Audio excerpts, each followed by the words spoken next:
What if Grindelwald escaped Nurmengard specifically to find Harry and train him against Dumbledore? Chapter 1. The prisoner of Nurmengard. Cold stone walls wept with decades of moisture, a perpetual drip drip drip marking time in the highest cell of Nurmengard. Gellert Grindelwald, once the most feared dark wizard in Europe, sat cross-legged on the floor of his prison, eyes closed, breathing steady. White hair fell in tangles around his gaunt face. At 93 years old, the guards believed him harmless, a relic of a forgotten era, left to rot in the prison he'd built for his own enemies. They were wrong. Grindelwald's fingers traced invisible patterns in the air, manipulating magic without a wand, a skill developed over 50 years of imprisonment. The guards never suspected. Why would they?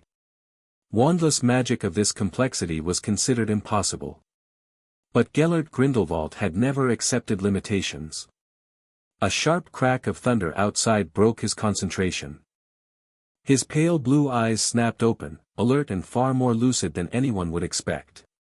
Something had changed in the magical atmosphere, a disturbance he'd been sensing for months now. Growing stronger. Darker. He's back, Grindelwald whispered to himself, voice raspy from disuse. Voldemort has returned. He rose from the stone floor with surprising agility, moving to the tiny window cut into the mountainside. The bars were enchanted, unbreakable, unmovable, but he no longer cared about the bars. Pressing his palm against the cold stone wall, he felt the castle's magic pulsing beneath his fingers. His castle. His magic. Albus, you old fool, he muttered. Playing chess with children again. For years, Grindelwald had followed world events through snippets of guards' conversations, newspapers they carelessly left behind, and his own considerable magical perception. He knew about the boy who lived. He knew about Dumbledore's careful positioning of Harry Potter like a piece on a chessboard. His prison suddenly felt too small, too confining. After decades of patient waiting, the time had come. The boy needs to know the truth, he said to the empty cell. Before Albus sacrifices him for the greater good. Hundreds of miles away, Harry Potter jolted awake in his bed at number 4 Privet Drive, sweat-soaked and trembling. The nightmare, the same one that had been haunting him since the graveyard, faded as he fumbled for his glasses. Cedric's dead eyes. Voldemort rising from the cauldron. Wormtail's knife. Shit, Harry muttered, running a hand through his damp hair. The clock read 3:17 a.m. Another night of broken sleep. He swung his legs over the side of the bed and pressed his palms against his eyes. 2 weeks since the third task, and not a single proper letter from Ron or Hermione, just vague reassurances and promises to see him soon.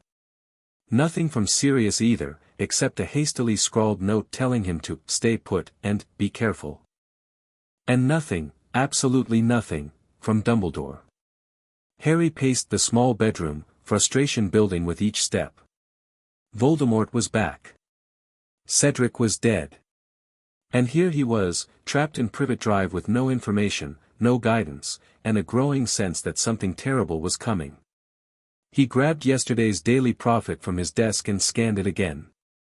Nothing about Voldemort, just more subtle jabs at Harry's sanity and Dumbledore's judgment. The wizarding world was choosing ignorance over truth, and Dumbledore was letting it happen. Some leader, Harry muttered, tossing the paper aside. A sudden tapping at his window made him jump. An unfamiliar tawny owl hovered outside, a small package clutched in its talons. Harry hesitated. He'd been warned about opening unexpected mail, but after weeks of information drought, caution lost to curiosity. He opened the window. The owl dropped the package on his bed and left without waiting for a response or treat. Definitely not a Hogwarts owl. The package was small, wrapped in brown paper with no markings. Harry prodded it with his wand, but nothing happened. Finally, he unwrapped it to find a small, leather-bound book. No title, no author.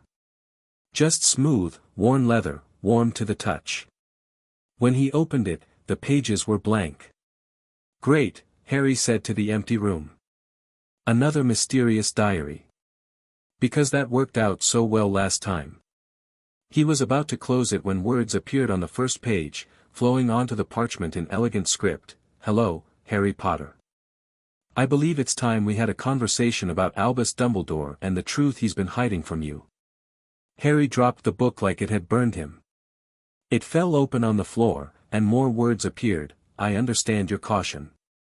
But consider this, why has Dumbledore left you alone and uninformed after witnessing Voldemort's return? Why does he refuse to look you in the eye? What is he preparing you for? Harry stared at the words, heart pounding. He should report this. He should tell someone, the Order members who were surely watching the house, Mad-Eye, anyone.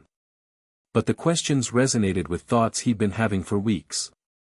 Cautiously, he picked up a quill and touched it to the page. Who are you? He wrote. The response came immediately, someone who once knew Albus better than anyone. Someone who knows exactly how he thinks. I can help you survive what's coming. Why should I trust you? Harry wrote. You shouldn't. Not yet. Trust must be earned.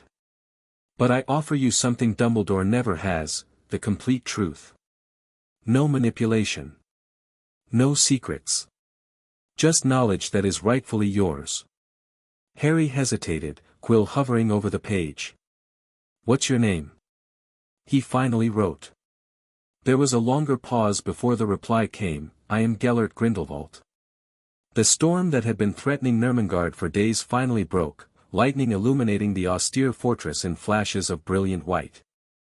The handful of guards stationed at the prison huddled in the lower levels, away from the exposed battlements where wind and rain lashed with violent force. None of them noticed the shift in the magical wards protecting the highest tower, a subtle weakening, like a thread pulling loose from a tapestry. Grindelwald stood at the center of his cell, eyes closed, arms extended. The culmination of 50 years of patient, meticulous work. Each day, he had drawn a tiny amount of magic from the castle's foundations, magic he himself had woven into the stones when building Nurmengard. Each day, he stored that power within himself, hidden so deeply that no magical detection could find it. Now, he called upon that reservoir of power. For the greater good, he whispered, invoking the phrase that had once been his rallying cry with bitter irony. The storm outside intensified, lightning striking the tower repeatedly, not by chance, but drawn by Grindelwald's will. Each strike fed more power into the ancient wizard's working. The stones around him began to vibrate, dust raining from the ceiling. Deep in the guard quarters, an alarm began to sound, a magical warning that the wards were failing. But by the time the first guard grabbed his wand and headed for the stairs, it was already too late. Grindelwald brought his hands together in a thunderous clap. The magical backlash shattered the walls of his cell, blasting outward with such force that a portion of the tower collapsed.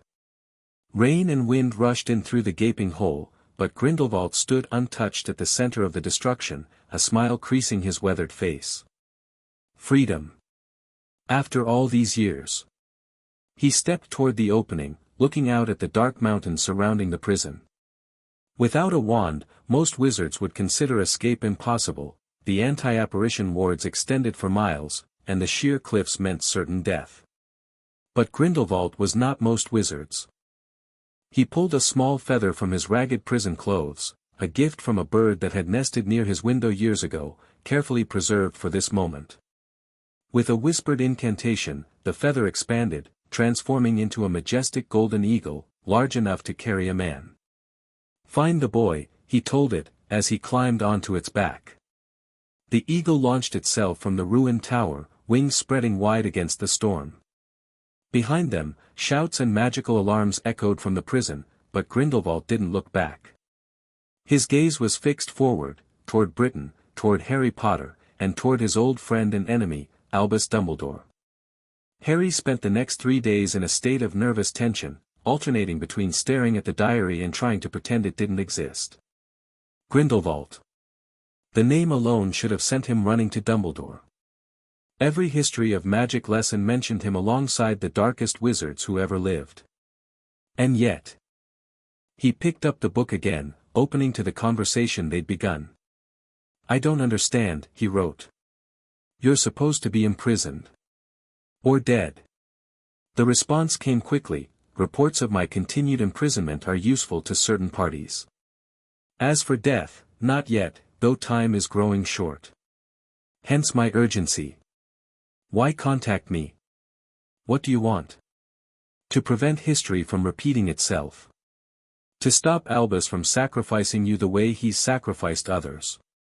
Did you know your parents' deaths could have been prevented?"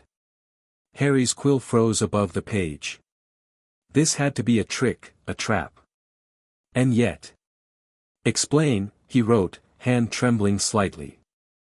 "Albus knew about the prophecy before your birth. He knew Voldemort would target you.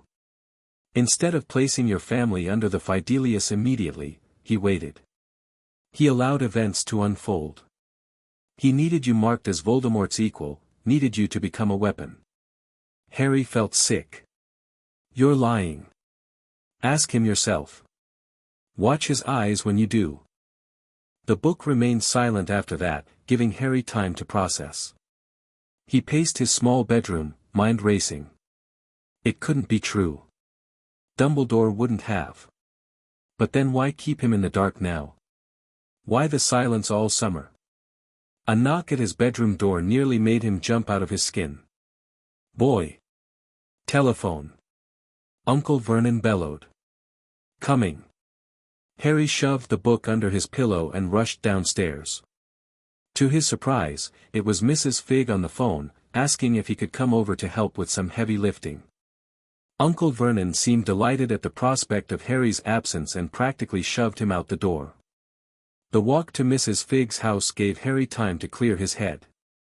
The summer heat pressed down oppressively, the asphalt radiating warmth through the thin soles of his trainers. By the time he knocked on her door, his t-shirt was sticking to his back. "There you are, dear," Mrs. Figg said, ushering him inside. The familiar smell of cats and cabbage hit him as he stepped into the cool dimness of her house. "I need help moving some furniture before, well, never mind that. Come in." Harry followed her, already suspicious. Mrs. Figg seemed nervous, checking the windows repeatedly. When they reached her sitting room, Harry stopped short. Remus Lupin was waiting there, along with a witch with spiky pink hair he'd never seen before. "Watch her, Harry," the witch said cheerfully. "Professor Lupin?" Harry stared in confusion. "What's going on?" "Just Remus now, Harry." "I'm not your professor anymore," Lupin said with a tired smile. "And this is Nymphadora Tonks." "Don't call me Nymphadora," the witch interjected with a grimace. "It's just Tonks." "Who is an Auror?" Lupin continued. "We're here to take you somewhere safe." "Safe from what?" Harry asked, though he had a pretty good idea. Lupin and Tonks exchanged glances. "There's been a development," Lupin said carefully. "Dumbledore thinks it's best if you're moved to a secure location." "What development?" Harry pressed. "Does this have to do with Voldemort?" Tonks winced at the name, but Lupin maintained his calm demeanor. "Partly," he admitted. "But there's something else. A prisoner has escaped from Nurmengard." Harry's heart skipped a beat. "Nurmengard? It's a wizard prison," Tonks explained. "Built for Grindelwald's enemies originally, then used to house him after his defeat. No one's ever escaped before." "Who escaped?" Harry asked, though he already knew the answer. "Gellert Grindelwald," Lupin said, watching Harry closely. "One of the most dangerous dark wizards of all time. Dumbledore defeated him in 1945. Harry fought to keep his expression neutral. "What's that got to do with me?" "We don't know his intentions," Lupin said. "But Dumbledore is concerned he might target you to get to him. They have history." History. The word echoed in Harry's mind, along with the mysterious messages from the book. He thought about telling them about the diary right then, but something held him back. If what Grindelwald had written was true. "When do we leave?" he asked instead. "Right now," Tonks said. Pack your things, everything you need for the rest of summer. You won't be coming back here until next year. Harry nodded, mind racing as he returned to his room. He quickly stuffed his belongings into his trunk, including the leather-bound book, carefully wrapped in his invisibility cloak. Whatever was happening, whatever the truth was, Harry wasn't about to give up his only source of unfiltered information. An hour later, Harry found himself soaring over London on a broomstick, surrounded by a guard of Order members.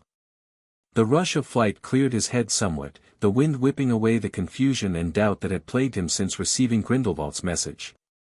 Tonks flew on his left, while Mad-Eye Moody took the right flank, his magical eye spinning constantly. Remus led the formation, with others Harry didn't know positioned above and behind. They were taking his safety very seriously, which only made Harry more certain that something major was happening. They descended into a shabby London neighborhood, landing in a small square surrounded by grimy townhouses. Harry followed Moody toward the space between numbers 11 and 13. "Read this," Moody growled, thrusting a piece of parchment at him.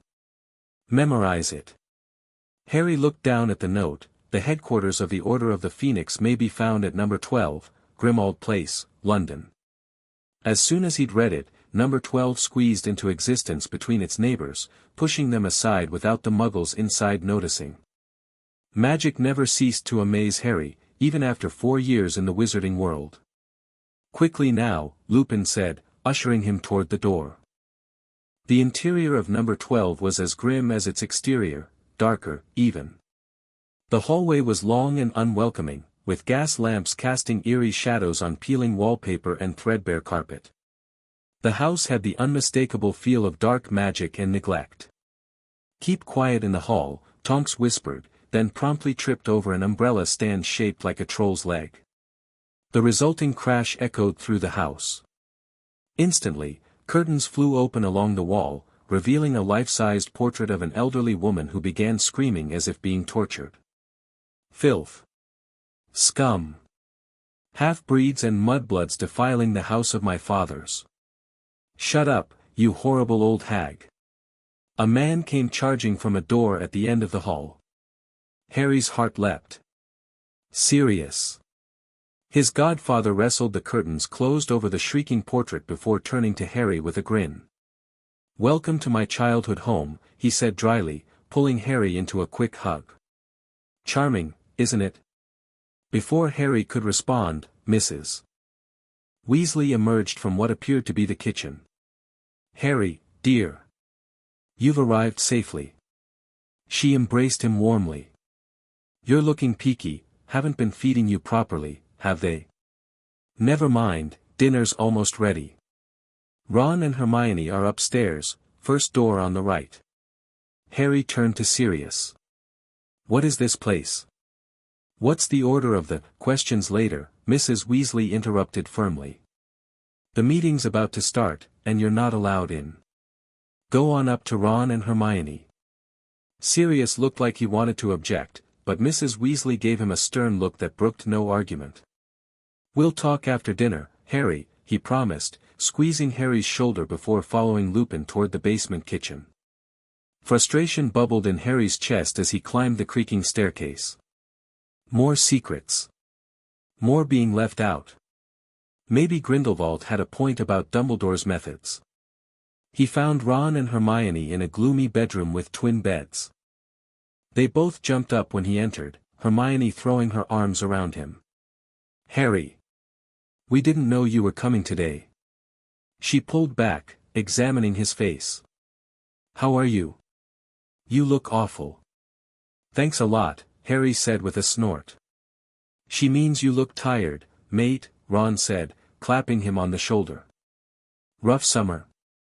"You could say that," Harry replied, dropping onto one of the beds. "Being kept in the dark tends to do that." Ron and Hermione exchanged uncomfortable glances. "We wanted to tell you everything," Hermione said quickly. "Dumbledore made us promise not to put anything in writing. He said owls could be intercepted. Has anyone been intercepting your owls?" Harry interrupted. "Well, no, but, so Dumbledore's been stopping you from telling me anything," Harry said flatly. While I've been stuck at Privet Drive with no news except what I could sneak from Muggle papers. We're sorry, Ron said, looking genuinely contrite.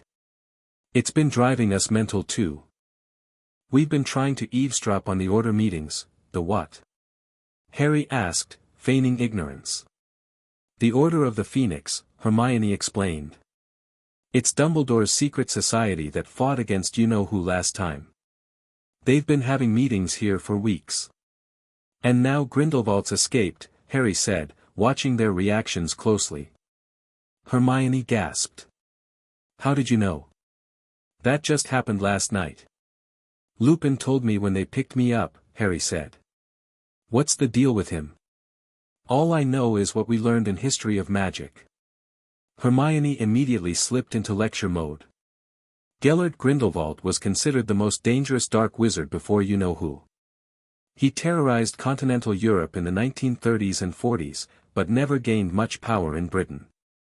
He believed in wizard supremacy over Muggles. His slogan was, for the greater good.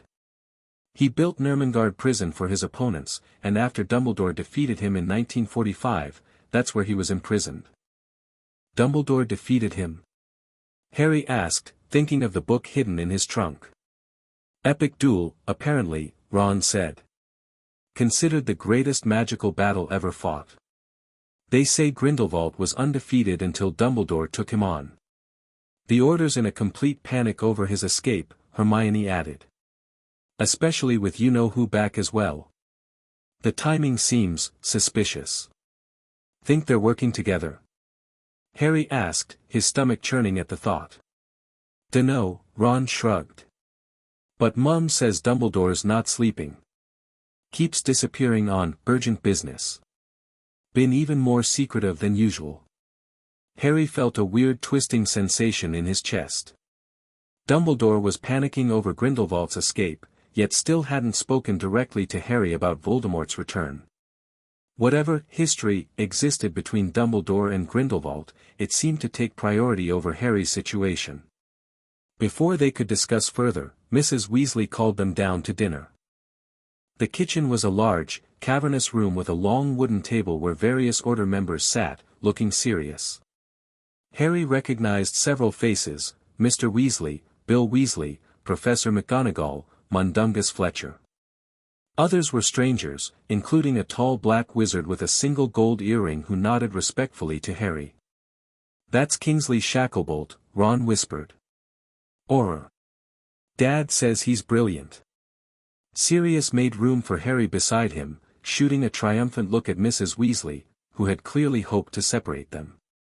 Where's Dumbledore? Harry asked quietly as Mrs. Weasley levitated steaming dishes onto the table.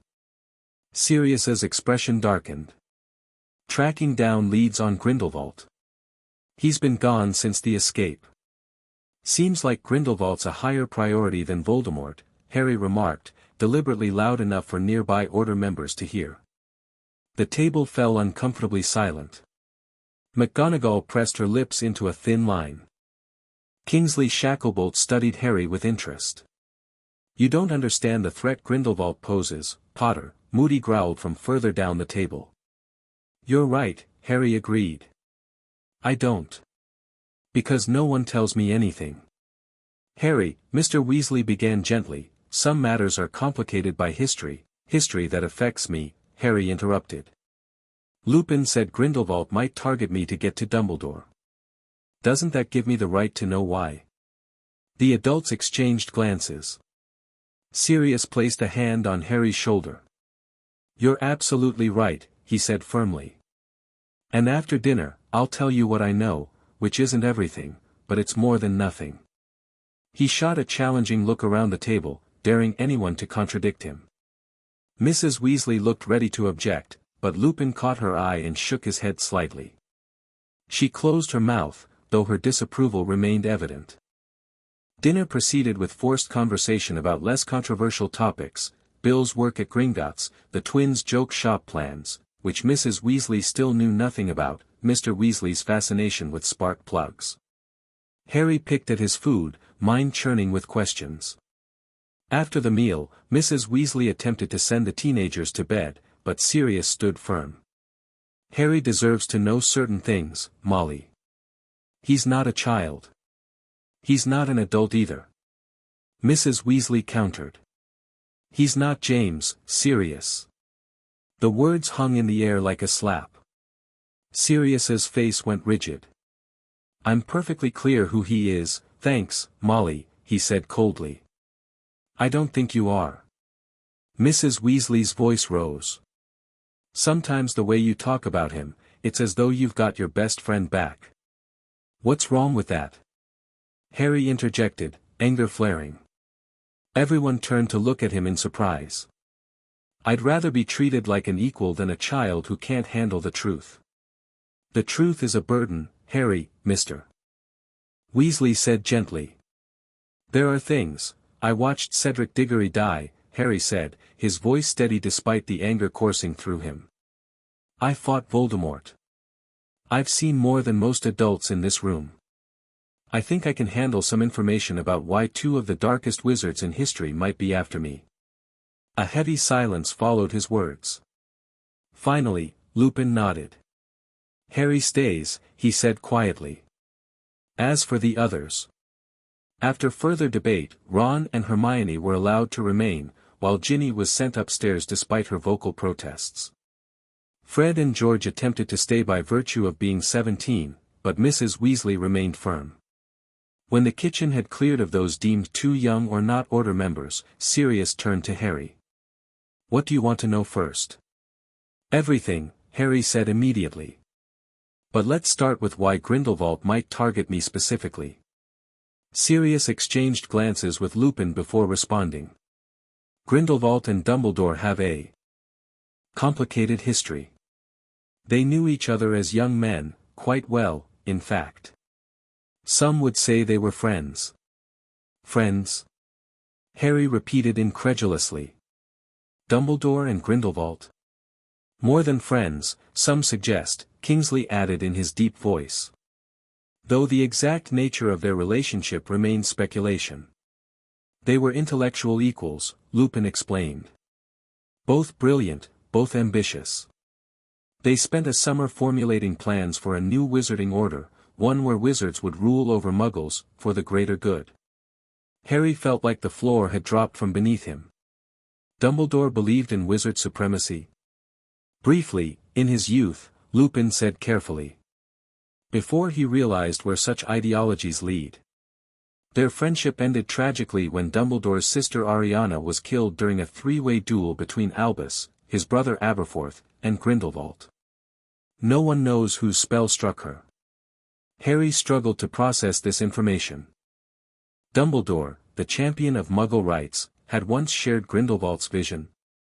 After that, Sirius continued, Grindelwald fled Britain.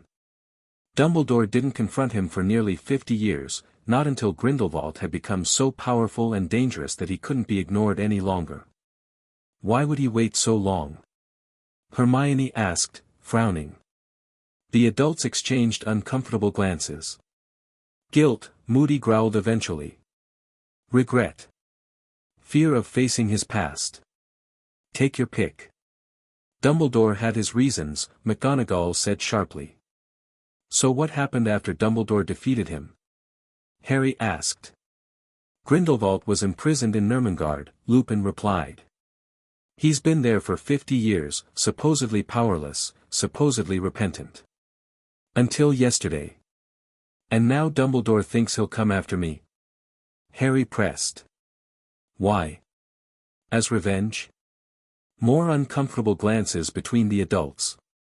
Possibly, Sirius said. Or to use you as leverage against Dumbledore. Or what? Harry demanded when Sirius trailed off.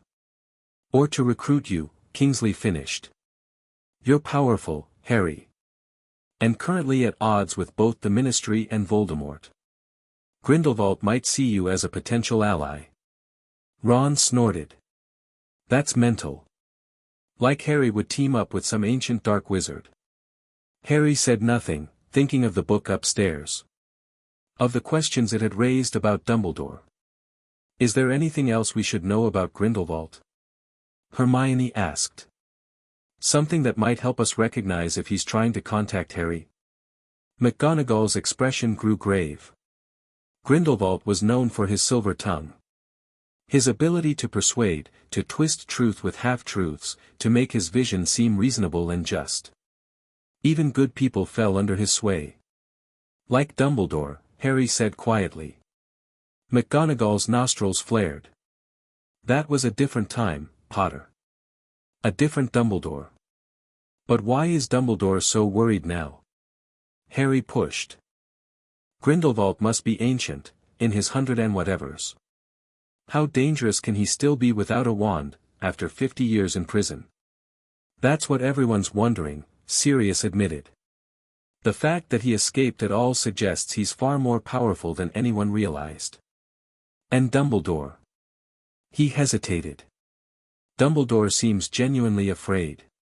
Not just concerned, afraid. I've never seen him like this. Harry digested this information, mind racing. Grindelwald had contacted him specifically to warn him about Dumbledore. And now he learned that Dumbledore had once shared Grindelwald's vision of wizard supremacy, had delayed confronting him for decades, and was now panicking about his escape. There's something else, Harry said slowly. Something you're not telling me. The room grew so quiet Harry could hear the ticking of the clock on the mantelpiece. There are some things, Lupin said carefully, that only Dumbledore can explain. When will I see him? Harry asked, already suspecting the answer.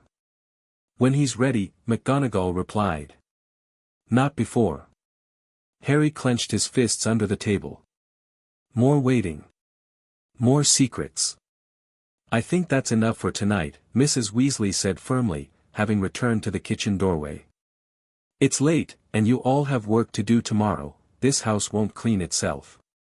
The meeting broke up despite Sirius's protests. As Harry headed upstairs with Ron and Hermione, his mind was made up. He needed to know more, and it seemed Grindelwald was the only one offering answers without conditions. Later that night, after Ron's snores filled their shared bedroom, Harry silently retrieved the leather-bound book from his trunk. Slipping under his covers, he cast a quiet "Lumos" and opened it to a fresh page.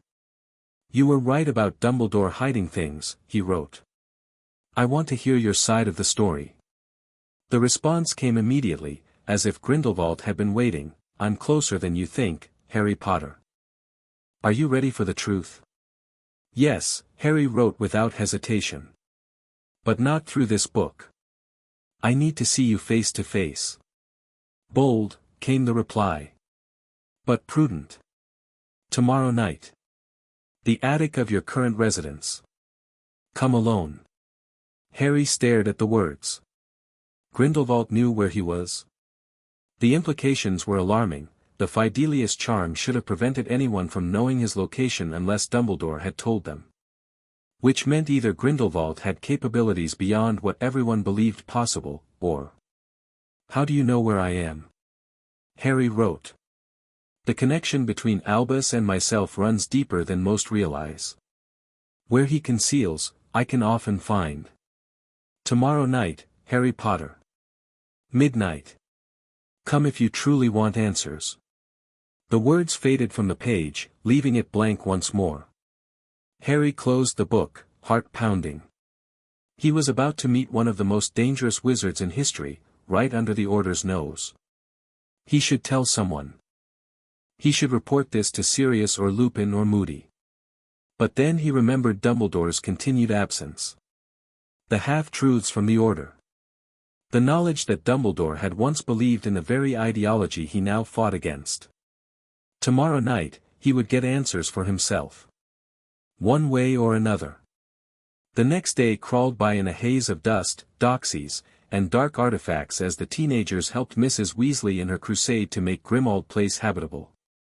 The ancient house seemed determined to resist their efforts, from the drawing-room curtains that tried to strangle anyone who approached them to the dining-room china that bit fingers when disturbed. This place is mental, Ron muttered as they wrestled with a particularly aggressive silver snuff-box. Who keeps this much cursed junk around? The noble and most ancient house of Black, Sirius said sardonically from the doorway. My family collected dark artifacts like other families collect china figurines. He surveyed the half-cleared cabinet with distaste. Chuck the lot of it, as far as I'm concerned. Hermione held up a heavy locket they'd found, which stubbornly refused to open. Even this? It looks valuable. Sirius squinted at it. Especially that. I recognize it, belonged to my brother Regulus. He was a Death Eater before he got cold feet and was killed. Harry took the locket, turning it over in his hands. A serpentine S was inlaid on its front in glittering green stones. Something about it made his scar prickle unpleasantly. It feels wrong, he said, quickly setting it aside. Dark magic often does, Sirius agreed. Speaking of which, Dumbledore's returned. He wants to speak with you, Harry. Harry's heart jumped. Now. In the library, Sirius confirmed, then added in a lower voice, don't let him off easy, Harry. You deserve answers. Harry nodded and made his way to the library, mind racing. Had Dumbledore somehow discovered his planned meeting with Grindelwald? Was this an intervention? Or was it about something else entirely? The library of Grimmauld Place matched the rest of the house in gloom, but contained an impressive collection of ancient tomes. Dumbledore stood by the far window, examining a book with evident distaste. He looked up as Harry entered, but Harry immediately noticed he didn't make eye contact. Ah, Harry. Thank you for joining me. Professor, Harry said, suddenly unsure how to address the man who had been both mentor and mystery. I understand the Order has informed you about recent developments, Dumbledore said, returning the book to its shelf. About Grindelwald's escape. Some of it, Harry replied carefully. Though I get the feeling there's more to the story. Dumbledore sighed heavily. There always is, Harry. But some stories are not mine alone to tell. But they affect me, Harry said, frustration building again. You think Grindelwald might target me, yet you won't explain why. It's not that simple, it never is with you, Harry interrupted, surprised by his own boldness. Nothing's ever simple. Nothing's ever a straight answer. It's always, not now, Harry, or, when you're older, Harry. Well, I'm facing two of the darkest wizards in history, and I think that earns me some honesty. Dumbledore finally looked at him then, a fleeting glance before his eyes shifted away again. In that brief moment, Harry saw something he'd never witnessed in his headmaster before, uncertainty. Fear, even. You're right, Dumbledore said softly. You deserve honesty. But I fear that honesty may do more harm than good at this juncture. That's not your decision to make, Harry said firmly. Not anymore. Dumbledore looked genuinely startled at his tone. Perhaps not, he conceded. Very well. What would you like to know? Why are you so afraid of Grindelwald? He's ancient, wandless, and you defeated him decades ago. What power could he possibly have over you now? Dumbledore moved to the window, looking out at the dreary London afternoon. For a long moment, he said nothing. When he finally spoke, his voice was distant, as if coming from years away. Gellert Grindelwald knows me as no one else does. He knows my weaknesses, my secrets, my regrets. And he knows about you, about your importance, not just to the wizarding world, but to me personally. He turned slightly, though still not meeting Harry's eyes. I fear he may seek to use you against me, or worse, to turn you against me. By telling me the truth you won't. Harry challenged. By telling you his version of the truth, Dumbledore corrected gently. Gellert always had a gift for making the most terrible ideas sound reasonable, even noble. He can weave truth and lies so skillfully that even the wisest cannot easily untangle them. Like the prophecy? Harry asked suddenly. The one he claims you knew about before my parents died? Dumbledore went very still. He has contacted you already. It wasn't a question. Harry didn't bother denying it. Is it true? He demanded. Did you know Voldemort would target my family because of some prophecy? Dumbledore closed his eyes briefly. Yes, he said simply. The confirmation hit Harry like a physical blow. He'd half hoped Grindelwald was lying about this, at least. Why didn't you protect them immediately? Harry asked, voice tight with suppressed emotion. I did try, Harry. But perhaps not. Dumbledore hesitated. Perhaps not as promptly or as effectively as I might have. It is one of my deepest regrets. One of many, it seems, Harry said coldly. Dumbledore finally turned to face him fully. Harry, whatever Grindelwald has told you, he's offered to tell me everything, Harry interrupted. No conditions. No, when you're older. Just the truth I deserve to know. And you believe him? Dumbledore asked quietly. I don't know what to believe anymore, Harry admitted. But I know I'm tired of half-truths and protection that feels like prison. Harry, the prophecy, Harry cut in. Tell me what it says. The full thing. Dumbledore looked pained. I had planned to tell you, after. When you'd had time to grieve Cedric properly, to process the trauma of the graveyard. I've had time, Harry said flatly. I've had nothing but time, alone, with no information, no support, just nightmares and a daily prophet that calls me a liar. Shame flickered across Dumbledore's face. Another miscalculation on my part. Very well. He drew a deep breath. The prophecy stated that a child born as the seventh month dies, to parents who had thrice defied Voldemort, would have the power to vanquish the Dark Lord. It said he would mark this child as his equal, but the child would have power the Dark Lord knows not. Harry waited, but Dumbledore didn't continue. That's it? There is more. But it concerns the ultimate resolution between you and Voldemort, and I believe that I'm not ready to hear it, Harry finished bitterly. Of course. That it serves no purpose for you to know yet, Dumbledore corrected gently. Knowledge is a burden as well as a power, Harry. So was the scar he gave me, Harry retorted. So are the nightmares. So is watching Cedric die. I'm already carrying burdens, Professor. At least let them be informed ones. Dumbledore studied him for a long moment. You have changed this summer. Yes, Harry agreed. I'm done being a chess piece. Something like sadness crossed Dumbledore's face. Is that how you see yourself? It's how you've treated me, Harry said. Moving me around the board without explaining the game. I have only ever wanted to protect you, from the truth. From making my own choices. That's not protection, sir. That's control. The words hung between them, heavy with accusation. Dumbledore looked suddenly old, older than Harry had ever seen him. Perhaps, he said softly, I have made more mistakes with you than I realized. Just tell me one thing honestly, Harry said. No evasions, no half-truths.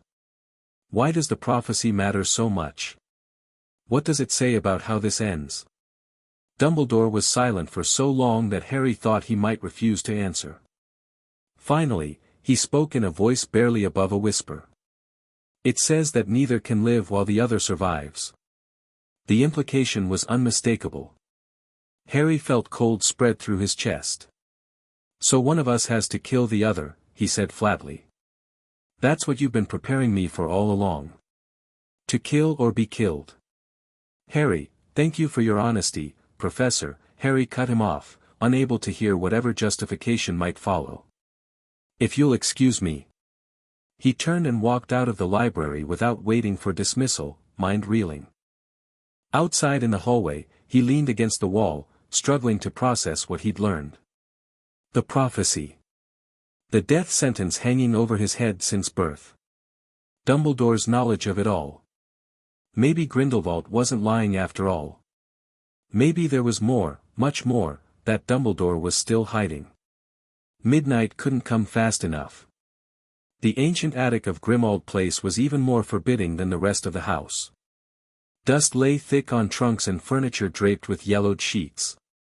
Moonlight filtered through a small, grimy window, casting long shadows across the floor. Harry stood in the center of the space, wand gripped tightly in his hand. The grandfather clock downstairs had just struck midnight, its sonorous chimes echoing through the sleeping house.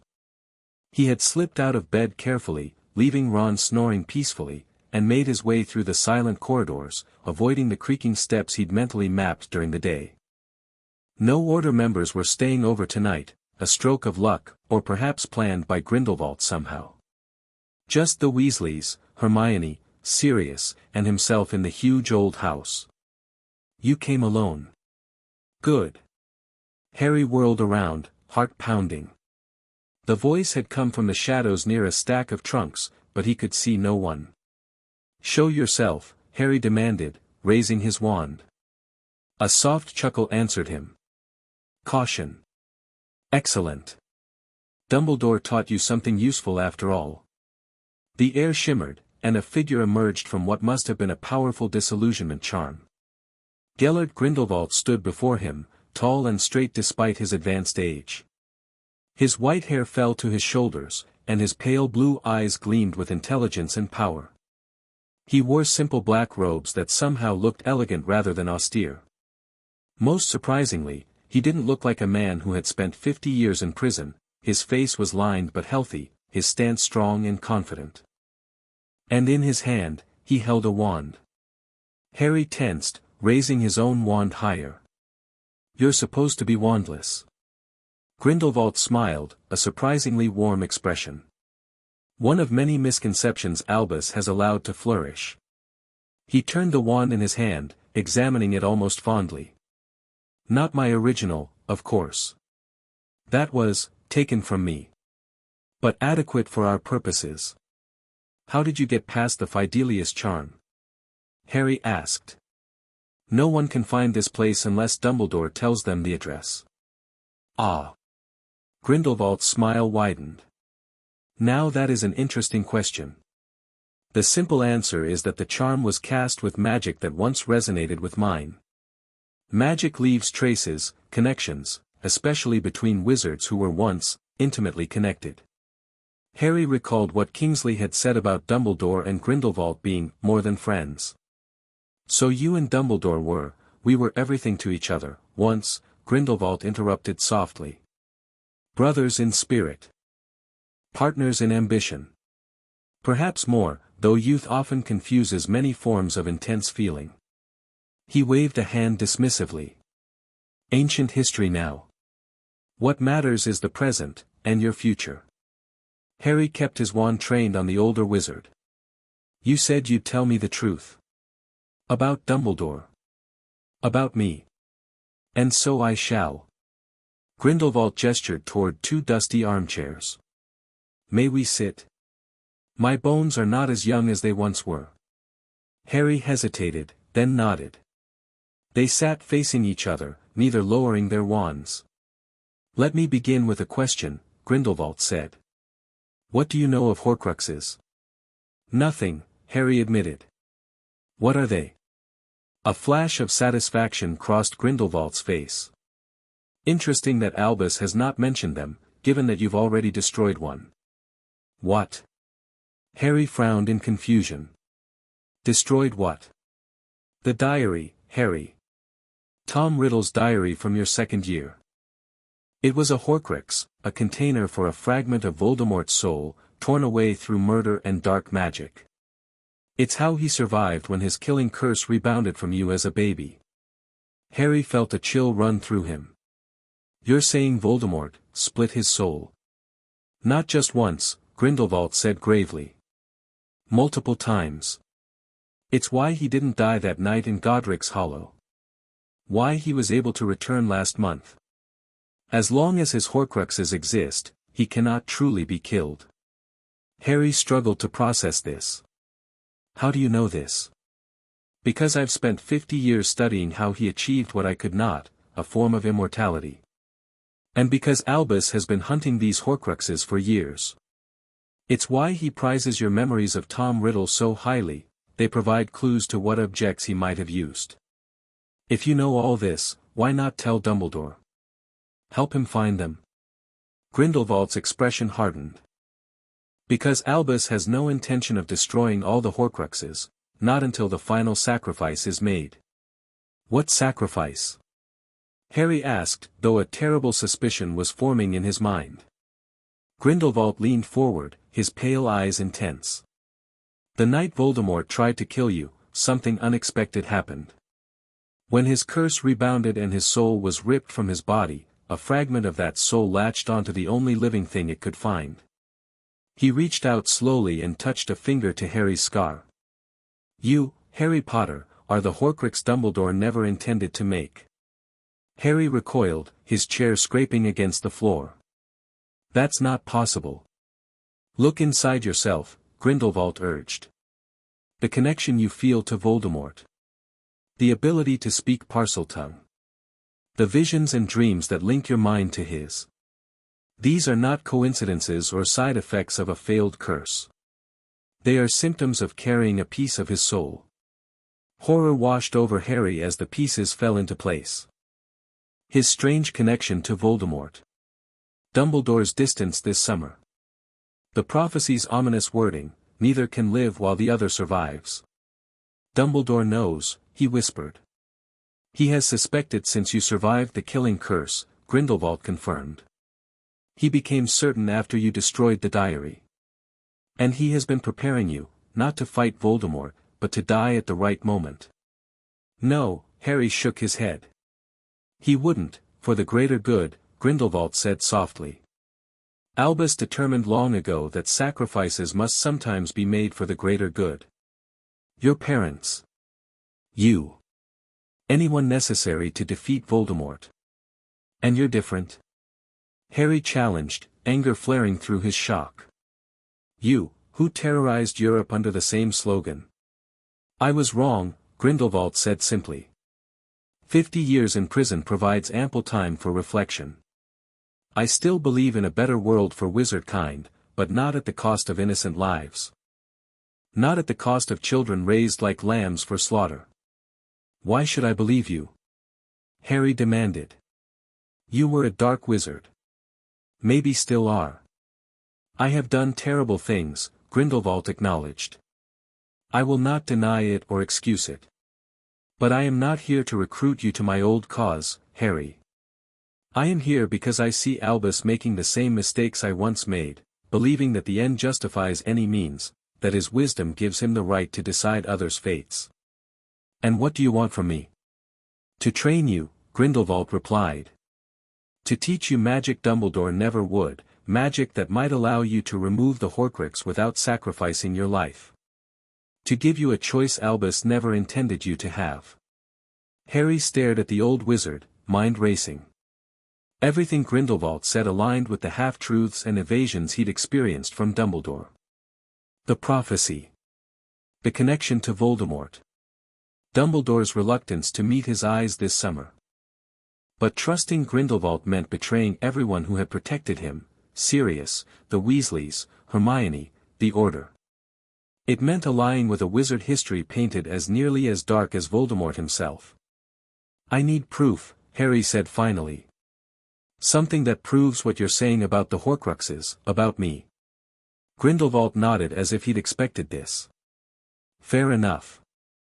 In this house is another Horcrux, the locket you found today. The one with the serpentine S. Harry's eyes widened. Regulus's locket? Regulus Black stole it from Voldemort's hiding place, intending to destroy it. He died in the attempt, and the locket ended up here. I can show you how to confirm it's a Horcrux, and then, if you wish, how to destroy it. And the proof about me? That requires more complex magic, Grindelwald admitted. But I can teach you to sense the foreign presence within yourself, to feel the boundary between your soul and the fragment that clings to it. Harry fell silent, weighing his options. Everything in him rebelled against the idea of being a Horcrux, of carrying a piece of Voldemort's soul. But it explained so much, his scar pain, the visions, Dumbledore's careful distance. If I agree to let you train me, he said slowly, we do it my way. No dark magic. Nothing that would harm innocent people. And at the first sign you're lying or manipulating me, I go straight to Dumbledore. Grindelwald smiled, and for a moment, Harry caught a glimpse of the charismatic leader who had once nearly conquered wizarding Europe. I would expect nothing less. You are not your parents' son for nothing. He extended his hand. Do we have an agreement? Harry hesitated, then grasped the offered hand. For now. Show me the locket first. Prove it's what you say it is. Excellent. Grindelwald stood, suddenly energized. Bring it here tomorrow night, and we'll begin your first lesson. And Harry, his expression grew serious, tell no one. Not your friends, not your godfather. Albus has eyes and ears everywhere. If he learns of our arrangement too soon, before you've seen the truth for yourself. I understand, Harry said, though the thought of keeping secrets from Ron and Hermione sat heavily in his stomach. Grindelwald nodded approvingly. You are wiser than your years, Harry Potter. Perhaps wise enough to survive what's coming. He stepped back into the shadows. Until tomorrow night. With a whispered word and a complex movement of his wand, Grindelwald disillusioned himself once more. The faint sound of footsteps crossed the attic, then silence fell. Harry remained seated, mind churning with revelations and questions. A Horcrux. He was a Horcrux. Carrying a piece of Voldemort's soul. And Dumbledore had known, had been preparing him not to win, but to die at the right moment. He thought of the prophecy, neither can live while the other survives. If Grindelwald was telling the truth, its meaning was clear. For Voldemort to die, Harry must die too. Unless Grindelwald really did know another way. As Harry crept back to his bedroom, he made his decision. He would learn what Grindelwald had to teach. He would confirm the truth about the Horcruxes. And then, armed with knowledge Dumbledore had denied him, he would make his own choice about his future. For the first time since the graveyard, Harry felt something like hope. The next morning brought chaos to Grimmauld Place. Harry descended to breakfast to find the kitchen in uproar. Order members rushed in and out, speaking in urgent whispers.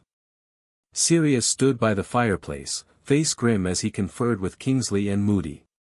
What's happening? Harry asked Ron, who looked as confused as he felt. Dunno. Something bad. Dad got called to the ministry at dawn, and Mum's been in a right state. Harry. Sirius spotted him and gestured him over. Did you see or hear anything unusual last night? Harry's heart hammered. No. Why? The wards were disturbed, Moody growled. Someone or something magical passed through them between midnight and dawn. Nothing should be able to penetrate a Fidelius charm. Could it have been creature? Harry suggested, naming Sirius's miserable house elf. House elf magic doesn't trigger these particular alerts, Kingsley explained. This was powerful, human magic. Very sophisticated. You think someone broke in? Harry asked, working to keep his voice steady. Impossible to say, Sirius frowned. Nothing seems disturbed or missing. Constant vigilance. Moody barked. Potter, you stick close to the house today. No wandering off, no going into rooms alone. I'm not a child, Harry began to protest, but Sirius cut him off. Please, Harry. With both Voldemort and Grindelwald at large, just humor us. Harry nodded reluctantly. Fine. But keep me informed, all right? Course, mate, Sirius squeezed his shoulder. The day passed in tense activity. Additional protective enchantments were placed on the house, while Order members searched every room for signs of intrusion. Harry helped with the cleaning efforts as planned, all while wondering how he'd managed to meet Grindelwald again with the heightened security. He had managed to slip the locket into his pocket that morning. Now, it sat heavy against his thigh, occasionally giving off a faint warmth that felt unnatural. If Grindelwald was right about it being a Horcrux. You're quiet today, Hermione observed as they tackled a cabinet of cursed music boxes that played melodies capable of putting the listener into a deadly trance. Just thinking about everything, Harry said vaguely. The prophecy, Voldemort, Grindelwald. Did Dumbledore tell you more about the prophecy? She asked. Harry hesitated, then decided a partial truth was better than a complete lie. Yeah. It basically says I have to kill Voldemort or he'll kill me. Hermione gasped. Oh, Harry. It's fine, he said quickly. Not like I didn't know we'd have to face off eventually. She gave him a searching look. There's something you're not telling me. Harry forced a smile. Just processing it all. Don't worry. Before she could press further, the music box in her hands began to play a hauntingly beautiful melody. Her eyes immediately glazed over. Hermione. Harry slammed the box shut, breaking the spell. You all right? She blinked rapidly. Yes, I think so. That was disturbing. I couldn't control my own thoughts. Nasty things, Ron said, approaching with extreme caution. Dad says the Black family used these to interrogate enemies. Get them all dreamy and suggestible. Harry stared at the box, an idea forming. How long does the effect last if the music keeps playing?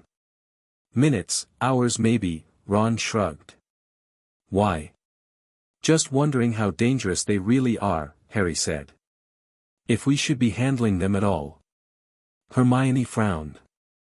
We should probably turn them over to Professor Moody for proper disposal.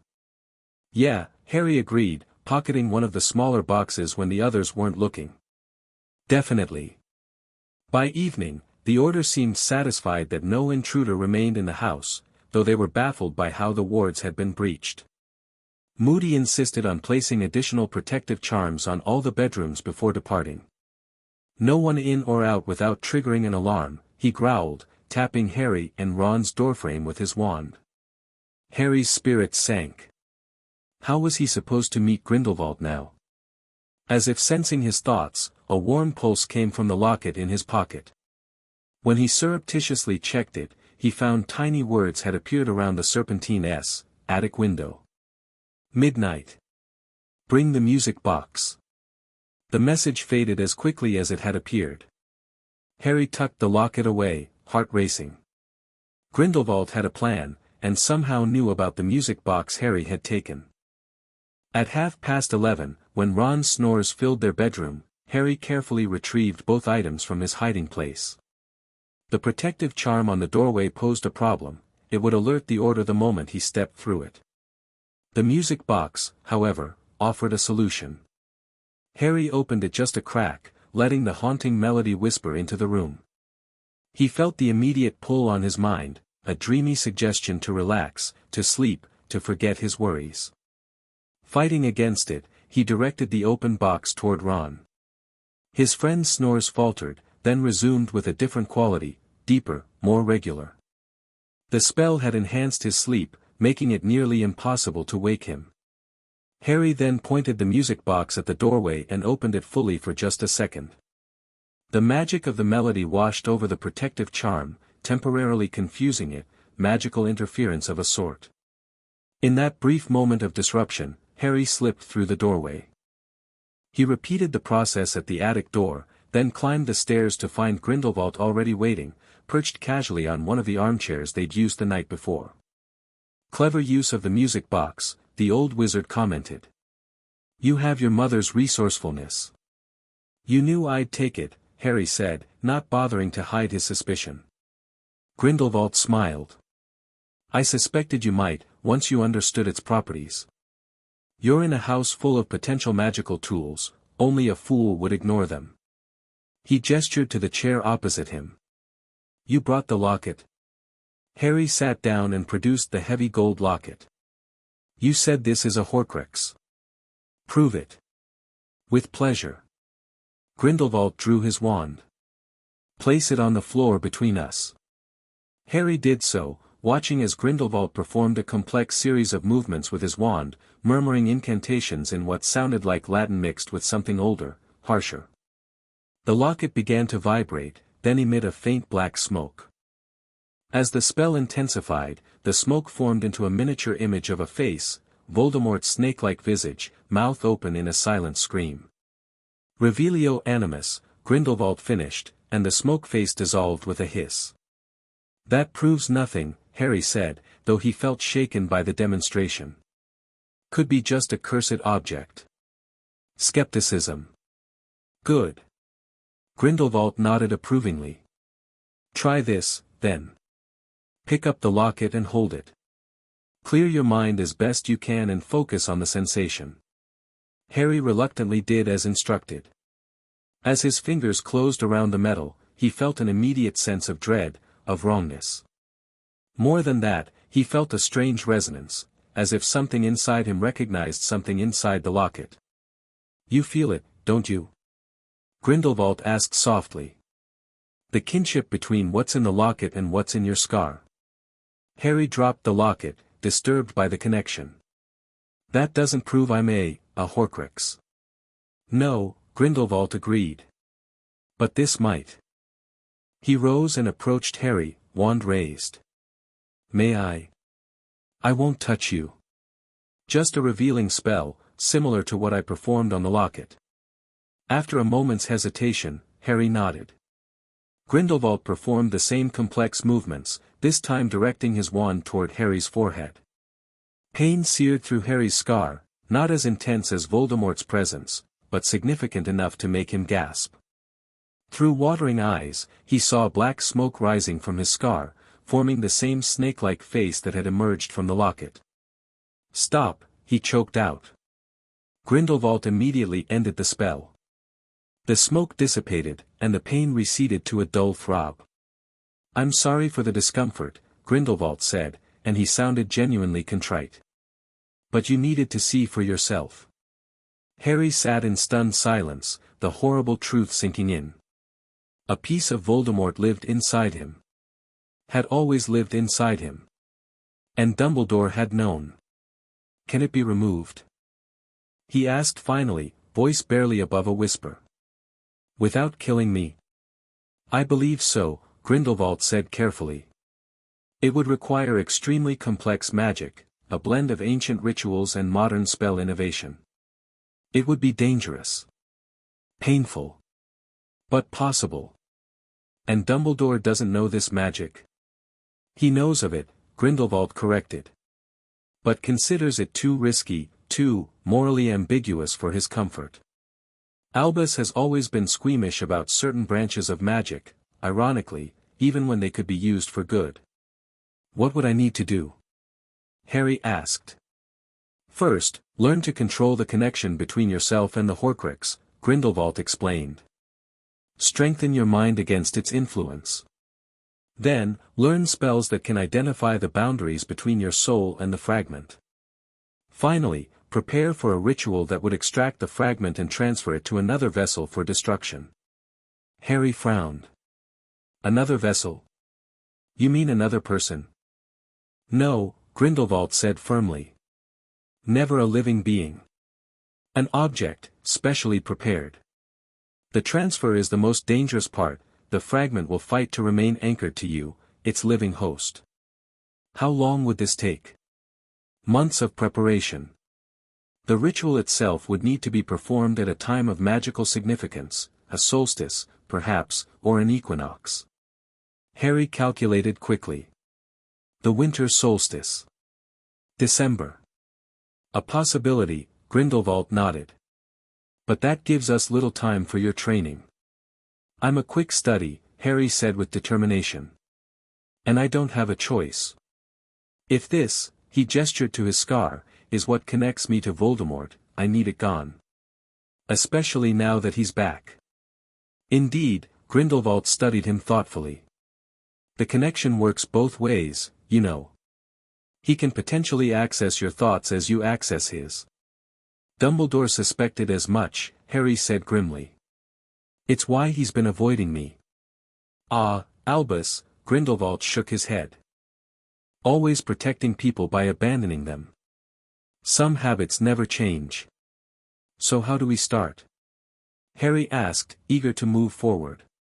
With acclimacy, Grindelwald replied. The art of protecting your mind against external penetration. It will help shield your thoughts from Voldemort and, incidentally, from Dumbledore as well. You think Dumbledore reads my mind? Harry asked, alarmed. I think Albus rarely resists using the tools at his disposal, Grindelwald said diplomatically. And he is a skilled legilimens, a mind reader, in common terms. Harry thought of all the times Dumbledore had seemed to know exactly what he was thinking. The idea that his mind had been an open book was both infuriating and humiliating. Teach me, he said firmly. Grindelwald smiled. Clear your mind. Push away all thoughts and emotions.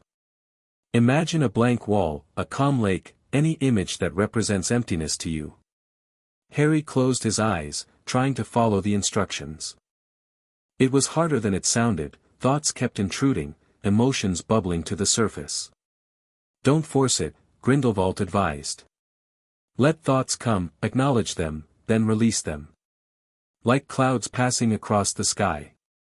For nearly an hour, they worked on the basics of acclimacy. By the end, Harry could maintain a semblance of mental quiet for almost a minute, not nearly enough to block a determined intruder, but a start. Practice each night before sleep, Grindelwald instructed. The transition between wakefulness and dreaming is an ideal time to master mental control. What about the locket? Harry asked, gesturing to the Horcrux still lying on the floor between them. Shouldn't we destroy it? Not yet, Grindelwald shook his head. First, I want you to study it, to understand the magic that binds the soul fragment to the object. It will help you comprehend what must be done with your own situation. But if we can destroy it, all in good time, Grindelwald assured him. Keep it hidden, but examine it daily. Feel its magic, its resistance. And when you're ready, we will destroy it together. Harry reluctantly pocketed the locket again. When's our next lesson? 3 nights from now, Grindelwald decided. The Order will be occupied with a meeting at the Ministry, something about increased security measures at Hogwarts. We'll have more time. How do you know about the Order's schedule? Harry asked suspiciously. Grindelwald's eyes twinkled with mischief. Let's just say I've become quite adept at eavesdropping over the decades. Prison provides ample time to perfect such skills. Harry didn't find this particularly reassuring, but he nodded anyway. 3 nights, then. And Harry, Grindelwald added as they both stood to leave, you might consider destroying that music box. Its magic is distinctive, someone knowledgeable might trace it back to you. Right, Harry agreed. I'll take care of it. As he carefully made his way back to his bedroom, avoiding the magical alarms with the same technique he'd used earlier, Harry felt a strange mixture of horror and hope. He was a Horcrux, a container for a piece of Voldemort's twisted soul. But for the first time, he saw a potential path forward that didn't end with his death. Whether Grindelwald could be trusted remained to be seen. But Harry was certain of one thing, Dumbledore had been preparing him for sacrifice, not victory. And that was something Harry could no longer accept. He slipped back into bed, the locket hidden in the bottom of his trunk, and began practicing clearing his mind as Grindelwald had taught him. As he drifted towards sleep, one thought remained clear, he would not be anyone's sacrificial lamb, not Dumbledore's, not Voldemort's, and not Grindelwald's either. Whatever path he chose, it would be his own. Chapter 2, Truths and Half-Truths. The remaining weeks at Grimmauld Place passed in a blur of secret meetings and mounting tension. Harry met with Grindelwald 5 more times, slipping away in the night using increasingly complex methods to bypass the Order's security measures.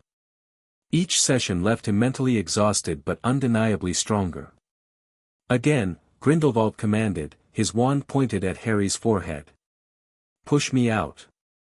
Harry gritted his teeth, concentrating on the mental barriers he'd been practicing. The foreign presence in his mind, Grindelwald attempting legilimency, pressed against his defenses like water seeking cracks in a dam. You're still fighting with emotion, Grindelwald observed, easily breaking through. Memories floated to the surface, Uncle Vernon locking him in his cupboard, Cedric's lifeless eyes, Sirius embracing him. Emotion makes you vulnerable. I can't just turn it off, Harry snapped, frustrated after an hour of failed attempts. Grindelwald lowered his wand. Not off. Controlled. There's a difference. He paced the dusty attic, moonlight catching his white hair. Your feelings for others, your godfather, your friends, their strengths in life but weaknesses in mental combat. Voldemort will use them against you. Dumbledore says love is my power, Harry countered. The power Voldemort knows not. A smile flickered across Grindelwald's face. Ah, yes. Albus and his eternal faith in love. He stopped pacing. He's not entirely wrong. But love without discipline is just vulnerability. You need both. Harry wiped sweat from his forehead. Show me again. They continued late into the night. By the time Harry stumbled back to bed, he could maintain his mental shields for nearly 5 minutes, progress, but not enough. The locket Horcrux remained hidden in his trunk, occasionally emitting pulses of dark energy that made Harry's scar prickle uncomfortably. His final meeting with Grindelwald before returning to Hogwarts came the night before departure. The attic had become their regular training ground, familiar now despite its gloom.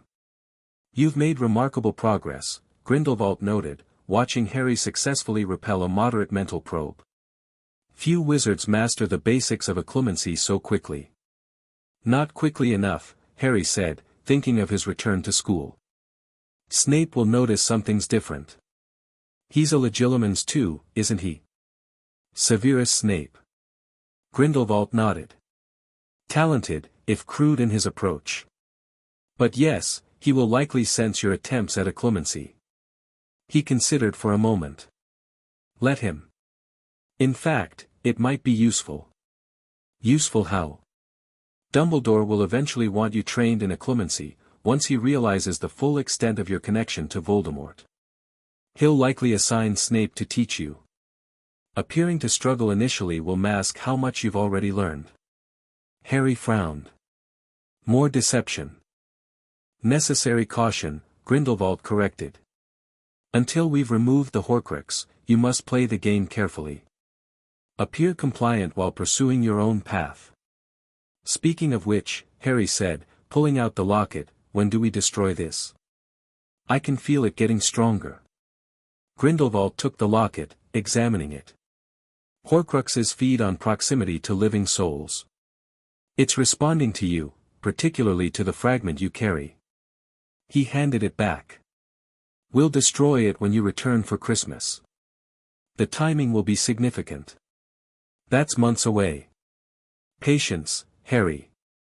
Some magic cannot be rushed. Grindelwald's expression grew serious. Now, about our communication while you're at Hogwarts. He produced a small mirror from his robes, similar to the one Sirius had given Harry, but older, the silver backing tarnished with age. This is linked to its twin, which I keep. Speak my name to it when you're alone, and we can communicate. He handed it to Harry. But use it sparingly. Hogwarts has ways of detecting unauthorized magic. Harry pocketed the mirror. What if Dumbledore tries to read my mind at school? He won't, Grindelwald said with certainty. Albus considers direct legilimency on students unethical. It's why he relies on Snape for such matters, maintaining plausible deniability. His mouth twisted sardonically. Albus has always excelled at keeping his hands clean while others do the difficult work. Harry thought of how Dumbledore had avoided him all summer, delegating his protection to the Order. Yeah, I've noticed. Before you go, Grindelwald said, I want to teach you one more spell, something useful for your extracurricular teaching. Harry looked up in surprise. How do you know about that? The Order discusses your friend Hermione's suggestion quite openly. A student defense group, led by you. They're divided on whether to encourage or prevent it. Harry hadn't even mentioned the idea to Ron and Hermione yet, though Hermione had hinted at something similar on their last night at Grimmauld Place. The fact that the order already knew was unsettling. "The spell?" he prompted, pushing aside his discomfort. Grindelwald smiled. "Something I created in my youth. Useful for dueling practice." He demonstrated a fluid wand movement. Speculo impetus. It creates a temporary reflection of spells, allowing students to see what their own magic looks like when cast against them. Harry repeated the motion, practicing until Grindelwald nodded in approval. "Perfect. This will impress your students without raising too many questions about where you learned it." After all, his eyes twinkled, creative young wizards develop new spells all the time.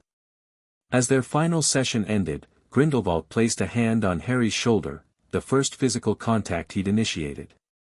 "You are not alone in this fight, Harry Potter. Remember that when Hogwarts begins to feel like a prison." The words stayed with Harry as he packed his trunk that night, carefully hiding the mirror and Horcrux beneath layers of clothing. For the first time since learning about the prophecy, he felt something like control over his destiny. Platform 9 3/4 buzzed with the usual start-of-term excitement, though Harry noticed many parents casting anxious glances his way. The Daily Prophet's campaign to discredit him continued unabated, painting him as attention-seeking and possibly unstable. "Ignore them," Hermione said firmly as they boarded the train. "They'll realize the truth soon enough." "Will they?" Harry muttered, following her to an empty compartment. Ron joined them after the prefect meeting, complaining about Malfoy's appointment as Slytherin prefect. Harry listened with half an ear, his mind on the Horcrux in his trunk and the fragment in his scar. Knowing what he carried made everything feel different, like walking around with a ticking bomb inside him. "Harry?" Hermione's voice broke through his thoughts. "Are you all right? You seem distracted." "Just thinking about this year," he said. "With Voldemort back and the Ministry against us." Ron winced at the name but nodded. "Going to be a rough one, mate. Which reminds me," Hermione leaned forward, lowering her voice. "I've been thinking about our defense education. With the Ministry interfering at Hogwarts, who knows what kind of teacher we'll get." "Bound to be useless," Ron agreed. "So I thought." Hermione glanced at Harry. "What if you taught us, Harry? A proper defense group. You've got more practical experience than anyone." Despite knowing this suggestion was coming, Harry feigned surprise. "Me? Teach? You're the best in our year at defense," she insisted. "You fought off 100 Dementors. You won the Triwizard Tournament. You've faced Voldemort multiple times. And lived to whine about it," Ron added with a grin. Harry pretended to consider the idea. "I don't know. I'm not a teacher." "Just think about it," Hermione urged. "With everything that's coming, we need to be prepared." Harry nodded noncommittally, while inwardly mapping out lessons based on Grindelwald's training. His friends had no idea how right they were, or how much Harry had already learned beyond standard defense curriculum. The journey passed uneventfully until Malfoy made his customary appearance, flanked by Crabbe and Goyle. His taunts about the prophet stories washed over Harry without effect. Occlumency had unexpected benefits for controlling his temper. "What's wrong, Potter?" Malfoy sneered when Harry didn't rise to the bait. "Finally accepting you're a deranged attention seeker?" Harry met his eyes calmly. "Is that really the best you can do, Draco? Parroting a newspaper? I expected more creativity." Malfoy's pale face flushed with anger. "You'll get what's coming to you this year, Potter." "My father says," "Your father says a lot of things," Harry interrupted, his voice cool. "Usually while kneeling before a half-blood who calls himself a lord. Ironic, for someone so obsessed with blood purity." The compartment fell silent. Ron and Hermione stared at Harry in shock, while Malfoy's face contorted with rage. He reached for his wand, but Harry was faster, not even drawing his own, just staring at Malfoy with such intensity that the Slytherin faltered. "You should leave now," Harry said quietly. Something in his tone, or perhaps his eyes, made Malfoy step back. This isn't over, Potter, he spat, but the threat sounded hollow as he retreated. The door slid shut behind him, and Ron burst out laughing. Bloody hell, Harry! Did you see his face? He nearly wet himself. Hermione wasn't laughing. She studied Harry with a slight frown. That was different. What was? Harry asked innocently. You. Usually you shout or get angry. This was more. She searched for the word. Controlled. Cold, even. Harry shrugged. Maybe I'm growing up. Getting angry at Malfoy doesn't accomplish anything. Well, I like it, Ron declared. About time someone put that ferret in his place without losing their temper. Hermione didn't look convinced, but dropped the subject as the train continued north toward Hogwarts. The start of term feast brought the first glimpse of Dolores Umbridge, a toad-like woman in pink who interrupted Dumbledore's speech with a simpering address of her own. Her presence as defense against the dark arts teacher confirmed the Ministry's interference at Hogwarts. Progress for progress's sake must be discouraged, pruning wherever we find practices that ought to be prohibited. The Ministry's taking control of Hogwarts, Harry whispered to Hermione, who nodded grimly. Throughout the speech, Harry was acutely aware of Dumbledore's gaze occasionally flickering toward him, though never making direct eye contact. The headmaster looked older, more tired than at the end of last term. Dealing with two dark wizards and Ministry opposition was clearly taking its toll. Good, a small, bitter part of Harry thought. Let him feel some of the pressure for a change. He immediately felt guilty for the thought, but didn't reject it entirely. Dumbledore had kept too many secrets for too long, secrets that directly impacted Harry's life and future. Potter. Professor McGonagall's voice cut through his thoughts as students began filing out of the Great Hall. She stood beside him, her expression stern but concerned. The headmaster would like to see you in his office before you return to Gryffindor Tower. Harry's pulse quickened. Now. Yes, now, she said, as if it were obvious. The password is, Fizzing Whiz-Bee. I suggest you don't keep him waiting. Ron and Hermione exchanged worried glances. Want us to wait up? Ron offered. No need, Harry said. Might be late. I'll see you at breakfast. As he followed the familiar path to Dumbledore's office, Harry strengthened his occlumency barriers. Not impenetrable, but enough to mask his most private thoughts about Grindelwald and the Horcruxes. Fizzing Whiz-Bee, he told the stone gargoyle, which leapt aside to reveal the spiral staircase. Dumbledore sat behind his desk, looking weary but managing a small smile as Harry entered. Fawkes the Phoenix dozed on his perch, head tucked beneath a scarlet wing. Ah, Harry. Thank you for coming. Please, sit. He gestured to the chair opposite him. I trust your journey was pleasant. Pleasant enough, Harry replied neutrally, taking the seat. Though the Prophet continues its campaign against us. Indeed. Dumbledore sighed. The Ministry's position remains problematic. Which brings me to why I've called you here. He leaned forward slightly. This year will be difficult, Harry. With Professor Umbridge at Hogwarts, the Ministry will be watching your every move, looking for any excuse to discredit you further, or worse, remove you from school entirely. So I should keep my head down? Harry asked, already knowing the answer. For the time being, yes. Dumbledore nodded. Particularly in Professor Umbridge's presence. She reports directly to Cornelius Fudge, who is, increasingly paranoid about my intentions. He thinks you want his job, Harry stated. Dumbledore's eyebrows rose slightly. You're well informed. The Order doesn't whisper as quietly as they think, Harry lied smoothly. In fact, Grindelwald had explained the Ministry's fears in detail. Ah. Dumbledore steepled his fingers. Then you understand the delicacy of our situation. Until the Ministry acknowledges Voldemort's return, we must work carefully, quietly. And in the meantime? Harry pressed. We just let the prophet call me a liar and you a power-hungry manipulator. Dumbledore smiled sadly. The truth has a way of revealing itself, given time. That's not good enough, Harry said, more sharply than he'd intended. Voldemort's gathering strength while the Ministry buries its head in the sand. People will die because of their denial.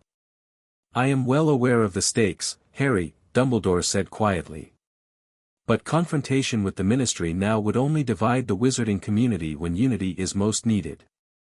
Harry studied the headmaster's tired face. Is there something else you're not telling me? Something about Voldemort's activities? For a moment, Dumbledore looked startled by the directness of the question. Why do you ask? Because you've been avoiding me since June, Harry said bluntly. Even now, you're barely meeting my eyes. Something's changed, and I deserve to know what it is. A flash of what might have been guilt crossed Dumbledore's face. Harry, he stopped, seeming to reconsider his words. There are concerns about the nature of your connection to Voldemort. I fear he may attempt to use it against you. You mean my scar? The visions? Yes. Dumbledore nodded. I believe Voldemort may become aware of the connection between your minds. If he realizes its nature, he might attempt to access your thoughts or plant false visions. So you've been avoiding me to protect me, Harry concluded, keeping his tone carefully neutral. To prevent him from seeing through my eyes to you. Precisely, Dumbledore confirmed, looking relieved that Harry understood. It is not by choice that I've kept my distance, but by necessity. And the prophecy? Harry asked suddenly. The one Grindelwald mentioned? The one you finally told me part of at Grimmauld Place? When were you planning to tell me the rest? Dumbledore went very still. You've been in contact with Grindelwald again. Answer the question, Harry pressed. For a long moment, Dumbledore said nothing, his blue eyes searching Harry's face. When he finally spoke, his voice was heavy with resignation. I planned to tell you everything when I believed you were ready to hear it. When the burden would not crush you. That wasn't your decision to make, Harry said quietly. Not when it's my life on the line. Perhaps not, Dumbledore conceded. An old man's mistake, believing he knows best. He sighed deeply. What else has Grindelwald told you? Harry carefully considered how much to reveal. Enough to know you've been preparing me for something you never bothered to explain. Enough to know there's a connection between Voldemort and me that goes deeper than a cursed scar. Alarm flickered in Dumbledore's eyes. Harry, Gellert Grindelwald is a master manipulator. Whatever he's told you, is he lying? Harry interrupted. About the prophecy? About my connection to Voldemort? About why you kept your distance this summer? Dumbledore fell silent, and in that silence, Harry had his answer. I thought so, he said, rising from his chair. For what it's worth, I understand why you did it. You wanted to protect me. But I'm done being protected from the truth. Harry, Dumbledore began. I should get to Gryffindor Tower, Harry cut him off. It's late, and classes start tomorrow. May I go? After a moment's hesitation, Dumbledore nodded. We will continue this conversation soon, Harry. There is much I need to explain. I look forward to it, Harry said without inflection, then turned and left the office. His heart hammered as he descended the spiral staircase. He'd never spoken to Dumbledore like that before, challenging him directly, demanding answers rather than accepting half-truths. It felt both terrifying and exhilarating. More importantly, Dumbledore's reactions had confirmed Grindelwald's claims. The prophecy, the connection to Voldemort, Dumbledore's deliberate distance, all true. Which meant the rest, about Harry being a Horcrux, about Dumbledore preparing him for eventual sacrifice, was likely true as well. As he made his way to Gryffindor Tower, Harry's resolve strengthened. He would continue training with Grindelwald, learning everything he could. He would form the defense group Hermione suggested, teaching others to protect themselves. And he would find a way to destroy the Horcrux inside him without sacrificing his life. The die was cast. There was no going back. Defense against the dark arts under Umbridge proved even worse than Harry had anticipated. Her first class devolved into a confrontation when she insisted they would be learning theory only, no practical spellcasting. And how's theory supposed to prepare us for what's out there? Harry demanded. Umbridge's girlish smile tightened. There is nothing out there, Mr. Potter. Who do you imagine wants to attack children like yourself? Let me think, Harry said with mock thoughtfulness. Maybe Lord Voldemort. A collective gasp rippled through the classroom. Umbridge's face drained of color, then flushed an ugly red. 10 points from Gryffindor, Mr. Potter. Now let me make something quite plain. Her voice dropped to a dangerous whisper. You have been told that a certain dark wizard has returned. This is a lie. So Cedric Diggory dropped dead of his own accord, did he? Harry asked coldly. The room went deathly silent. Even Umbridge seemed momentarily at a loss. Cedric Diggory's death was a tragic accident, she finally said. It was murder, Harry said, his voice steady. I saw it happen. Voldemort killed him. Detention, Mr. Potter. Umbridge shrieked. 5 o'clock, my office. For the entire week. Harry fell silent, Grindelwald's advice echoing in his mind, appear compliant while pursuing your own path. Antagonizing Umbridge openly would only limit his freedom at Hogwarts. Yes, Professor, he said, with just enough deference to surprise her. The rest of the class proceeded without incident, though Harry could feel concerned glances from Ron and Hermione. They'd expected him to continue arguing, the old Harry would have. But he was playing a longer game now. That evening, he reported to Umbridge's sickeningly pink office for detention. The walls were covered with decorative plates featuring mewling kittens, and the air smelled overwhelmingly of artificial roses. You're going to be writing lines, Mr. Potter, Umbridge said with poisonous sweetness. You will write, I must not tell lies. How many times? Harry asked. Oh, as long as it takes for the message to sink in. She handed him a long, thin black quill. You won't need ink. Harry recognized the object immediately from Grindelwald's descriptions of dark artifacts, a blood quill, designed to use the writer's blood as ink, carving the words into their skin as they wrote. This is a blood quill, he stated flatly. They're restricted by the Ministry except for official contract signings. Umbridge's smile faltered.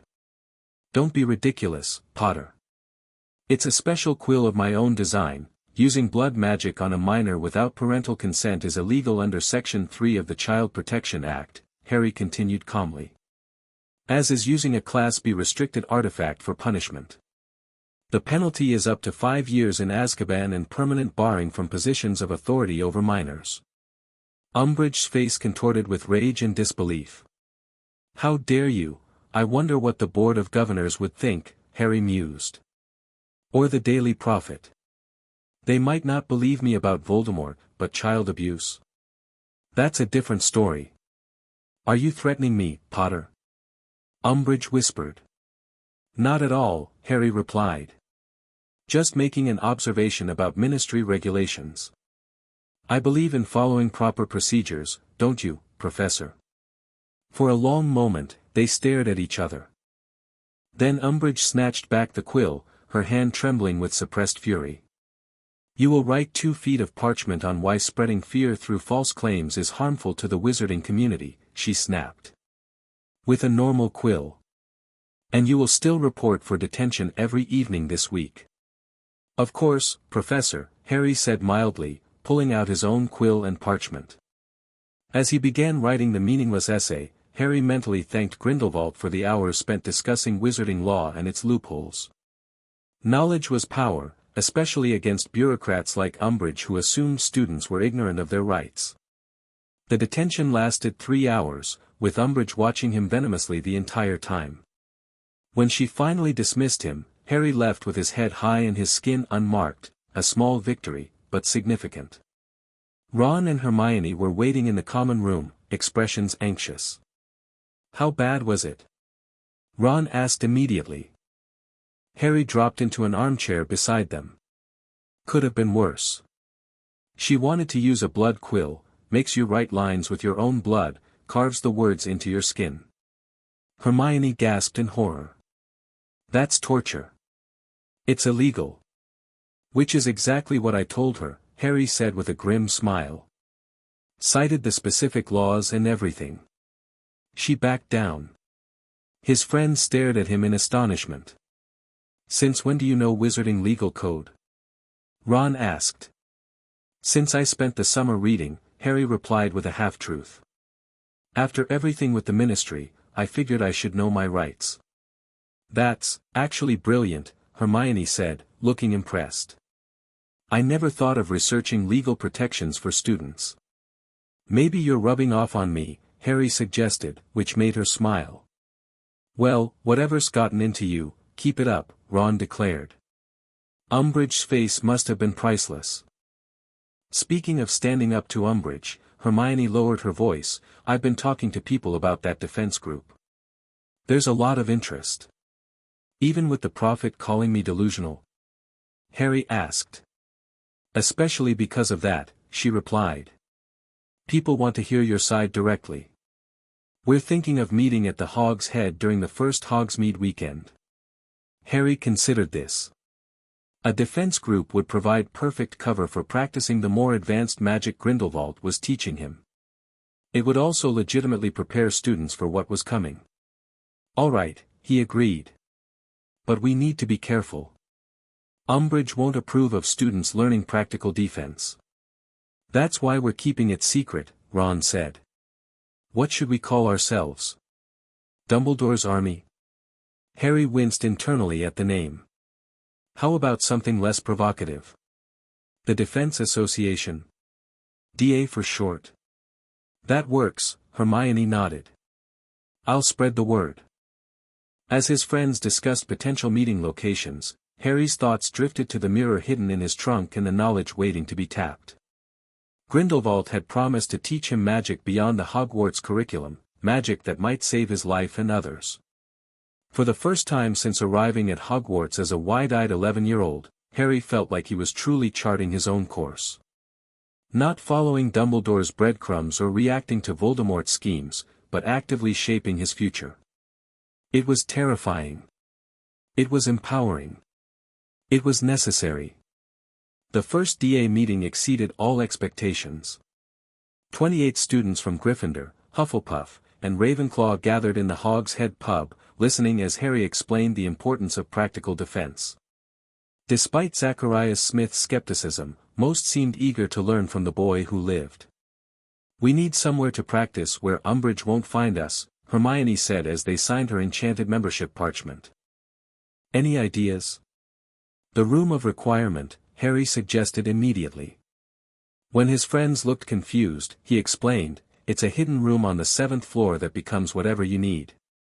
I discovered it while exploring the castle." In truth, Grindelwald had told him about it, having learned of its existence during his brief friendship with Dumbledore decades earlier. The room would be perfect for the DA, and for Harry's private practice sessions with advanced magic. "That's brilliant, Harry!" Hermione exclaimed. "How do we find it?"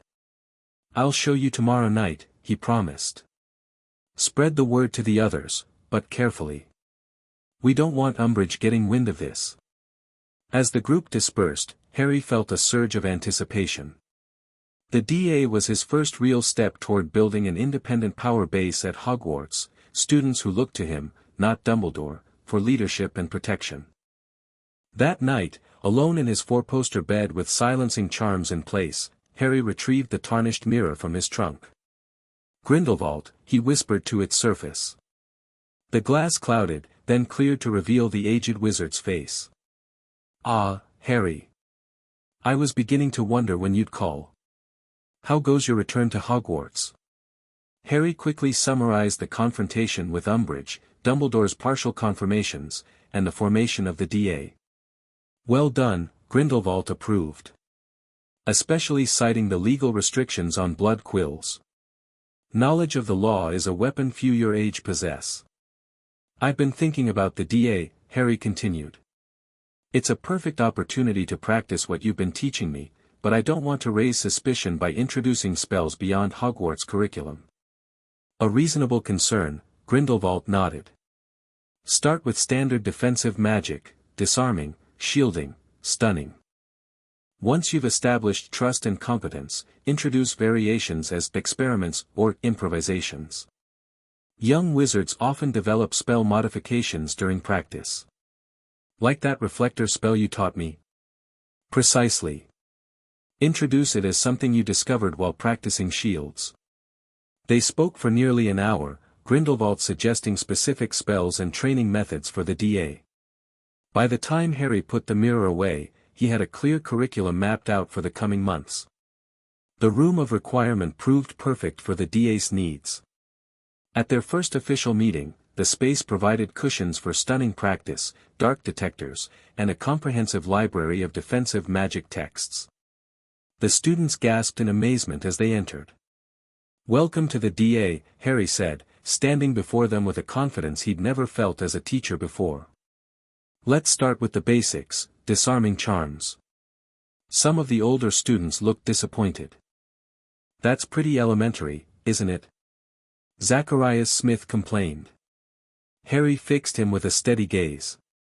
It saved my life against Voldemort in June, he said quietly. Sometimes the simplest spells make the difference between life and death. That silenced all objections. Harry paired them up and moved through the room, correcting stances and wand movements with a precision that surprised even himself. Grindelwald's training had given him a deeper understanding of magical mechanics, how intent, movement, and incantation work together to channel power. Excellent, Neville, he called as Longbottom successfully disarmed Padma Patil for the first time. See how your follow-through was complete that time. That's what made the difference. By the end of the session, even the skeptics seemed impressed with Harry's teaching. As students filed out in small groups, Hermione lingered behind. That was incredible, Harry, she said. You're a natural teacher. Thanks, he replied, rearranging cushions for the next meeting. It felt good, helping others defend themselves. You seem different this year, she observed, not for the first time. More. I don't know. Centered? Confident? Harry shrugged. I guess facing Voldemort changes your perspective. There's no time to waste on doubts anymore. She studied him for a moment longer. It's not just that. Your spell work is different too. More precise. Even Professor Flitwick commented on it in Charms yesterday. I practiced a lot this summer, Harry said, which wasn't entirely a lie. Couldn't do magic, but I could work on theory, movements. Hermione didn't look entirely convinced, but nodded.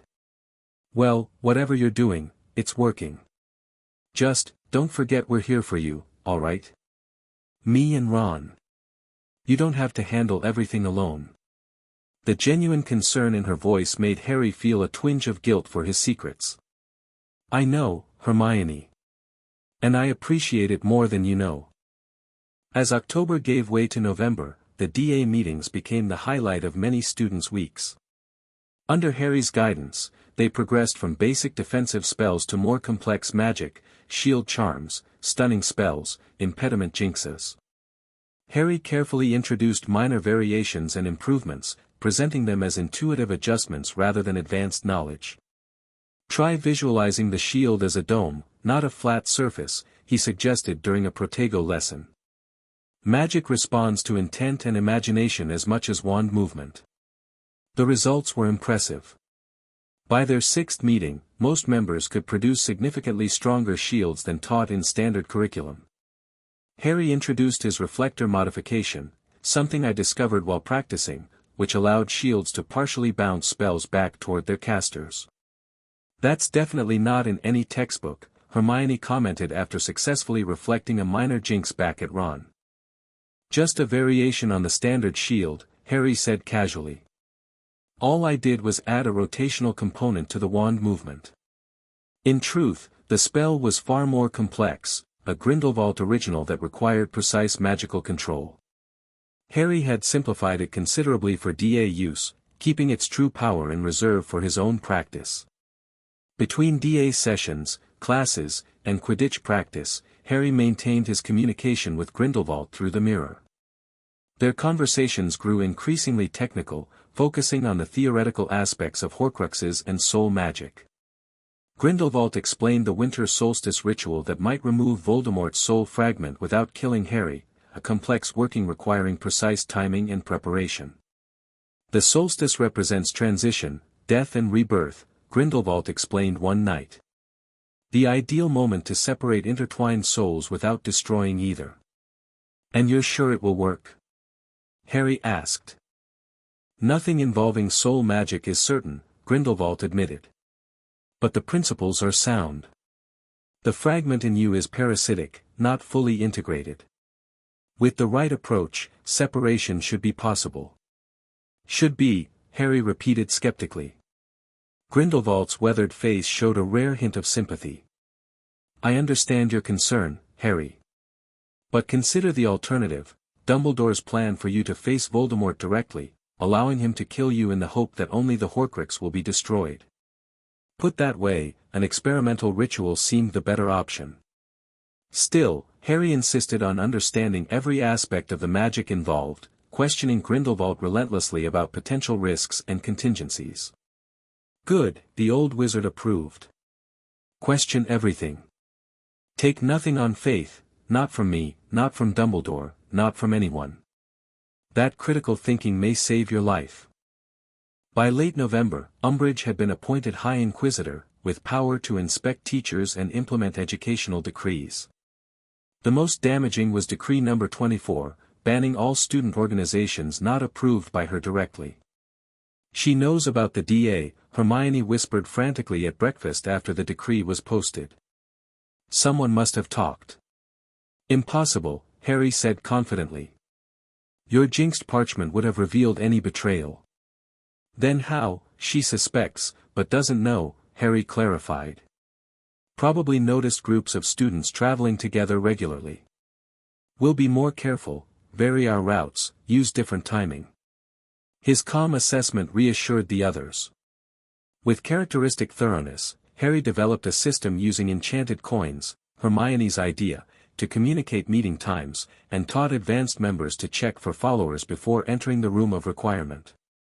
Meanwhile, Umbridge's inspections created a tense atmosphere among the staff.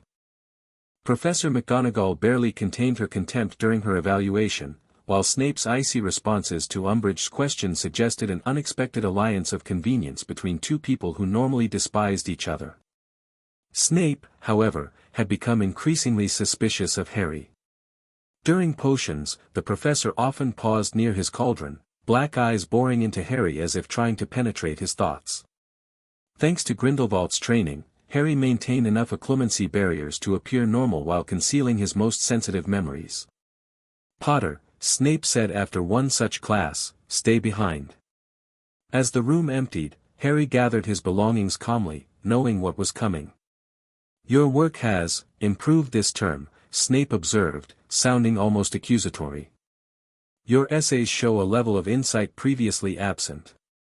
Thank you, sir, Harry replied neutrally. I did not offer praise, merely noted a change, Snape corrected coldly. One wonders what might have caused such a sudden development. Harry met his gaze steadily, allowing carefully selected thoughts to surface, frustration with Umbridge, determination to improve after Cedric's death, hours spent reading textbooks. I realized I needed to take my studies more seriously, he said. With Voldemort returned. Snape flinched slightly at the name. The headmaster, he said after a moment, has expressed concern about your frame of mind this term. Has he? Harry feigned mild surprise. I wasn't aware my academic improvement would worry him. Don't be obtuse, Potter, Snape snapped. Your behavior has changed. Your magical approach has changed. The headmaster wishes to ensure you haven't been influenced By Voldemort, you mean? Harry clarified, intentionally using the name again. Shouldn't I be having visions and tantrums if that were the case? Snape's eyes narrowed. Watch your tone. The headmaster has instructed me to teach you a clemency next term, to protect your mind from the Dark Lord's influence. Just as Grindelwald had predicted. Harry manufactured an appropriate look of confusion. A clemency? I don't understand. Of course you don't, Snape said with a curl of his lip. It is the magical defense of the mind against external penetration. Something your rash Gryffindor tendencies make you particularly vulnerable to. Harry allowed a flicker of indignation to show. When do we start? After the holidays. Until then. Snape's black eyes bored into Harry's. I suggest you practice controlling your emotions. Anger, fear, resentment, the Dark Lord can use them all to access your thoughts. Yes, sir, Harry said, suppressing the urge to demonstrate just how controlled his emotions already were. Snape dismissed him with a curt nod, clearly unsatisfied with the interaction but unable to pinpoint why. As Harry left the dungeons, he reflected on how differently the conversation had gone compared to previous years. Before Grindelwald's training, he would have risen to Snape's bait, reacted emotionally, revealed far more than intended. Now he controlled the exchange, revealing only what served his purposes. Power came in many forms, not just magical strength, but control over information and perception. It was a lesson Dumbledore had exemplified for years, though he'd never explicitly taught it to Harry. Now Harry was learning it from a different master, and using it against both his mentors. December brought heavy snow to Hogwarts and increased intensity to DA meetings. With the Christmas holidays approaching, Harry pushed the group to master more complex defensive magic, reductor curses, multiple target stunning, and shield variations. You're not planning to lead them into battle, are you? Hermione asked half-jokingly after a particularly grueling session that left everyone exhausted but exhilarated. Just preparing them for what's coming, Harry replied. Voldemort won't wait until they've completed their newts to attack. The last DA meeting before holidays featured a demonstration that left everyone speechless. Harry had selected Neville and Luna as opponents, facing them in a 2-against-1 duel to demonstrate defensive techniques against multiple attackers. Don't hold back, he told them. Cast anything you've learned, I need to show real defensive situations. What followed was a display of magical prowess beyond what most had seen from a 15-year-old wizard. As spells flew from Neville and Luna's wands, Harry moved with fluid grace, shielding, dodging, and counterattacking in seamless combinations. His non-verbal casting, supposedly not taught until 6th year, allowed him to switch spells with barely a pause. When Luna sent a particularly clever combination of impediment jinx and disarming charm, Harry conjured his reflective shield, sending the jinx back at Neville while sidestepping the disarmer. A moment later, both his opponents were disarmed and immobilized. The room erupted in applause. Harry quickly released Neville and Luna from their bindings, downplaying his performance. Just basics combined effectively, he insisted. Anyone can do it with enough practice. But the demonstration had affected the group profoundly. They looked at Harry with new eyes, not just as a teacher but as a leader, someone capable of protecting them when the time came. That wasn't just basics, Hermione said later as they walked back to Gryffindor Tower. Some of those spells we've never even practiced in the DA. I've been studying independently, Harry explained. Testing combinations, seeing what works. You moved like a dueling champion, Ron added, still sounding impressed. All fluid and precise. Where'd you learn to fight like that? Books, observation, Harry shrugged. Watching how Dumbledore and Voldemort dueled in the graveyard taught me a lot about efficient movement. His friends exchanged glances but didn't press further. Harry knew they sensed he wasn't telling them everything, but so far they'd respected his privacy. He wondered how long that would last once they returned from holidays, especially if his plans with Grindelwald proceeded as intended. The last day of term brought one final confrontation with Dumbledore.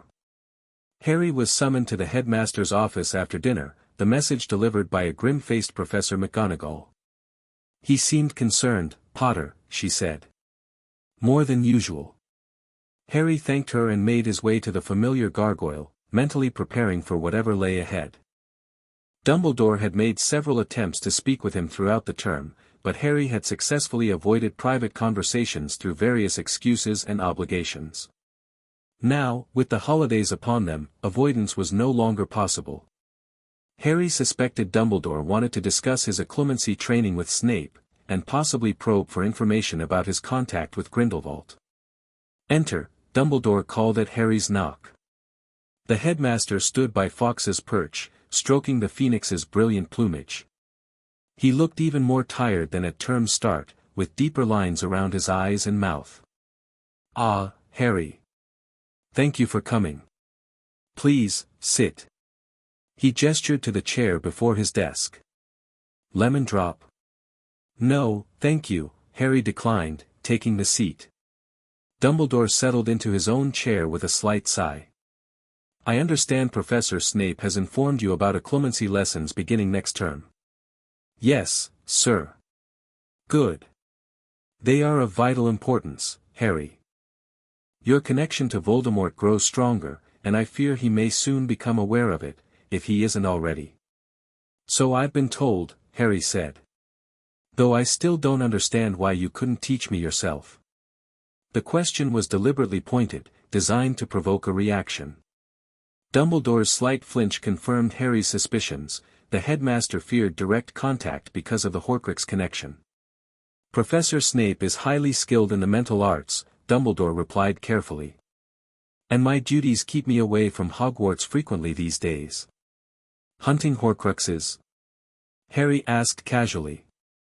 Dumbledore went perfectly still, his blue eyes sharpening with alarm. "What did you say?" "Horcruxes," Harry repeated.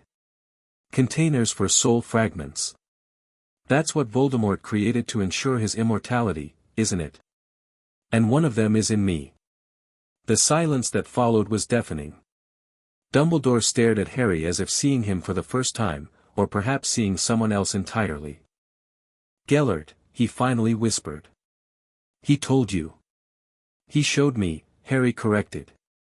"Taught me to recognize the signs. The diary in second year was one. And this," he touched his scar, "is another.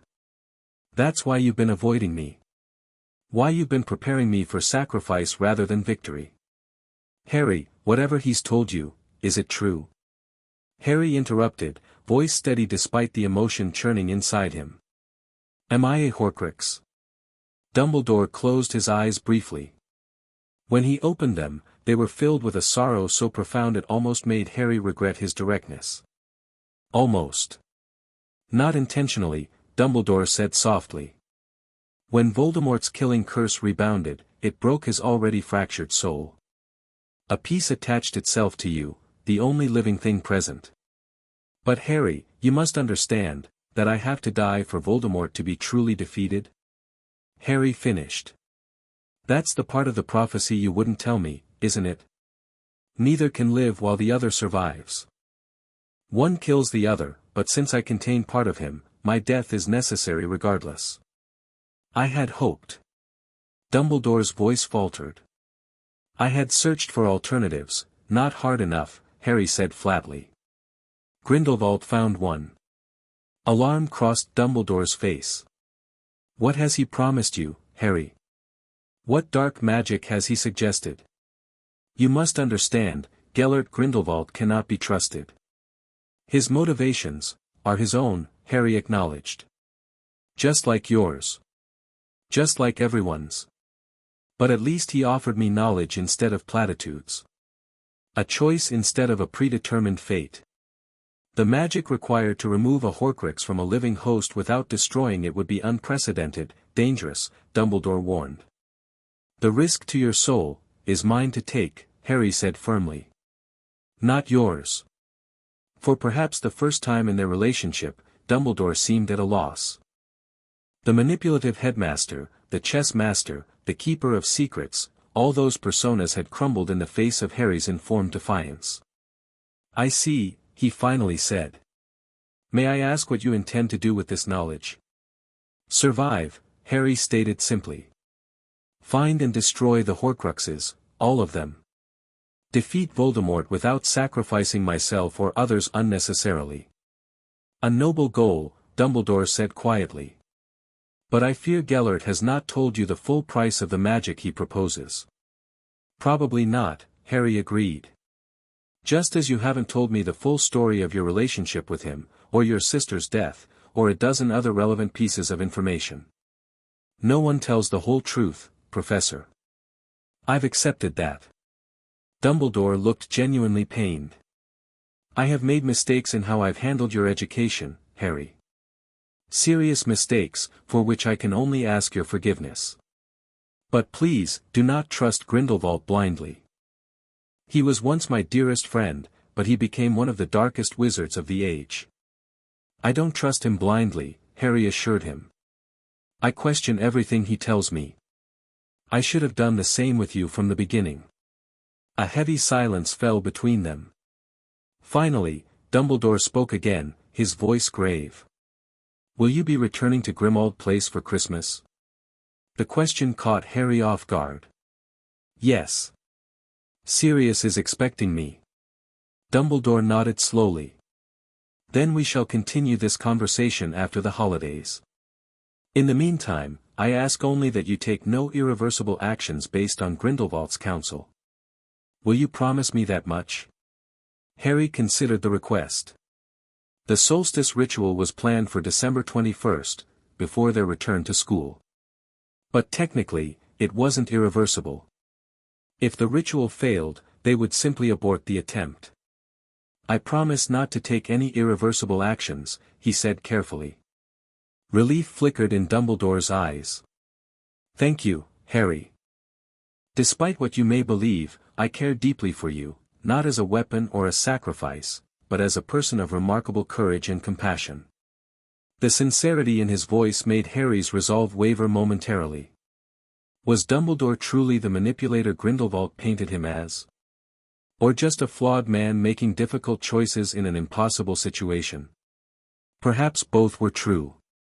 I'll see you after the holidays, Professor, Harry said, rising from his chair. Happy Christmas. Happy Christmas, Harry, Dumbledore replied softly. Be careful. As Harry left the office, he felt the weight of his decisions pressing down on him. In less than a week, he would attempt a ritual that might free him from Voldemort's soul fragment, or damage his own beyond repair. The risks were enormous, but so were the potential rewards, a future not defined by prophecy or sacrifice, but by his own choices. Whatever happened at the solstice, Harry knew one thing for certain: he would never again allow others to determine his fate without his informed consent. Not Dumbledore, not Voldemort, not even Grindelwald. The future, for better or worse, would be of his own making. The Hogwarts Express journey back to London gave Harry time to finalize preparations for the solstice ritual. While Ron and Hermione discussed holiday plans, he reviewed mental notes on the process Grindelwald had outlined through their mirror communications. The ritual would require 3 key elements: the Locket Horcrux as a sympathetic focus, the precise alignment of solstice energies, and a replacement vessel to receive the extracted soul fragment. Grindelwald had arranged everything, claiming decades of planning during his imprisonment had given him unique insights into Horcrux manipulation. Harry had his doubts. Anyone who spent 50 years plotting inevitably had ulterior motives, but the alternative seemed worse. Trust Dumbledore's plan for his eventual sacrifice. Wait for Voldemort to exploit their connection more directly. No, this was his best chance at freedom. Harry. Hermione's voice broke through his thoughts. You've been staring at that same page for 20 minutes. Are you all right? He blinked, realizing he'd been holding an open book as cover for his contemplation. Just tired. Thinking about the holidays. Sirius will be glad to see you, she said warmly. He's been decorating Grimmauld Place for weeks, according to the letters my parents forwarded. Harry managed a smile. The guilt of keeping secrets from Sirius weighed on him nearly as much as hiding the truth from Ron and Hermione. His godfather deserved to know what he was planning, but involving him would put Sirius at risk, from both the Ministry and Dumbledore. Yeah, it'll be good to see him, Harry agreed. First proper Christmas with family. The words weren't entirely false. Sirius was the closest thing to family Harry had ever known. Which made the deception that much harder to bear. When they arrived at King's Cross, the Order was waiting to escort them, Tonks with her hair Christmas red, Lupin looking slightly less shabby than usual, and Mad-Eye Moody's magical eye spinning vigilantly. "All right, Potter." Moody growled as they collected their trunks. "Straight to headquarters, no detours." "Wouldn't dream of it," Harry assured him. The journey to Grindelwald Place passed without incident, though Harry noticed the heightened vigilance of their escorts. The Order clearly feared both Voldemort and Grindelwald might target him during the transfer. If only they knew the threat had already infiltrated their headquarters weeks ago. Sirius greeted them at the door with uncharacteristic holiday cheer. Grindelwald Place had been transformed with garlands, enchanted icicles that never melted, and fairy lights floating through the hallways. Even the portrait of Mrs. Black had been temporarily silenced with what Sirius described as a complex charm I should have tried months ago. "Welcome home," his godfather said, pulling Harry into a hug. "How was term?" "Educational," Harry replied with a hint of irony. Sirius raised an eyebrow but didn't press. "Well, you can tell me all about it later. Dinner's almost ready, Molly's been cooking all day." The kitchen was warm and fragrant, filled with Weasleys and Order members enjoying a pre-Christmas gathering. For a few hours, Harry allowed himself to relax into the camaraderie, pushing aside thoughts of Horcruxes and rituals. He laughed at the twins' jokes, admired Bill and Fleur's obvious attraction, and ate more of Mrs. Weasley's cooking than seemed physically possible. Only when the party began to disperse did Sirius pull him aside. "Dumbledore fire called earlier," he said quietly. "Seemed concerned about you. Said you two had a complicated conversation before leaving school." Harry sighed. Of course Dumbledore would alert Sirius. "We discussed some things he's been keeping from me. About the prophecy, about Voldemort." Sirius's expression darkened. "He still won't tell you the whole thing." "Actually, he did," Harry admitted. "When I confronted him directly. There's more, though, things about why Voldemort couldn't die that night in Godric's Hollow." "And?" Sirius prompted. Harry hesitated, torn between trust and protection. "It's complicated. I'm still processing it." Disappointment flickered across Sirius's face. "I see. Well, when you're ready to talk about it, I'm here." The guilt intensified. "Sirius, no pressure," his godfather interrupted with a forced smile. "It's Christmas. Let's focus on enjoying that, all right?" Harry nodded, relieved and ashamed in equal measure. "Thanks for understanding." Later that night, alone in the room he shared with Ron, Harry retrieved the communication mirror. Ron was still downstairs playing chess with his father, giving Harry a brief window for contact. "Grindelwald," he whispered. The old wizard's face appeared, looking pleased. "Harry. You've arrived safely, excellent. Are we still proceeding as planned?" "Yes," Harry confirmed. "Though Dumbledore suspects something. He made me promise not to take any irreversible actions based on your counsel." Grindelwald chuckled. "Always so careful with his wording." "No matter, our ritual is not irreversible. Merely, significant. You're sure everything's ready? The timing, the substitute vessel?" "All prepared," Grindelwald assured him.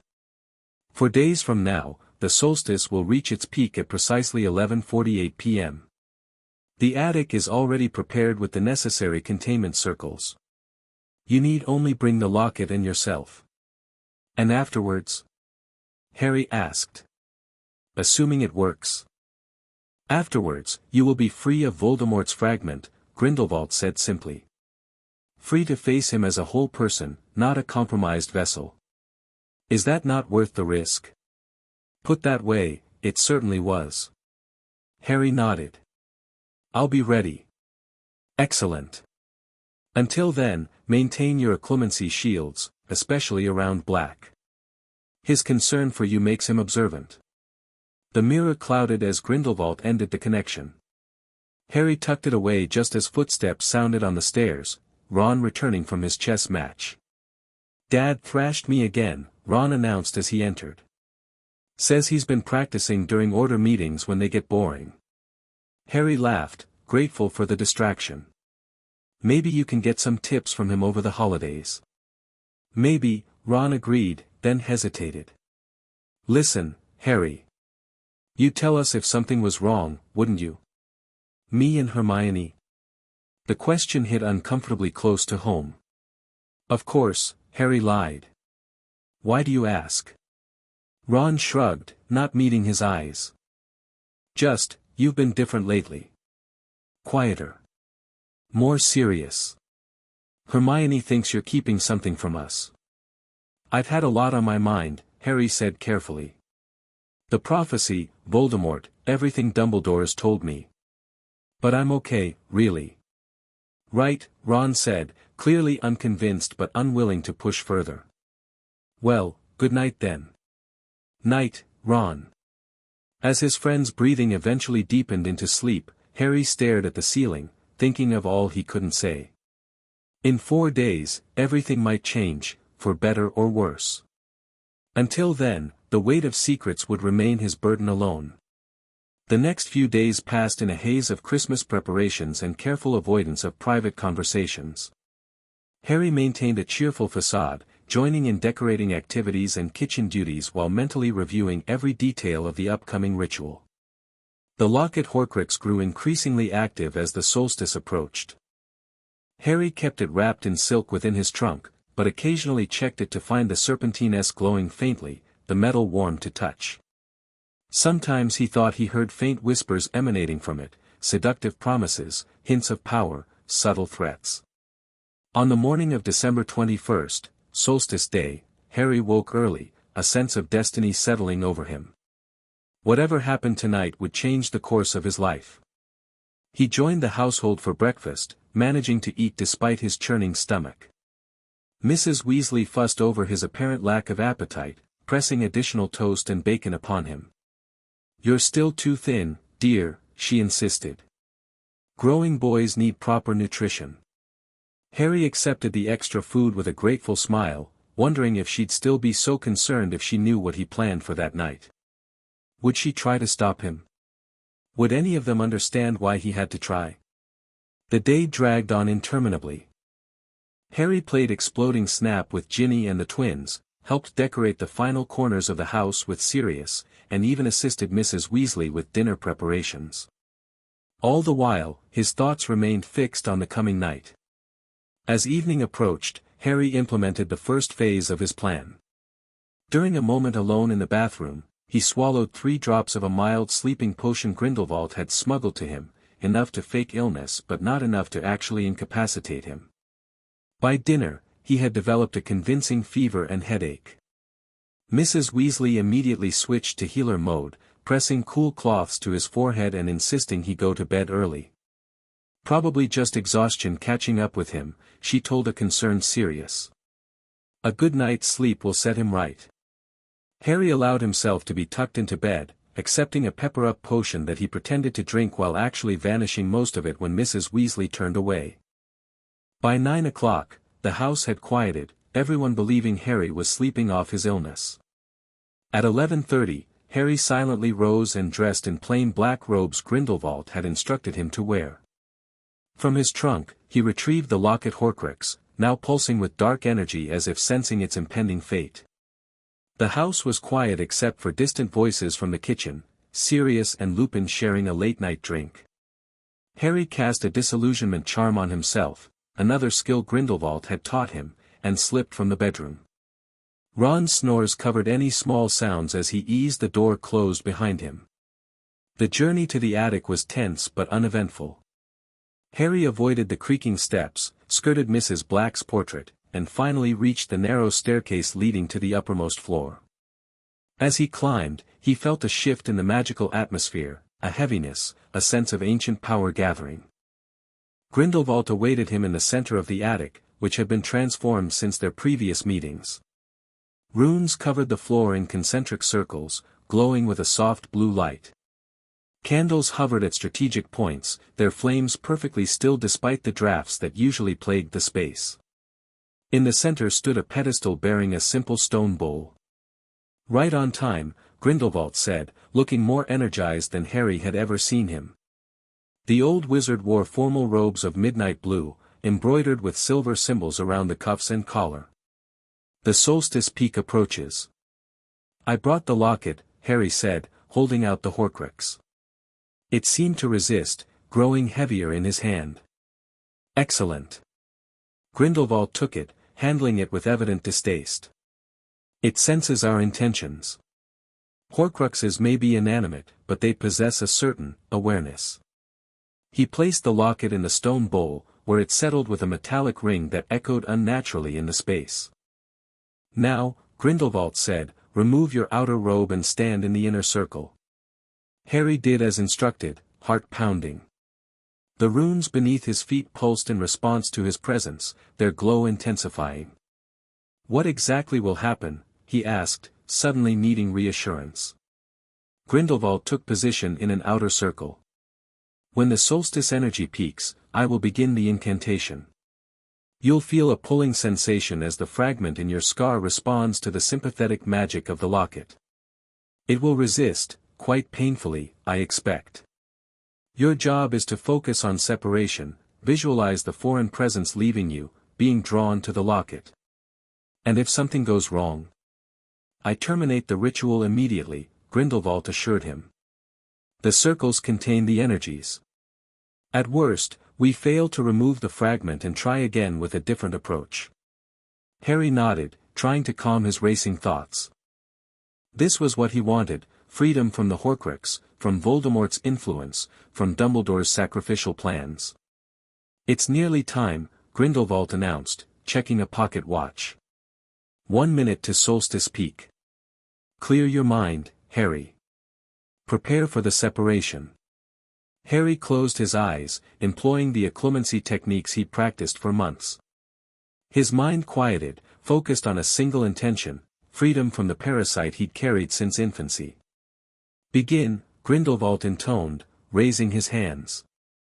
The ritual started subtly, a heightening of the magical atmosphere, a pressure building in Harry's scar.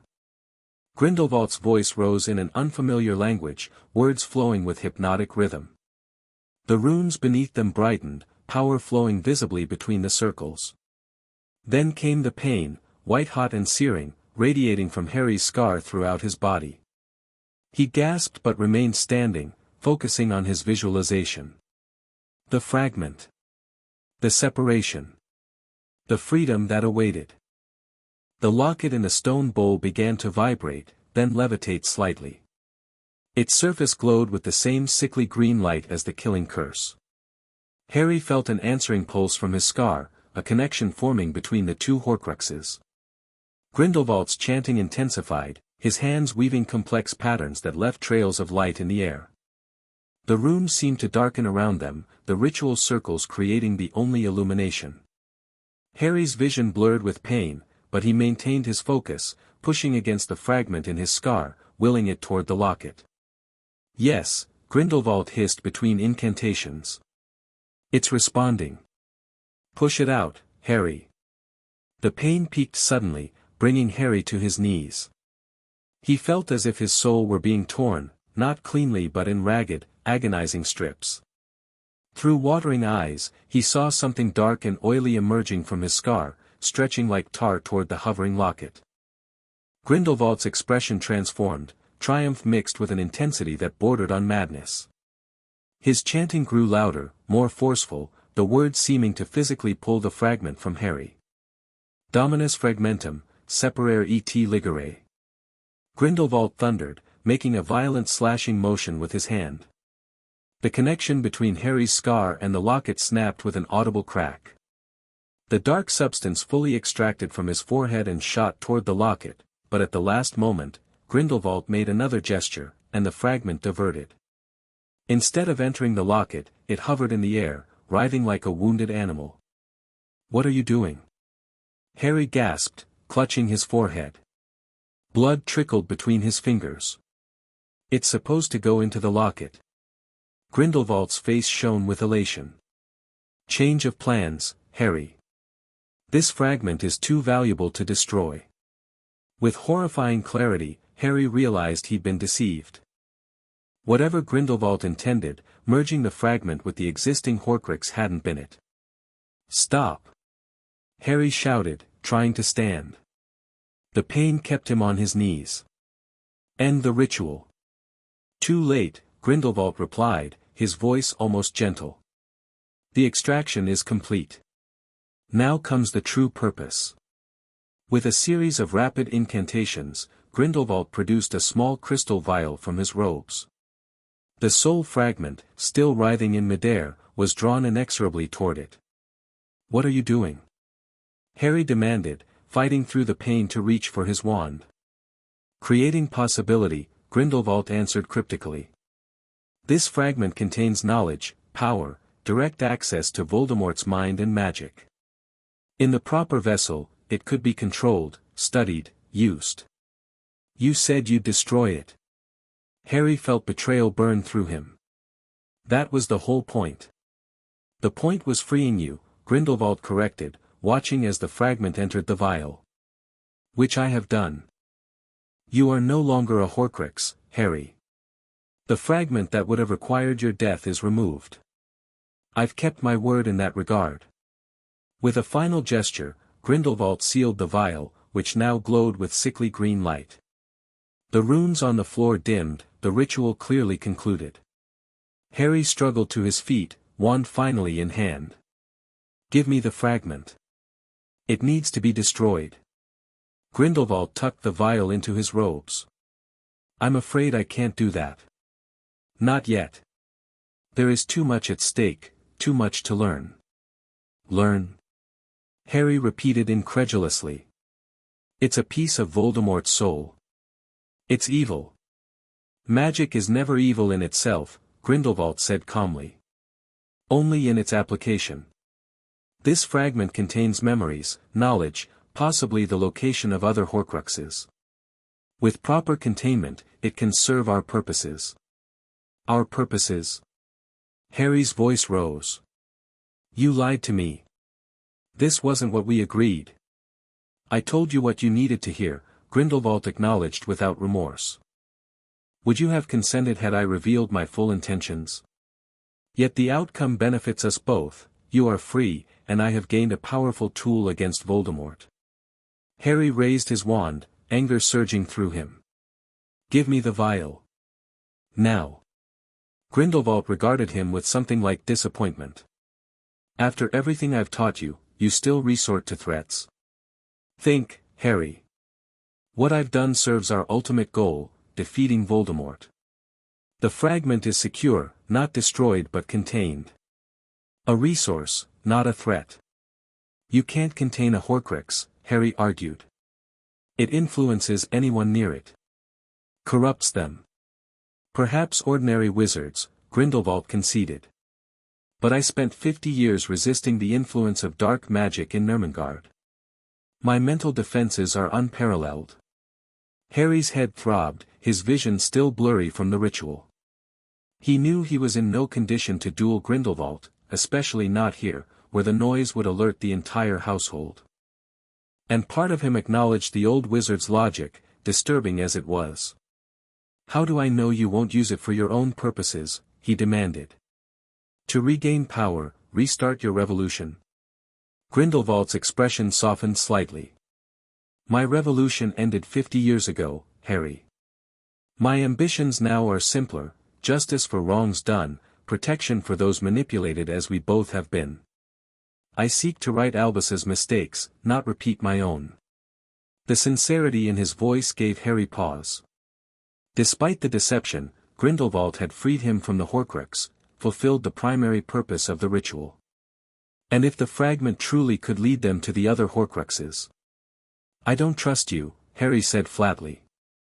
Not anymore. Understandable, Grindelwald nodded. Trust must be earned, and I have damaged what little you granted me. But consider this, I could have taken the fragment and disappeared. Instead, I remain here, explaining myself, seeking your continued partnership. Partnership? Harry nearly laughed. You just proved you'll lie to my face if it serves your purposes.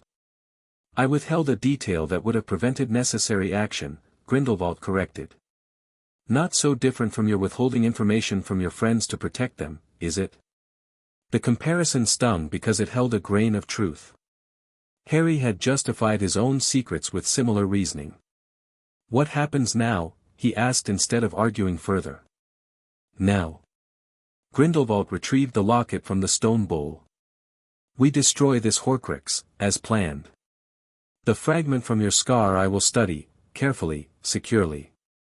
And you will continue your education at Hogwarts, free from Voldemort's direct influence for the first time in your life. And when Dumbledore realizes the Horcrux is gone, you tell him a partial truth, Grindelwald suggested. That we attempted a ritual to remove it, but you don't know if it succeeded. Let him perform his own tests, they will confirm the fragment's absence without revealing its current location. Harry considered this. He still felt violated by Grindelwald's deception, but the pragmatic part of him recognized the potential value in what the old wizard proposed. If studying the fragment could reveal the other Horcrux's locations. I need time to think, he finally said. This changes everything between us. Fair enough. Grindelwald placed the locket back in the bowl. Shall we at least complete the destruction of this Horcrux before we part? One less fragment of Voldemort's soul in the world. After a moment's hesitation, Harry nodded. How do we destroy it? Fiend fire, Grindelwald said. Controlled, of course. The containment circles will prevent it spreading. He raised his wand, and with a whispered incantation, flames erupted from its tip, not ordinary fire but something alive, malevolent. Serpents, chimeras, and dragons of flame writhed and snapped, confined within the innermost ritual circle. The heat was intense but precisely directed. When the fire touched the locket, it emitted a high, terrible scream. The metal blackened, then split open, releasing a cloud of dark smoke that briefly formed Voldemort's face before the fiend fire consumed it. In seconds, the locket was reduced to a puddle of molten metal. Grindelwald terminated the cursed fire with another complex wand movement, leaving only a scorched circle on the floor. One down, he said softly. 5 to go, by my estimation, not counting the fragment in my possession. Harry stared at the destroyed Horcrux, feeling a strange mixture of satisfaction and foreboding. They had succeeded in destroying one fragment and removing another, yet the latter had created a new, unforeseen complication. I should return to bed before someone notices I'm missing, he said, gathering his discarded robe. Grindelwald nodded. We'll speak again when you've had time to process tonight's events. For what it's worth, Harry, I believe you'll come to see the wisdom in my approach. The fragment is more valuable preserved than destroyed, at least until its knowledge is extracted. Maybe, Harry said noncommittally. Or maybe you've just made yourself a target for both Dumbledore and Voldemort. I've been that for decades, Grindelwald replied with a grim smile. Nothing new there. As Harry turned to leave, Grindelwald called after him. One more thing, Harry. Touch your scar. Confused, Harry raised his hand to his forehead. The familiar lightning bolt was still there, but different somehow, the skin smooth rather than raised, the constant low-level pain absent for the first time in his memory. It's just a scar now, Grindelwald said softly. Not a Horcrux. Remember that when you judge my methods. Harry said nothing, but the realization followed him down the attic stairs. Whatever Grindelwald's deception, the ritual had worked. The fragment was gone. He was free from carrying a piece of Voldemort's soul. That fact alone might be worth the price of partnership with a former dark wizard, even one who had just proven his willingness to deceive for his own ends. As Harry slipped back into his bedroom, he found Ron still snoring peacefully, unaware of the momentous events that had transpired floors above. Harry touched his scar again, marveling at the absence of pain, the feeling of being truly himself for the first time. Whatever came next, whatever complications Grindelwald's deception created, at least he faced it with an undivided soul. That was something Dumbledore had never offered him, freedom without sacrifice. The question now was what Harry would do with that freedom, and whether Grindelwald's method of obtaining it would ultimately prove as dangerous as the Horcrux itself. Chapter 3, For the Greater Good. The journey back to Hogwarts after Christmas felt surreal. Harry sat by the frosted train window, watching the countryside blur past while occasionally touching his scar, still there, but fundamentally changed. No pain. No connection. Just ordinary skin marked by an extraordinary past. "You seem better," Hermione observed, studying him over her Transfiguration textbook. "Did you finally shake that fever?" "Yeah," Harry said, which wasn't entirely a lie. "I feel lighter somehow." That was the strange part. He'd expected to feel different after the ritual, and he did, but not in the way he'd anticipated. The absence of something he'd never consciously perceived was hard to describe. Like a background noise he'd lived with so long he'd stopped hearing it, only noticing when it suddenly ceased. "Well, you look better," she said, returning to her reading. "Less tense." Ron nodded in agreement, mouth full of chocolate frog. "Hogwarts will fix the right up," he joked after swallowing. Harry smiled, but his mind was elsewhere. He hadn't contacted Grindelwald since the ritual 4 nights ago. Part of him wanted nothing more to do with the manipulative old wizard who'd deceived him about the Horcrux fragment. Another part recognized they still needed each other, Harry for knowledge about the remaining Horcruxes, Grindelwald for whatever his ultimate goal was. That was the question haunting Harry: what did Gellert Grindelwald truly want? Revenge against Dumbledore? Redemption? A second chance at reshaping the wizarding world? The fragment he now possessed gave him dangerous potential for any of these. As the train approached Hogsmeade Station, Harry made a decision. He would maintain contact with Grindelwald, cautiously, skeptically, while pursuing his own investigation into the old wizard's past and true intentions. Hermione would help, even if she didn't know what she was helping with. "We should restart DA meetings immediately," he told his friends as they disembarked into the swirling snow. "Things are only going to get worse with Umbridge this term." "Agreed," Hermione said. "Though we'll need to be even more careful. I heard she's planning to form some kind of student patrol to enforce her decrees." "Let her try," Ron scoffed. "Fred and George are planning something big for the new term, won't say what, but they've been testing stuff in their room all holiday." Harry nodded, already formulating plans for the DA's evolution. With his mind clear of Voldemort's influence, he could focus completely on preparing his classmates for what was coming. And they would need preparation. War was inevitable now that Voldemort was gathering strength and allies. The carriages carried them through the gates of Hogwarts, Thestral snorting plumes of frozen breath as they trudged through the snow. Harry felt the castle's magic wash over him as they passed the boundary, the ancient protective enchantments recognizing returning students. But this time, he sensed something different in their interaction with his own magic. Cleaner. More harmonious. Whatever else Grindelwald had done, the ritual had truly freed Harry from the Horcrux. That much was undeniable. Dumbledore wasn't at the welcome feast. His golden chair remained conspicuously empty, prompting whispers among the student body and smug satisfaction from Umbridge, who seemed to grow more toad-like by the day in her triumph. "Wonder where he is," Ron muttered as they served themselves roast beef and Yorkshire pudding. "Off hunting you-know-who?"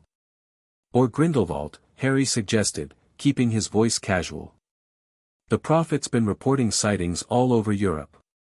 All fabricated, of course." Grindelwald had been at Grimmauld Place the entire time, though the Ministry remained convinced he'd fled to the continent after his escape. "I read those reports," Hermione frowned. "They seem suspiciously contradictory. Germany one day, Spain the next, then Romania. Almost as if someone wants the Ministry chasing shadows. Harry shrugged noncommittally. The Ministry's not exactly known for competence lately. After dinner, they returned to Gryffindor Tower, where Harry found a sealed note on his pillow. My office. 9 p.m. Come alone. A.D. So Dumbledore was at Hogwarts after all. Harry burned the note with a quick incendio, watching the parchment curl and blacken. He'd been expecting this confrontation, had prepared for it during the remaining days of holiday, but that didn't make it any less daunting. At 5 minutes to 9, Harry slipped out of the common room under the pretense of returning a book to the library before curfew. The corridors were mostly empty, with only the occasional prefect or ghost drifting past. He moved confidently, projecting the aura of someone on legitimate business. Fizzing whiz-bee, he told the gargoyle, which leapt aside to reveal the spiral staircase. When Harry entered the office, he found Dumbledore standing by Fawkes's perch, stroking the phoenix's crimson plumage. The headmaster looked even more tired than before the break, with new lines etched around his eyes and mouth. Harry, he said without turning. Thank you for coming. Please, sit. Harry took the offered chair, automatically strengthening his occlumency shields. Though Grindelwald had assured him the removal of the Horcrux would make mind-reading more difficult, Harry wasn't taking chances. You weren't at dinner, he observed neutrally. No. Dumbledore finally turned to face him. I was examining a most curious magical disturbance that occurred during the holidays. At Grimmauld Place, to be precise. Here it comes, Harry thought. He kept his expression impassive. What kind of disturbance? A powerful ritual, Dumbledore said, his blue eyes searching Harry's face. Performed on the winter solstice. In the attic. Harry said nothing, waiting. The curious thing, Dumbledore continued, moving to sit behind his desk, is that the magical signature was unlike anything I've encountered in decades. Except once, in 1945. Grindelwald, Harry acknowledged, seeing no point in denial. Yes. Dumbledore steepled his fingers. May I ask what ritual you participated in, Harry? For it was certainly you, your magical signature remains in the patterns.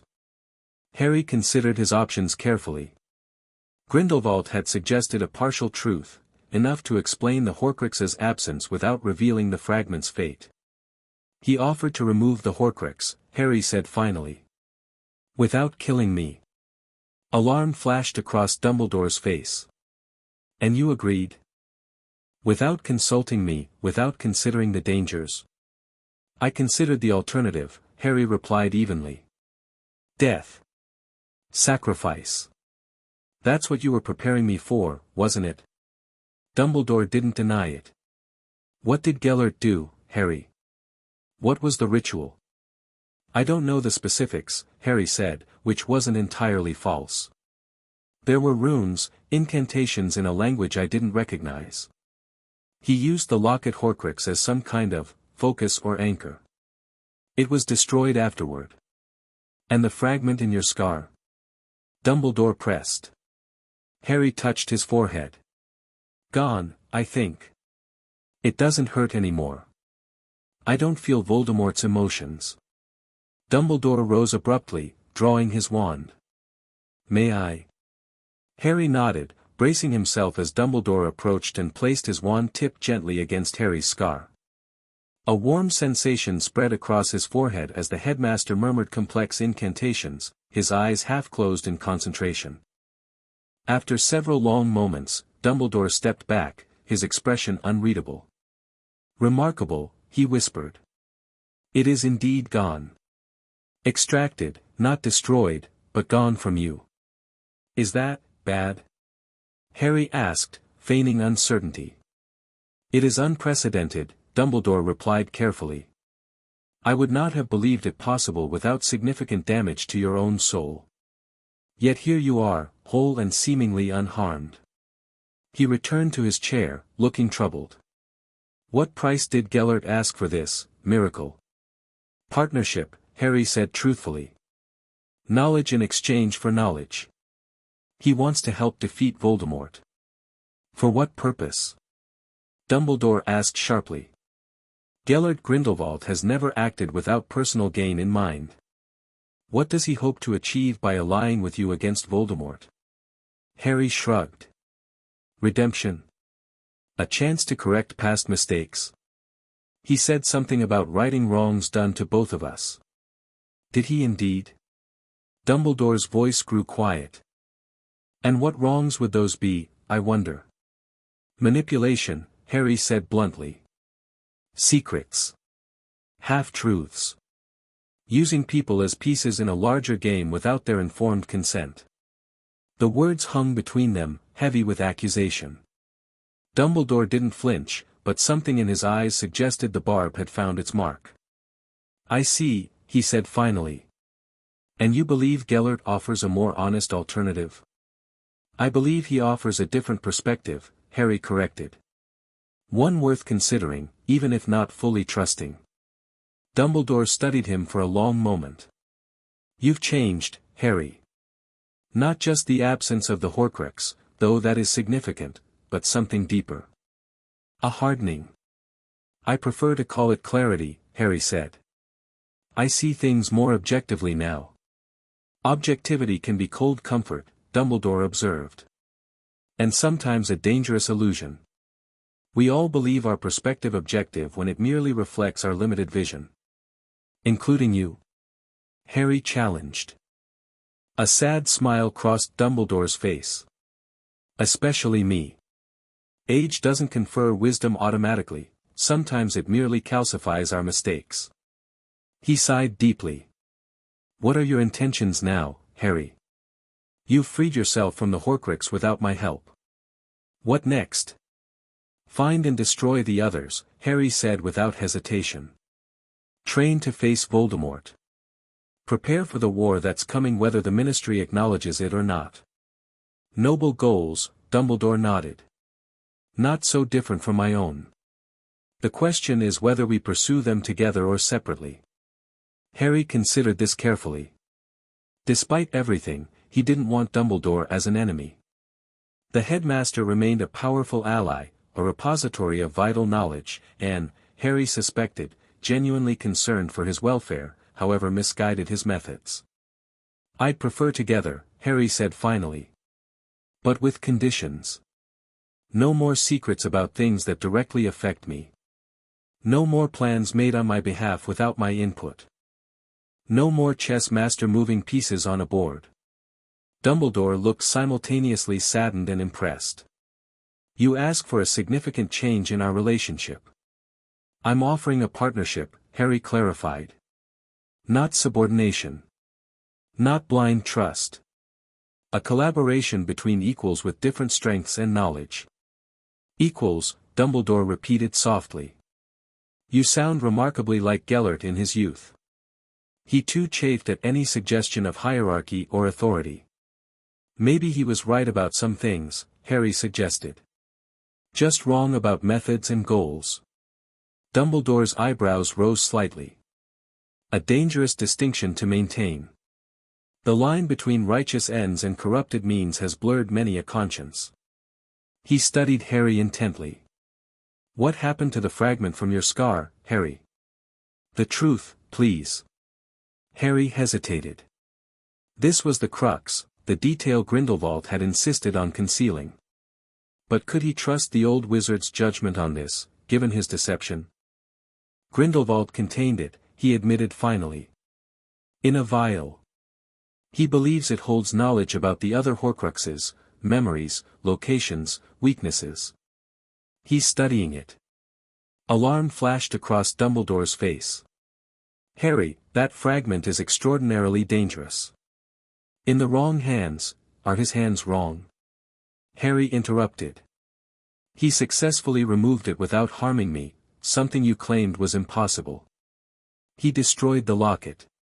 He's actively opposing Voldemort. What makes you so certain his intentions are malevolent? History, Dumbledore said gravely. Experience. An intimate knowledge of how Gellert's mind works. He is, uniquely capable of justifying terrible acts in service of what he perceives as necessary. Some might say the same about you, Harry observed. Dumbledore didn't deny this. Perhaps. The difference lies in what we consider acceptable sacrifice. He leaned forward intently. Harry, the fragment Gellert possesses contains a piece of Voldemort's consciousness, his power. If he finds a way to harness that, he becomes as dangerous as Voldemort. Potentially more so, Dumbledore said quietly. Gellert with access to Voldemort's knowledge of dark magic would be catastrophic. Harry absorbed this soberly. He'd considered the possibility that Grindelwald might use the fragment for his own purposes, but hearing Dumbledore voice the concern made it more concrete. I'll watch him, he promised. I don't trust him completely, especially after he concealed his plans for the fragment. But I don't believe he wants to become the next Dark Lord either. What do you believe he wants? Vindication, Harry said after a moment's thought. Recognition that some of his original ideas weren't wrong, just twisted by ambition and methods. And something personal regarding you, something he hasn't fully explained. Dumbledore's expression grew distant. Our history is complicated. Intertwined in ways few understand. He refocused on Harry. Be very careful, Harry. Gellert Grindelwald was the most persuasive wizard I've ever known. He could make the darkest paths seem not only reasonable but necessary. I know, Harry assured him. I'm not following blindly. Just, learning what I can while maintaining my own judgment. After a long moment, Dumbledore nodded. Very well. I see you've made your choice, or at least, your initial choice. I will not interfere, provided you keep me informed of anything concerning the Horcruxes or Voldemort's activities. And in return? Harry prompted. A smile flickered across Dumbledore's face. You've learned negotiation well. In return, I will share what I know about the remaining Horcruxes and my progress in locating them.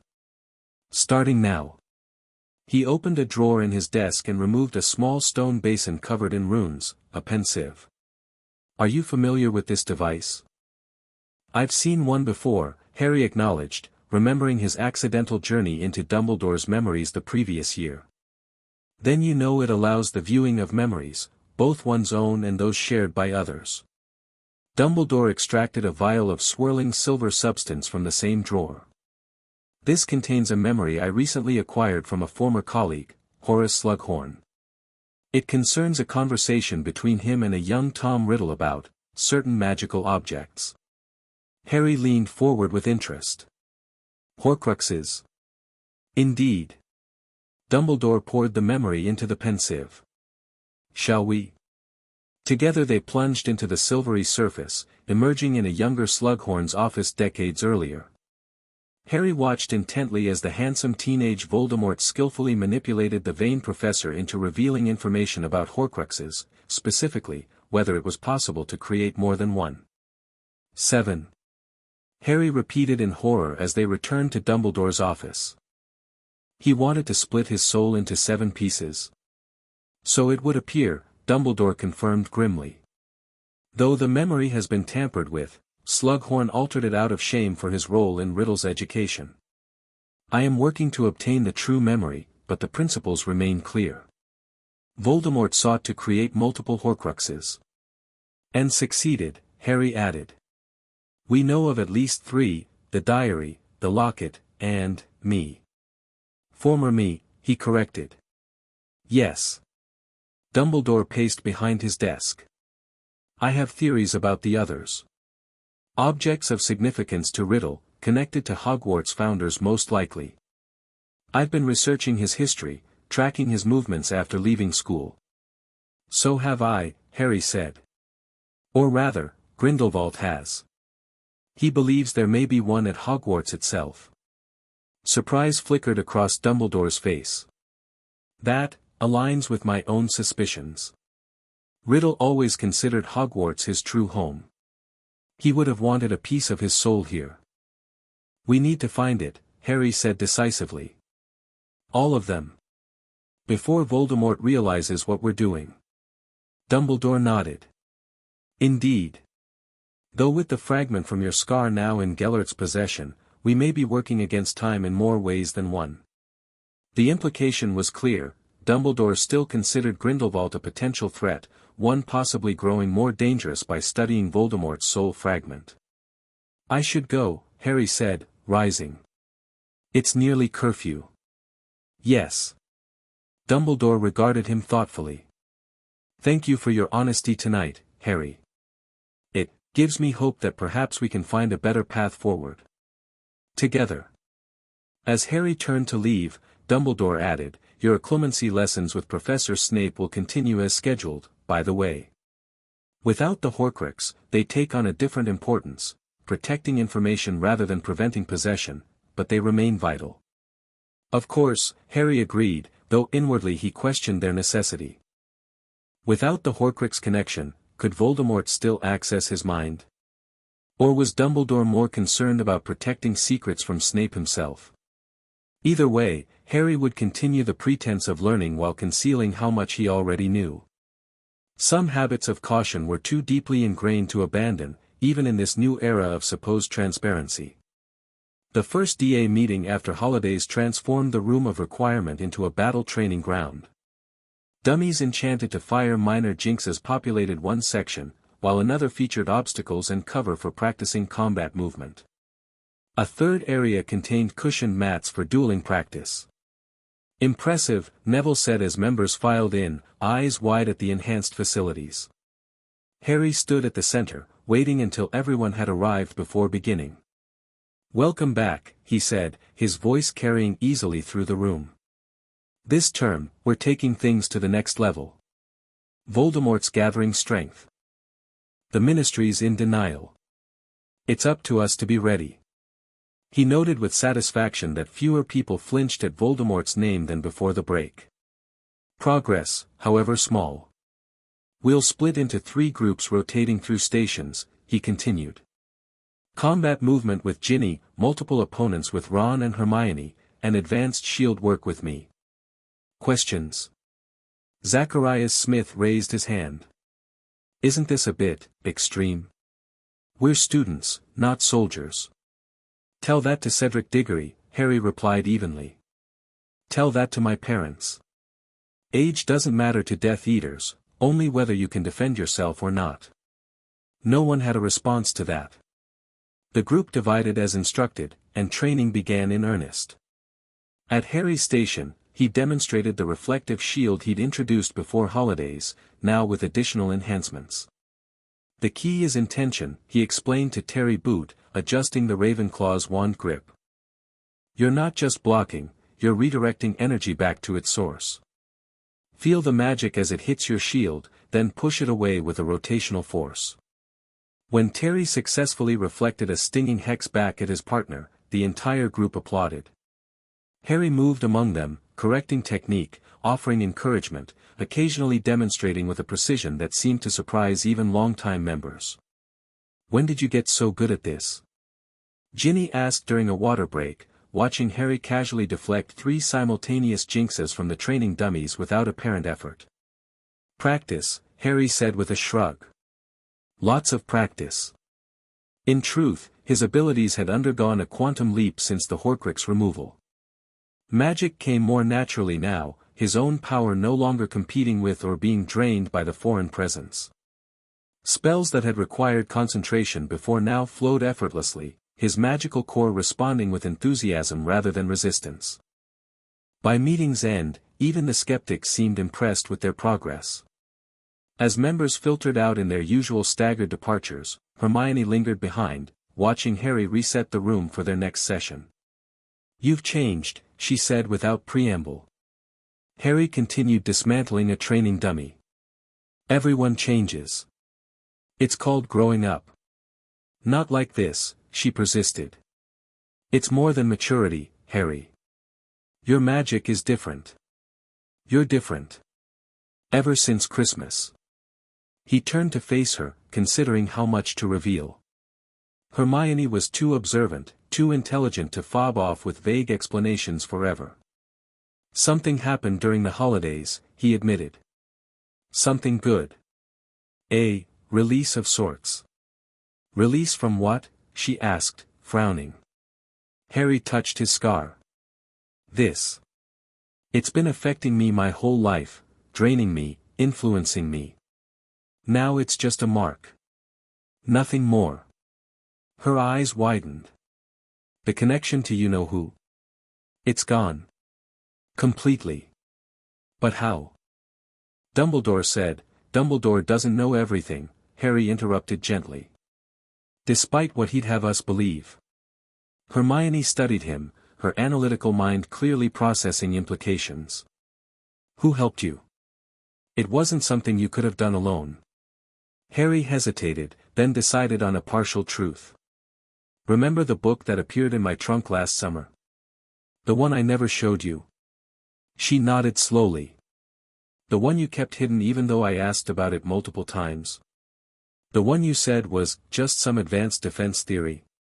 That one, Harry confirmed, wincing slightly at her tone. It contained information about my connection to Voldemort. And about someone who might help sever it. Who? She demanded. The moment of truth. Grindelwald. Hermione gasped, her hand flying to her mouth. Harry. He's a dark wizard. Nearly as bad as you-know-who in his time. Was, Harry corrected. People change, Hermione. 50 years in prison offers plenty of time for reflection. So you're saying, what? That Grindelwald had a change of heart and decided to help you out of the goodness of his reformed soul. Her skepticism was palpable. No, Harry admitted. He has his own motivations. But our goals aligned on this. Removing Voldemort's influence from me was beneficial to us both. Hermione paced the room, processing this bombshell. Does Dumbledore know? Now he does. I told him tonight. And he's okay with it. Her disbelief was evident. Harry shrugged. Not exactly thrilled, but he can't argue with the results. The connection is gone. I'm free of Voldemort's influence for the first time in my life. Hermione stopped pacing, her expression troubled. Harry, I've read about Grindelwald. His slogan, for the greater good, justified terrible things. Persecution. Imprisonment. Even death for those who opposed him. He believed the end justified any means. I know his history, Harry said. I'm not blindly following him, Hermione. Just learning what I can while maintaining my own judgment. The phrase, echoing what he'd told Dumbledore earlier, felt hollow even to his own ears. Was he really as independent as he claimed? Or was he simply exchanging one influence for another, potentially more dangerous one? Will you tell Ron? Hermione asked. Harry considered this. Not yet.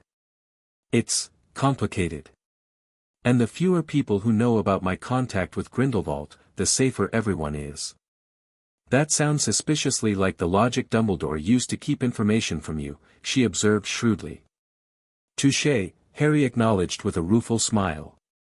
But the difference is, I'm not making decisions about your life without your input. I'm just protecting operational security. Hermione didn't look convinced. Promise me something, Harry. Promise you'll be careful. Grindelwald wasn't just powerful, he was persuasive. He convinced some of the brightest wizards of his generation to follow him into darkness. Including Dumbledore, Harry noted. Briefly, in his youth. I know. Her eyes widened. What? Dumbledore and Grindelwald were friends, Harry supplied. Possibly more. They planned a new wizarding order together before something happened to separate them. Where did you learn that? She demanded. Various sources, Harry said vaguely. The point is, I understand the risks. I'm not naive about who Grindelwald was, or might still be. But I also believe in second chances. In redemption. Hermione's expression softened slightly. That's very Even with everything you've been through, you still want to see the good in people. Not blindly, Harry clarified. But yes. I think people can change, can be more than their worst mistakes or darkest moments. After a long moment, Hermione nodded. All right. I don't like it, but I trust you, Harry. Just, keep me in the loop. No more massive secrets. Deal, Harry agreed, relieved at her conditional acceptance. And maybe you could help with something. What? Research, Harry said, knowing this would appeal to her. On Grindelwald's history, his connection to Dumbledore, anything that might help me understand his true motivations now. Hermione's eyes lit up with the challenge. I can do that. The restricted section probably has material that the standard history books don't cover. Just be discreet, Harry cautioned. If Umbridge catches you researching dark wizards. Please, Hermione scoffed. I've been sneaking forbidden books out of the library since first year. I know how to be careful. As they left the room of requirement together, Harry felt both relief and apprehension. Sharing even part of his secret with Hermione lifted a burden, but also created new complications. How much would her research reveal? Would it confirm or undermine Grindelwald's claims? And how would it affect Harry's own increasingly complex position between two powerful wizards with a fraught history? Only time would tell. For now, Harry had classes to attend, a defense group to lead, and occlumency lessons to fake. The game had grown more elaborate, the stakes higher, but his resolve remained unchanged: chart his own course, trust but verify, and prepare for the war that drew closer every day. January faded into February with increasing tension throughout Hogwarts. Umbridge's inquisitorial squad, led by Draco Malfoy and composed primarily of Slytherins, patrolled corridors with near-dictatorial power, deducting house points for imagined infractions and reporting suspected rulebreakers to their toad-like leader. The DA responded by becoming even more secretive and determined. Membership actually increased despite the risks, with students from all three participating houses bringing friends who wanted real defensive training. Harry pushed the group harder each session, introducing combat tactics and strategies alongside increasingly advanced spellwork. The room provided whatever they needed: reference books on obscure defensive magic, training equipment, even a charmed area that mimicked different battlefield conditions from forests to urban environments. You're training them like soldiers, Hermione observed after a particularly intense session focused on coordinated team defense. That's what they'll need to be, Harry replied without apology. When, Voldemort moves openly, everyone in this room will be a target. I'm not sending them out unprepared. Meanwhile, Snape's occlumency lessons continued, with Harry carefully maintaining the facade of gradual improvement. He allowed the potions master occasional glimpses of innocuous memories while protecting anything related to Grindelwald or the Horcruxes behind his strongest shields. Your progress is adequate, Snape conceded during their fifth session, looking somewhat puzzled by Harry's unexpected competence. Though your technique remains crude and inconsistent. Thank you, sir, Harry replied, intentionally projecting mild exhaustion to maintain the illusion of struggle. Snape's dark eyes narrowed suspiciously. The headmaster informs me your connection to the Dark Lord has altered. Diminished, perhaps. Has it?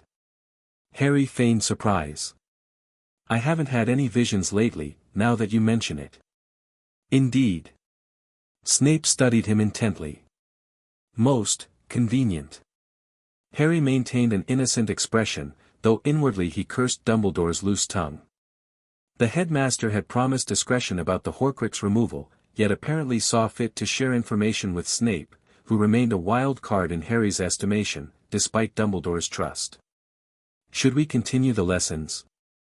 Harry asked. If the connection's fading on its own. The headmaster believes they remain necessary, Snape replied coldly. As a precaution.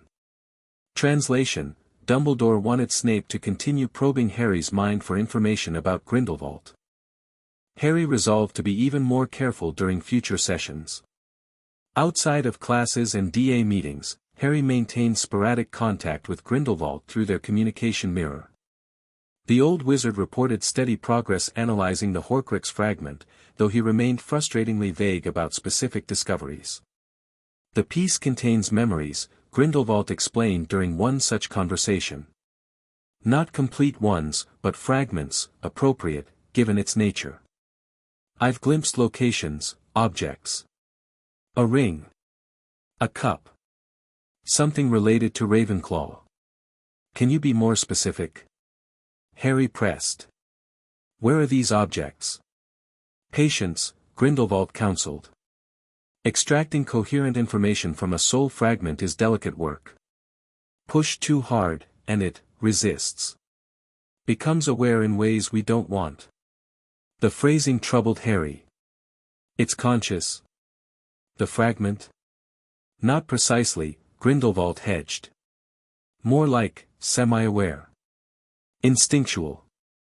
It seeks to preserve itself, to rejoin its larger whole. Which makes our work both dangerous and essential. Harry wasn't entirely reassured, but he continued sharing information about Hogwarts developments, Umbridge's increasing control, the DA's progress, even his conversations with Dumbledore, carefully edited. In return, Grindelwald offered insights about Voldemort's likely strategies and weaknesses. He fears death above all else, the old wizard observed. It makes him predictable in some ways, reckless in others. He will protect his Horcruxes, but also seek to create more if he suspects any are threatened. Which means we need to find and destroy them all quickly, Harry concluded. Before he can react. Precisely, Grindelwald agreed. And we may have an advantage he doesn't expect. The fragment I possess allows me to sense the others, faintly, when I focus on their magical signature. This was new information. You can track them? Not exactly, Grindelwald qualified. But I can confirm their general nature. The cup, for instance, bears Hufflepuff's mark. The ring belonged to Voldemort's maternal family, the Gaunts, descendants of Slytherin himself. Harry absorbed this eagerly. What about the one at Hogwarts? Any insights there? Grindelwald's expression grew thoughtful. Something of Ravenclaw's, I believe. The fragment's memories include an object being hidden in a place of many things. Does that suggest anything to you? Harry frowned, considering. The room of requirement, maybe. It can become anything you need, including, I suppose, a place to hide something. Worth investigating, Grindelwald nodded. But carefully.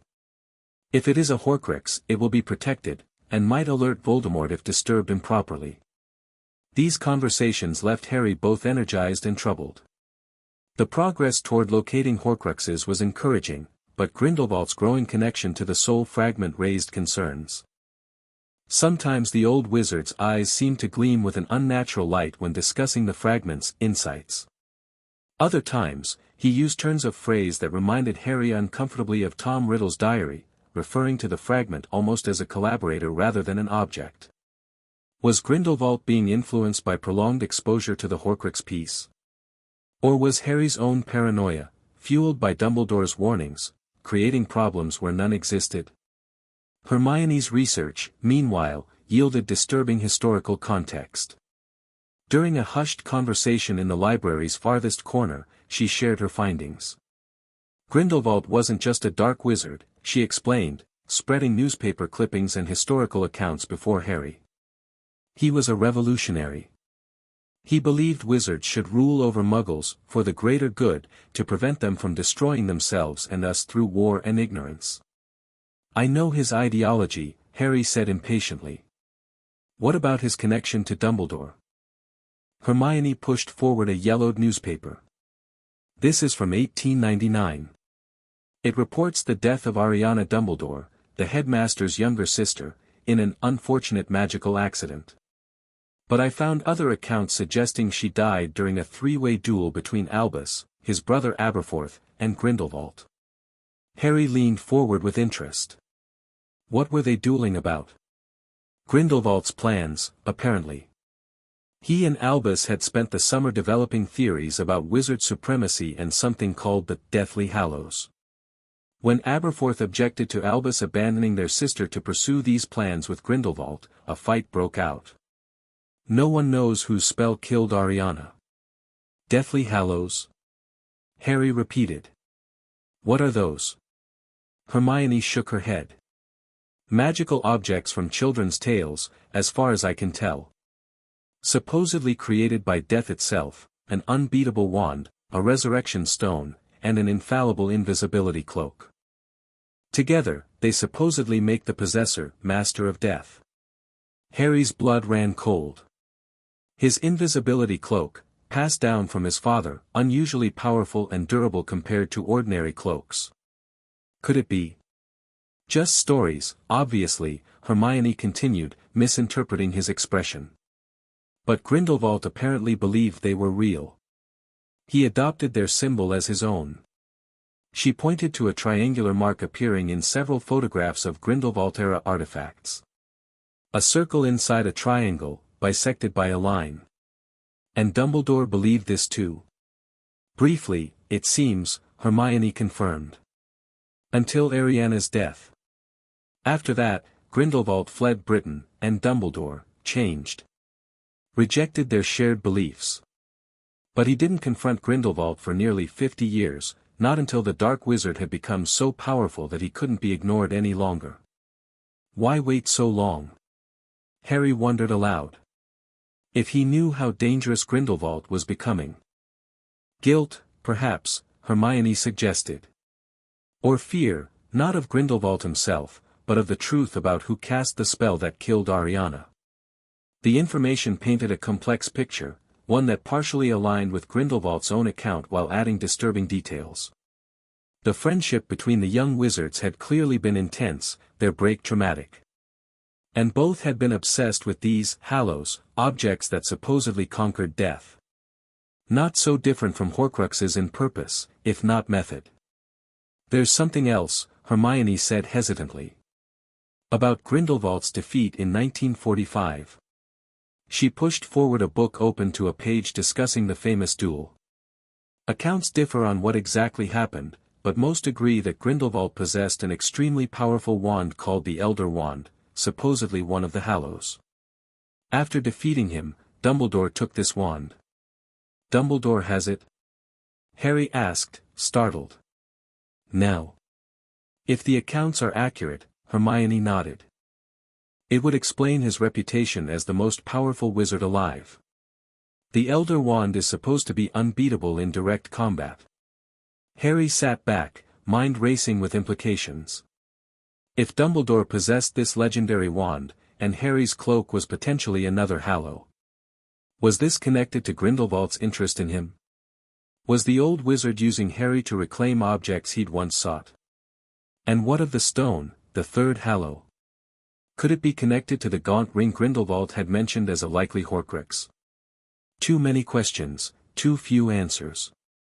But one thing seemed increasingly clear, both Dumbledore and Grindelwald had secrets stretching back decades, entangled histories that somehow connected to Harry's present circumstances. Thanks for researching this, he told Hermione sincerely. It helps put things in perspective. Be careful, Harry, she urged. Whatever Grindelwald's helping you with now, remember his history. People who believe they're acting for the greater good can justify almost anything. The warning echoed in Harry's mind long after they'd left the library. The greater good, a phrase both Dumbledore and Grindelwald used, though in different contexts. Both believed in necessary sacrifices for larger causes.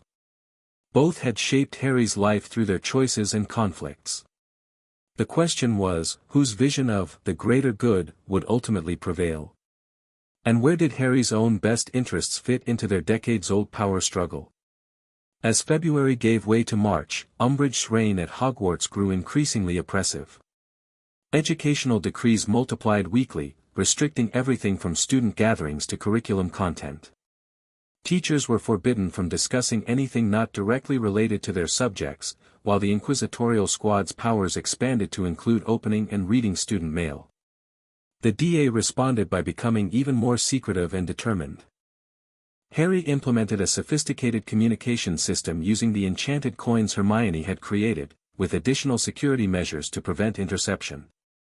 Meetings now occurred at irregular intervals rather than fixed schedules, making patterns harder to detect. The training itself evolved as well, focusing increasingly on real-world combat scenarios rather than textbook defensive magic. Harry drew on both Grindelwald's teachings and his own experiences to create challenging exercises that pushed members beyond standard curriculum.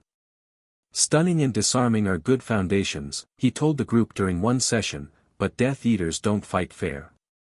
They use unforgivables, area effect curses, and tactics designed to create panic. We need to be prepared for that reality. He introduced modified versions of more aggressive spells, cutting curses aimed at limbs rather than vital areas, blasting hexes that could create tactical advantages in confined spaces, even limited fire spells for creating barriers or distractions. I'm not suggesting you try to kill, he clarified, seeing concern on some faces. But incapacitating an enemy sometimes requires more than a stunning spell, especially when they can be revived by allies in seconds. Most members embraced this more practical approach, though a few, particularly younger students, seemed uncomfortable with the shift toward offensive magic. Hermione, surprisingly, supported Harry's methods, though she insisted on emphasizing control and precision to prevent accidental serious harm. Better they learn properly here than improvise in a real fight, she reasoned. The most dramatic change, however, was in Harry himself. Free from the Horcrux's influence, his magical abilities had blossomed beyond anyone's expectations, including his own. Spells that had once required concentration now came effortlessly. His dueling had evolved from competent to formidable, combining speed, power, and tactical awareness that left even seventh-year members struggling to keep up. Bloody hell, mate, Ron gasped after a particularly grueling demonstration where Harry had defeated 4 opponents simultaneously. When did you turn into Mad-Eye Moody? Practice, Harry said with his standard explanation. And motivation. The truth was more complex. Without Voldemort's soul fragment competing for magical resources, Harry's natural abilities had room to flourish. Combined with Grindelwald's advanced training and his own intensive practice, the result was a wizard performing well beyond OWL level, approaching the capability of qualified aurors in some respects. Dumbledore noticed as well. During rare interactions in the Great Hall or corridors, the headmaster observed Harry with an expression mixing pride, concern, and something else, a calculating assessment that suggested he was re-evaluating Harry's place in coming events. Their promised collaboration on Horcrux hunting had begun cautiously, with Dumbledore sharing his research through carefully scheduled meetings. He confirmed having destroyed a ring Horcrux, the very gaunt family ring Grindelwald had identified, though the encounter had left his right hand blackened and withered, apparently permanently damaged. A nasty curse, Dumbledore explained when Harry inquired. Professor Snape managed to contain it, but the damage cannot be fully reversed. He didn't volunteer how he'd located the ring, and Harry didn't press, maintaining the appearance of selective transparency while withholding his own sources of information. Their relationship remained formal, respectful, but underlined by mutual wariness that neither acknowledged directly. Meanwhile, Grindelwald reported increasing success extracting information from the Horcrux fragment, though his communications grew somewhat erratic. Sometimes days would pass without response to Harry's mirror calls, followed by lengthy, almost feverish discussions of new discoveries.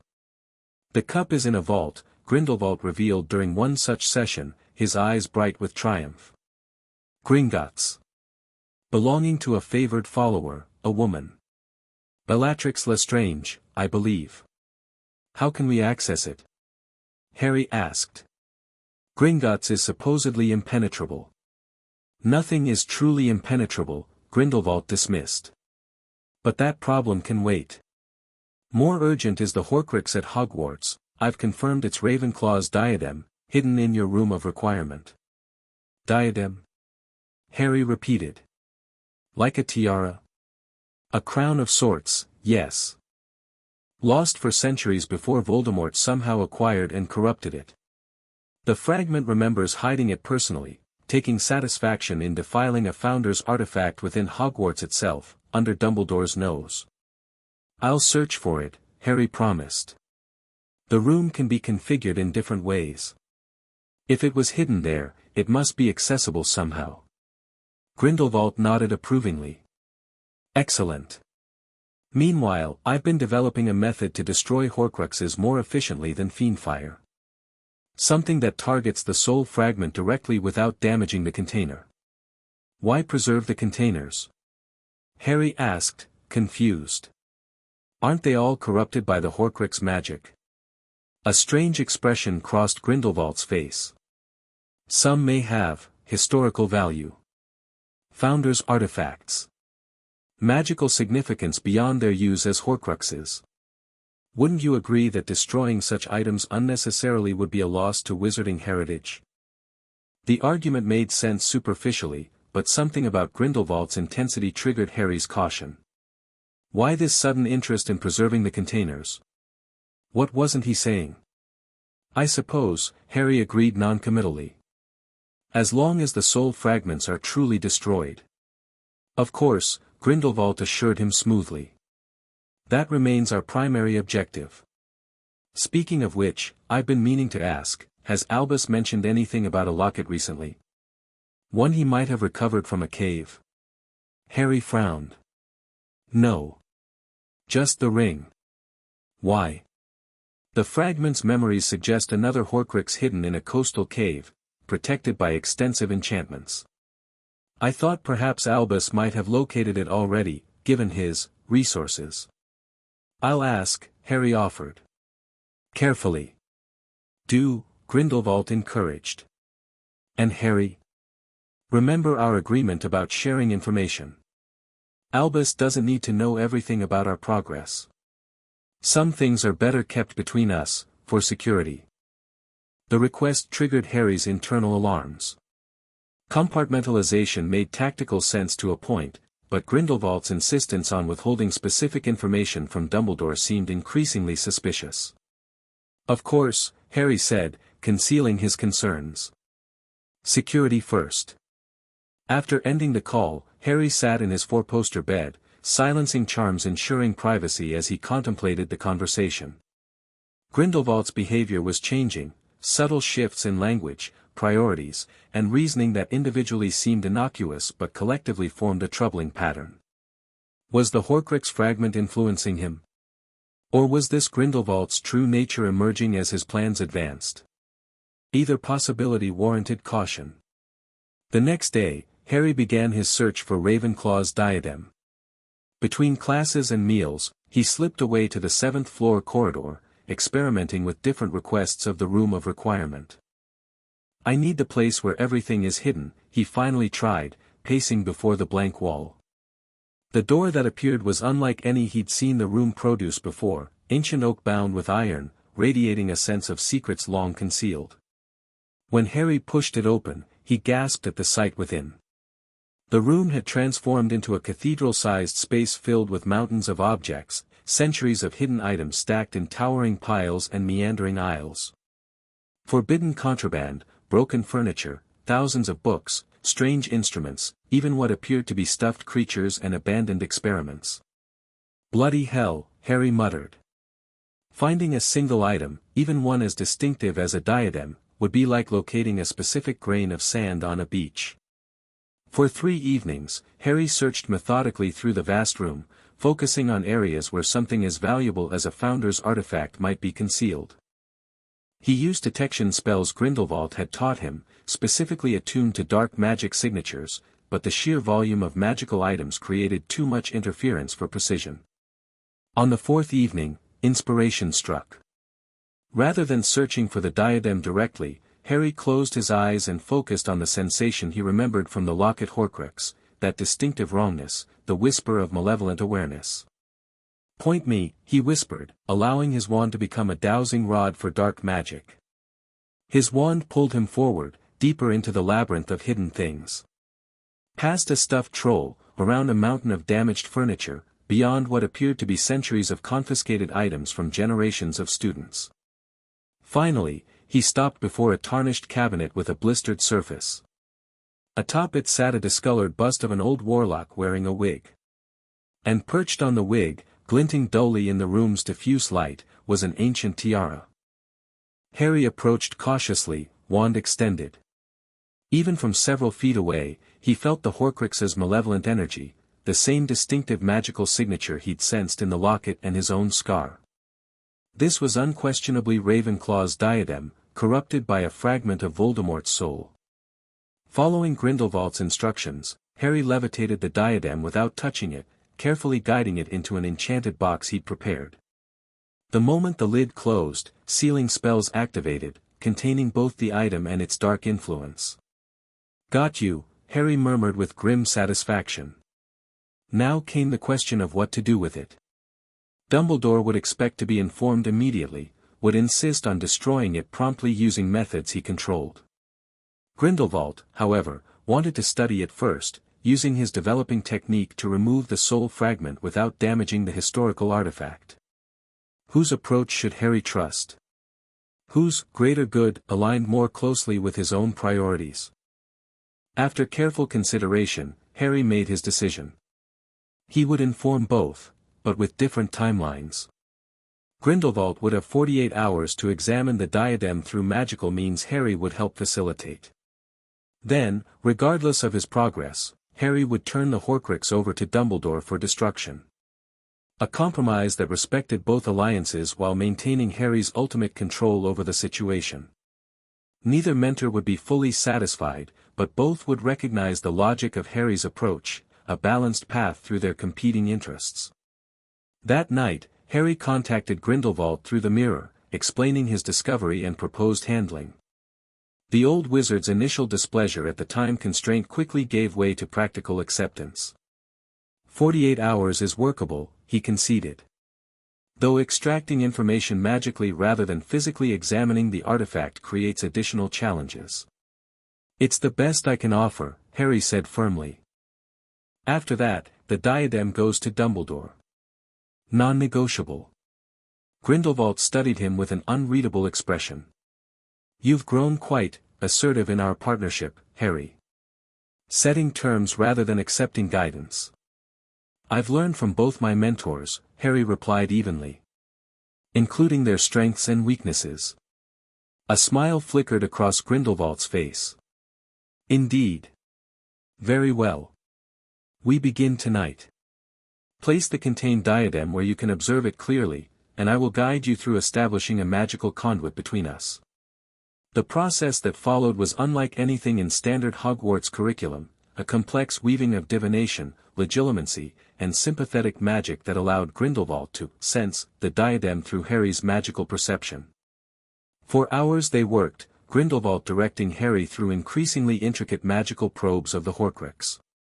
"Fascinating," Grindelwald murmured as information flowed through their connection. "The soul fragment responds differently than the one from your scar. More complete, somehow. More coherent in its memories." "What do you mean?" Harry asked, maintaining the delicate magical link between them. "Each fragment seems to contain different aspects of Voldemort's consciousness," Grindelwald explained. The diary held his 16-year-old self, ambition, cunning, but limited experience. Your scar contained raw emotion and connection but few complete memories. This one. He paused, eyes distant. This fragment holds knowledge. Magical theory. Secrets learned during his travels after Hogwarts. Harry frowned. Can it help us locate the other Horcruxes? Perhaps, Grindelwald said. But more importantly, it contains insights into magic Voldemort discovered, ancient techniques, forgotten powers. The collective wisdom of centuries of dark magic practitioners he sought out and learned from. There was an unsettling hunger in Grindelwald's voice that triggered Harry's caution. We're looking for Horcrux information, he reminded the old wizard. Not collecting Voldemort's magical knowledge. Of course, Grindelwald agreed quickly. Though one might argue that understanding his magical innovations helps us counter them more effectively. The justification sounded reasonable, but Harry's instincts remained alert. Was Grindelwald using this process to absorb Voldemort's magical knowledge for his own purposes? Over the next 2 days, they continued the remote examination in Harry's limited free time. Grindelwald extracted significant information about the other Horcruxes, confirming the locket in a seaside cave, the cup in Bellatrix's vault, and suggesting Voldemort's snake Nagini might be a living Horcrux as well. That would explain the unusual connection he maintains with the creature, Grindelwald noted. Far beyond standard familiar bonds. But increasingly, the old wizard's questions focused on specific magical techniques the diadem fragment contained: blood magic, soul manipulation, even references to the Deathly Hallows that Hermione had mentioned in her research. "What exactly are you looking for?" Harry finally asked during their last session before his deadline expired. Grindelwald hesitated, then seemed to make a decision. "Harry, there's something I haven't fully explained about my interest in these Horcruxes, something beyond simply defeating Voldemort." "I'm listening," Harry said cautiously. "The Deathly Hallows," Grindelwald began. "You've heard of them?" "Recently," Harry acknowledged. "Magical objects from children's stories. Supposedly make the owner master of death." "Not stories," Grindelwald corrected intensely. "Real artifacts of immense power. The Elder Wand, unbeatable in combat. The Resurrection Stone, capable of recalling shades of the dead. And the Cloak of Invisibility, offering perfect concealment from all detection." "And you believe they exist?" "I know they exist," Grindelwald insisted. "I possessed the Elder Wand for decades before Albus took it from me in 1945. He still wields it today." The confirmation of Hermione's research sent a chill through Harry. "What does this have to do with Horcruxes?" "Everything," Grindelwald said earnestly. "Voldemort and I sought different paths to the same goal, transcending death. He through the barbaric splitting of his soul, I through uniting the Hallows. Both approaches flawed, but containing partial truths." He leaned closer to the mirror, eyes gleaming with intensity. "The knowledge in these Horcruxes, combined with the power of the Hallows, offers a third path, one neither of us envisioned alone. Not immortality through murder and soul mutilation, nor mastery over death through artifacts, but a true understanding of the boundary between life and death. A way to cross it without damage to the soul." Harry frowned. "You're still trying to conquer death? After everything?" "Not conquer," Grindelwald corrected. "Understand. Transcend, perhaps. Death isn't an enemy to be defeated, but a transition to be mastered. Voldemort never understood this distinction." "And the soul fragments?" Harry pressed. "The ones you've been collecting rather than destroying?" A flicker of something, guilt. Defiance, crossed Grindelwald's face. "Research materials. Sources of knowledge Voldemort gathered through decades of dark exploration. Knowledge that shouldn't simply be destroyed without extracting its value first." The explanation made a certain twisted sense, yet Harry's instincts screamed caution. Grindelwald's obsession with the Hallows and death hadn't diminished during his imprisonment, merely evolved into something more sophisticated but potentially just as dangerous. "The diadem goes to Dumbledore tomorrow," Harry stated firmly. "As agreed." "Of course," Grindelwald nodded. "We've learned what we can from it. But Harry, consider this, your invisibility cloak. It's unusual, isn't it? Extraordinarily effective, passed down through generations without fading." Harry stiffened. "What about it?" "It may well be the third Hallow," Grindelwald said softly. "The cloak of true invisibility. Your birthright as a descendant of the Peverell family, the original owners of the Hallows." The revelation struck Harry like a physical blow. His cloak, his father's cloak, a legendary magical artifact. Part of the set Grindelwald had spent his life pursuing. "You knew," Harry realized. "From the beginning. That's why you contacted me specifically. Not just because of the Horcrux, but because of the cloak." "I contacted you because you were being manipulated and prepared for sacrifice," Grindelwald corrected sharply. The cloak was a secondary consideration. Though I admit, the convergence seemed significant. The Hallows have a way of finding each other, of bringing their potential masters together. Potential masters, Harry repeated skeptically. Like you. Once, perhaps, Grindelwald acknowledged. Now. I seek understanding, not ownership. The Hallows' true power comes not from possessing them physically, but from accepting what they represent. Which is different aspects of transcending death, Grindelwald explained. The wand represents power, defeating death through strength. The stone represents memory, defeating death through preservation of the past. The cloak represents acceptance, defeating death by embracing its inevitability while determining its timing. Harry struggled to process these revelations.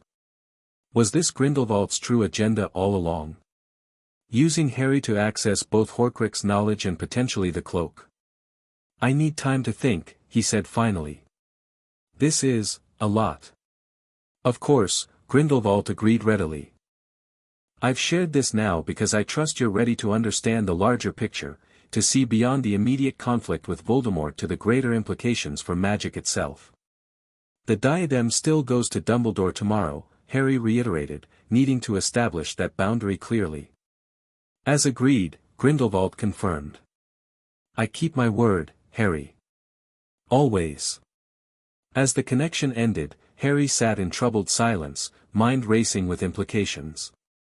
Grindelwald had been partially honest yet selectively forthcoming throughout their partnership, revealing information strategically to maintain Harry's cooperation while pursuing his own agenda regarding the Hallows and death magic.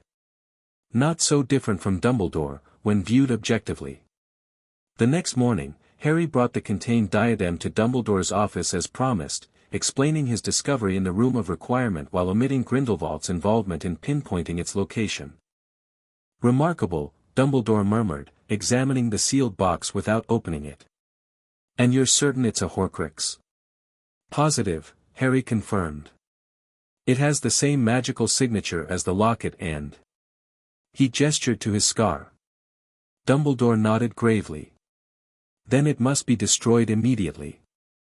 Basilisk venom or fiendfire are the only certain methods we know. Basilisk venom seems safer, Harry suggested. There should still be fangs in the Chamber of Secrets. My thoughts exactly, Dumbledore agreed. Would you care to accompany me? It seems fitting, given your history with the chamber.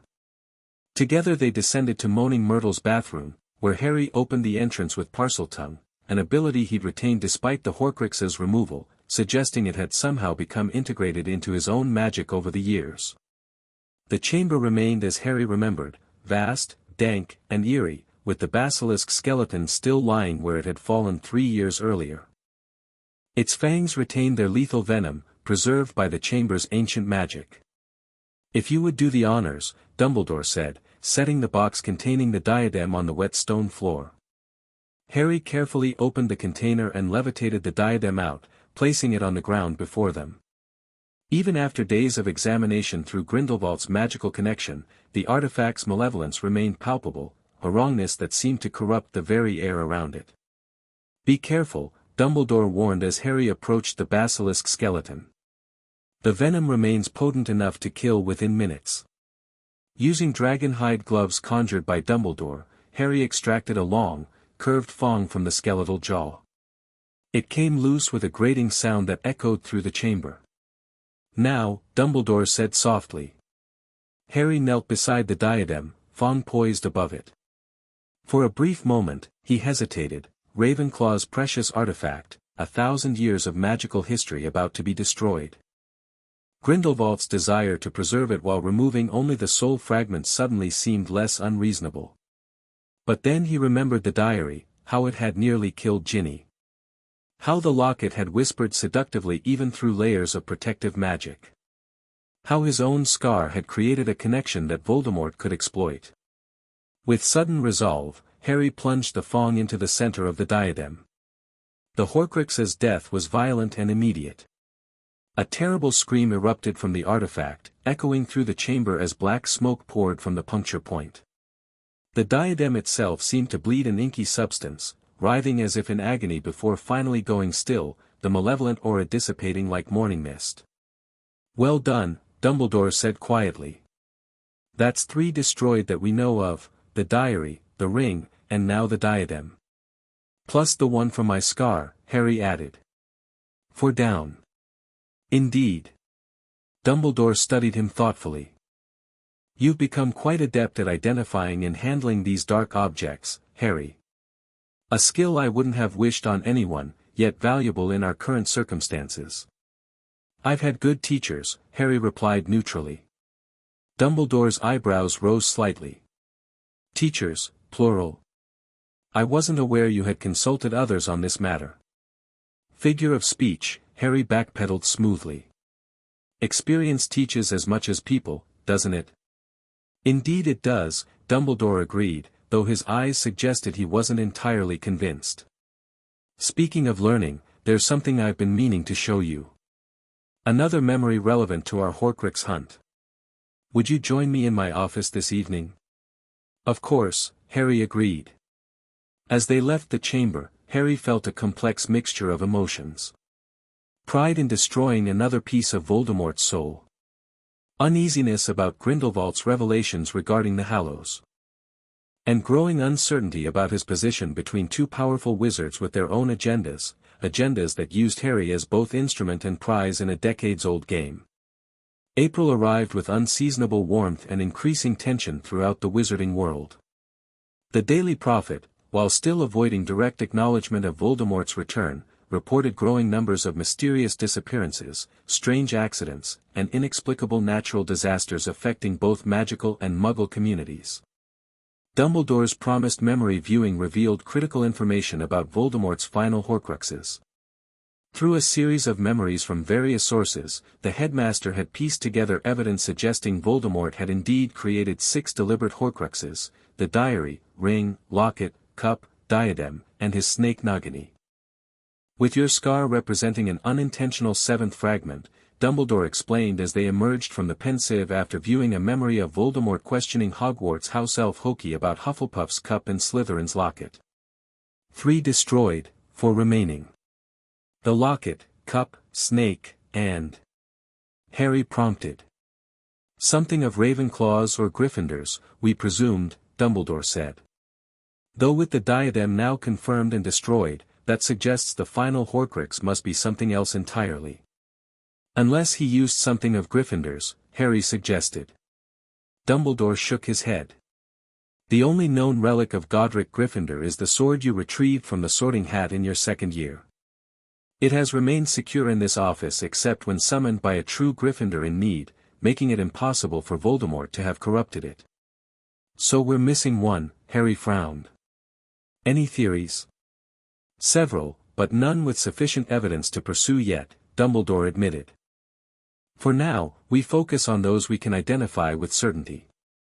I believe I've located the cave where Voldemort hid the locket. With your permission, I would like you to accompany me when I retrieve it." "Me?" Harry asked, genuinely surprised. "Why not Professor McGonagall or another Order member?" Dumbledore smiled slightly. "Because, Harry, despite our complicated recent history, I trust your judgment and abilities. The protections Voldemort would have placed around a Horcrux will be formidable, designed to require 2 wizards working together. I can think of no one I would rather have at my side for such a task."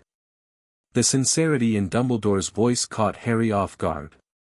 After months of distance and mutual wariness, this expression of trust and respect seemed genuine, a recognition of Harry's growth and potential as an equal partner rather than a pawn. "When would we go?" he asked, decision already made. "When the opportunity presents itself," Dumbledore replied cryptically. "Circumstances must align properly, a night when both of us can be absent from Hogwarts without drawing undue attention, particularly from Professor Umbridge." Harry nodded understanding. "I'll be ready whenever you give the word." Meanwhile, DA meetings continued with increased intensity and focus. Harry drove the members relentlessly, incorporating tactics and spells gleaned from both Grindelwald's teachings and his own research. The group's skills had progressed remarkably, with even the youngest members now capable of combat magic well beyond their year level. You've created quite the fighting force, Hermione observed after a particularly grueling session focused on coordinated team tactics. They follow your instructions without question now. Is that a bad thing? Harry asked, noting her tone. Not inherently, she replied carefully. But power, even the power of leadership, changes people. Sometimes without them noticing. Harry recognized the implicit warning. You think I'm becoming too authoritarian? I think you're becoming very effective at getting people to do exactly what you want, she clarified. It's a skill Dumbledore has mastered. And Grindelwald too, from what I've read. The comparison stung precisely because it contained truth. Harry had absorbed leadership techniques from both wizards, Dumbledore's careful guidance that made followers believe decisions were their own, Grindelwald's more direct charisma that inspired willing sacrifice for a greater cause. The difference is intent, Harry argued. I'm teaching them to survive, not to follow me blindly into some ideological crusade. For now, Hermione agreed. Just, be mindful of the line between teaching and indoctrinating. It's thinner than most leaders realize. The conversation troubled Harry more than he wanted to admit. Was he unconsciously emulating the very mentors whose manipulation he resented? Creating his own army loyal to him personally rather than just preparing classmates for defense? His communication with Grindelwald had become less frequent since the diadem's destruction, partly due to Harry's increased caution following revelations about the Hallows, partly because the old wizard seemed preoccupied with his own research into the Horcrux fragments he possessed. When they did speak, Grindelwald's manner had subtly changed, more intense, more focused on abstract magical theory than practical concerns about Voldemort. He spoke of breakthroughs in understanding soul magic's fundamental principles and the intersection of life, death, and consciousness, with an enthusiasm that bordered on obsession. The fragments contain knowledge beyond anything in modern magical scholarship, he explained during one conversation. Voldemort discovered, or rediscovered, principles that have been lost for millennia. Corrupted them for his purposes, yes, but the underlying theory remains sound. Theory about what, exactly? Harry pressed, increasingly concerned about Grindelwald's direction. The nature of consciousness, Grindelwald replied. How it persists beyond physical form, how it can be contained, transferred, even merged under specific conditions. Merged? Harry repeated uneasily. You're not suggesting combining the fragments, are you? No, Grindelwald assured him quickly. Merely studying their properties. Understanding how they function to better neutralize them. The explanation didn't entirely convince Harry, but pressing further yielded only technical discussions beyond his current magical education. He made mental notes to share his concerns with Hermione, carefully edited to protect sensitive information, hoping her analytical mind might spot patterns or dangers he was missing. As April waned, Harry's scar, though no longer containing a Horcrux, began occasionally prickling with phantom pain. Not the searing agony of Voldemort's emotions bleeding through, but a distant echo, as if the connection hadn't been completely severed despite the fragment's removal. Residual magical imprinting, Grindelwald suggested when Harry mentioned it. Your scar was a conduit for nearly 14 years. Some sensitivity would naturally remain, particularly when Voldemort experiences extreme emotions. The explanation seemed reasonable, but Harry couldn't shake the feeling that something else was happening, something connected to Grindelwald's experiments with the Horcrux fragments. His suspicions grew when the phantom pains coincided with dreams, not the invasive visions of Voldemort's activities he'd experienced before, but strange, disjointed images, a long corridor ending in a locked door, rows of glass spheres glowing with inner light, and repeatedly, a circular room with a stone archway draped in fluttering fabric. When he described these dreams to Grindelwald, the old wizard showed immediate, intense interest. The Department of Mysteries, he identified without hesitation. The Hall of Prophecy and the Death Chamber. Fascinating that you're seeing these locations specifically. What are they? Harry asked. And why would I dream about them? The Department of Mysteries studies the fundamental aspects of magic and existence, Grindelwald explained. Prophecies, time, death, thought, love, the great mysteries that underlie all magical understanding. The Death Chamber contains an ancient artifact called the Veil, a doorway between worlds, some believe. And the prophecies? Records of every prophecy ever made, stored in glass orbs that can only be retrieved by those they concern, Grindelwald said. Including, I suspect, the full prophecy about you and Voldemort. Harry frowned. But I already know the prophecy. Dumbledore told me. Did he tell you the complete, exact wording? Grindelwald challenged. Or his interpretation of it? The question gave Harry pause. Dumbledore had summarized the prophecy's content but never recited it verbatim, a distinction Harry hadn't considered significant until now. Why would I be dreaming about these places, he pressed. Grindelwald's expression grew thoughtful. Your connection to Voldemort changed with the Horcrux removal, but didn't disappear entirely. Perhaps he's focused on the Department of Mysteries for some reason, the prophecy, or something else there he desires. Or, Harry suggested, voicing a growing suspicion, your experiments with the fragments are creating new connections, unintentional ones. A flicker of something, guilt. Concern, crossed Grindelwald's face before he masked it. Unlikely. The fragments are thoroughly contained and isolated. Are they? Harry challenged. You've been studying them intensely, working with their magic. What if that's created a resonance effect? The fragments were all part of one soul originally, they might still be connected at some level. Grindelwald didn't immediately dismiss the theory, which Harry found more concerning than any denial. An interesting hypothesis, he acknowledged. I'll adjust my containment protocols accordingly. The conversation ended soon after, leaving Harry more unsettled than reassured. Grindelwald's experiments were clearly more extensive than he'd admitted, possibly dangerous in ways the old wizard himself didn't fully understand or control. Harry resolved to speak with Dumbledore about his dreams, regardless of the questions it might raise about his continued contact with Grindelwald. The Department of Mysteries seemed significant, too significant to ignore out of loyalty to either mentor. Before he could arrange a private meeting, however, events accelerated dramatically. During a particularly grueling Quidditch practice, Harry collapsed mid-flight, his scar erupting in pain more intense than anything since the Horcrux's removal. The vision that accompanied it was vivid, horrifying, and deeply personal, Sirius, captured and tortured in the Department of Mysteries' circular room. Voldemort demanding something Sirius refused to provide. Cruciatus curses. Blood. His godfather's screams echoing through the stone chamber. Harry regained consciousness in the hospital wing, surrounded by concerned teammates and a suspicious Madame Pomfrey. Just exhaustion, he insisted, already planning his next move as Ron and Hermione arrived, alerted by team members. Need to rest. As soon as Pomfrey retreated to her office, Harry grabbed his friend's arms. Voldemort has Sirius, he whispered urgently.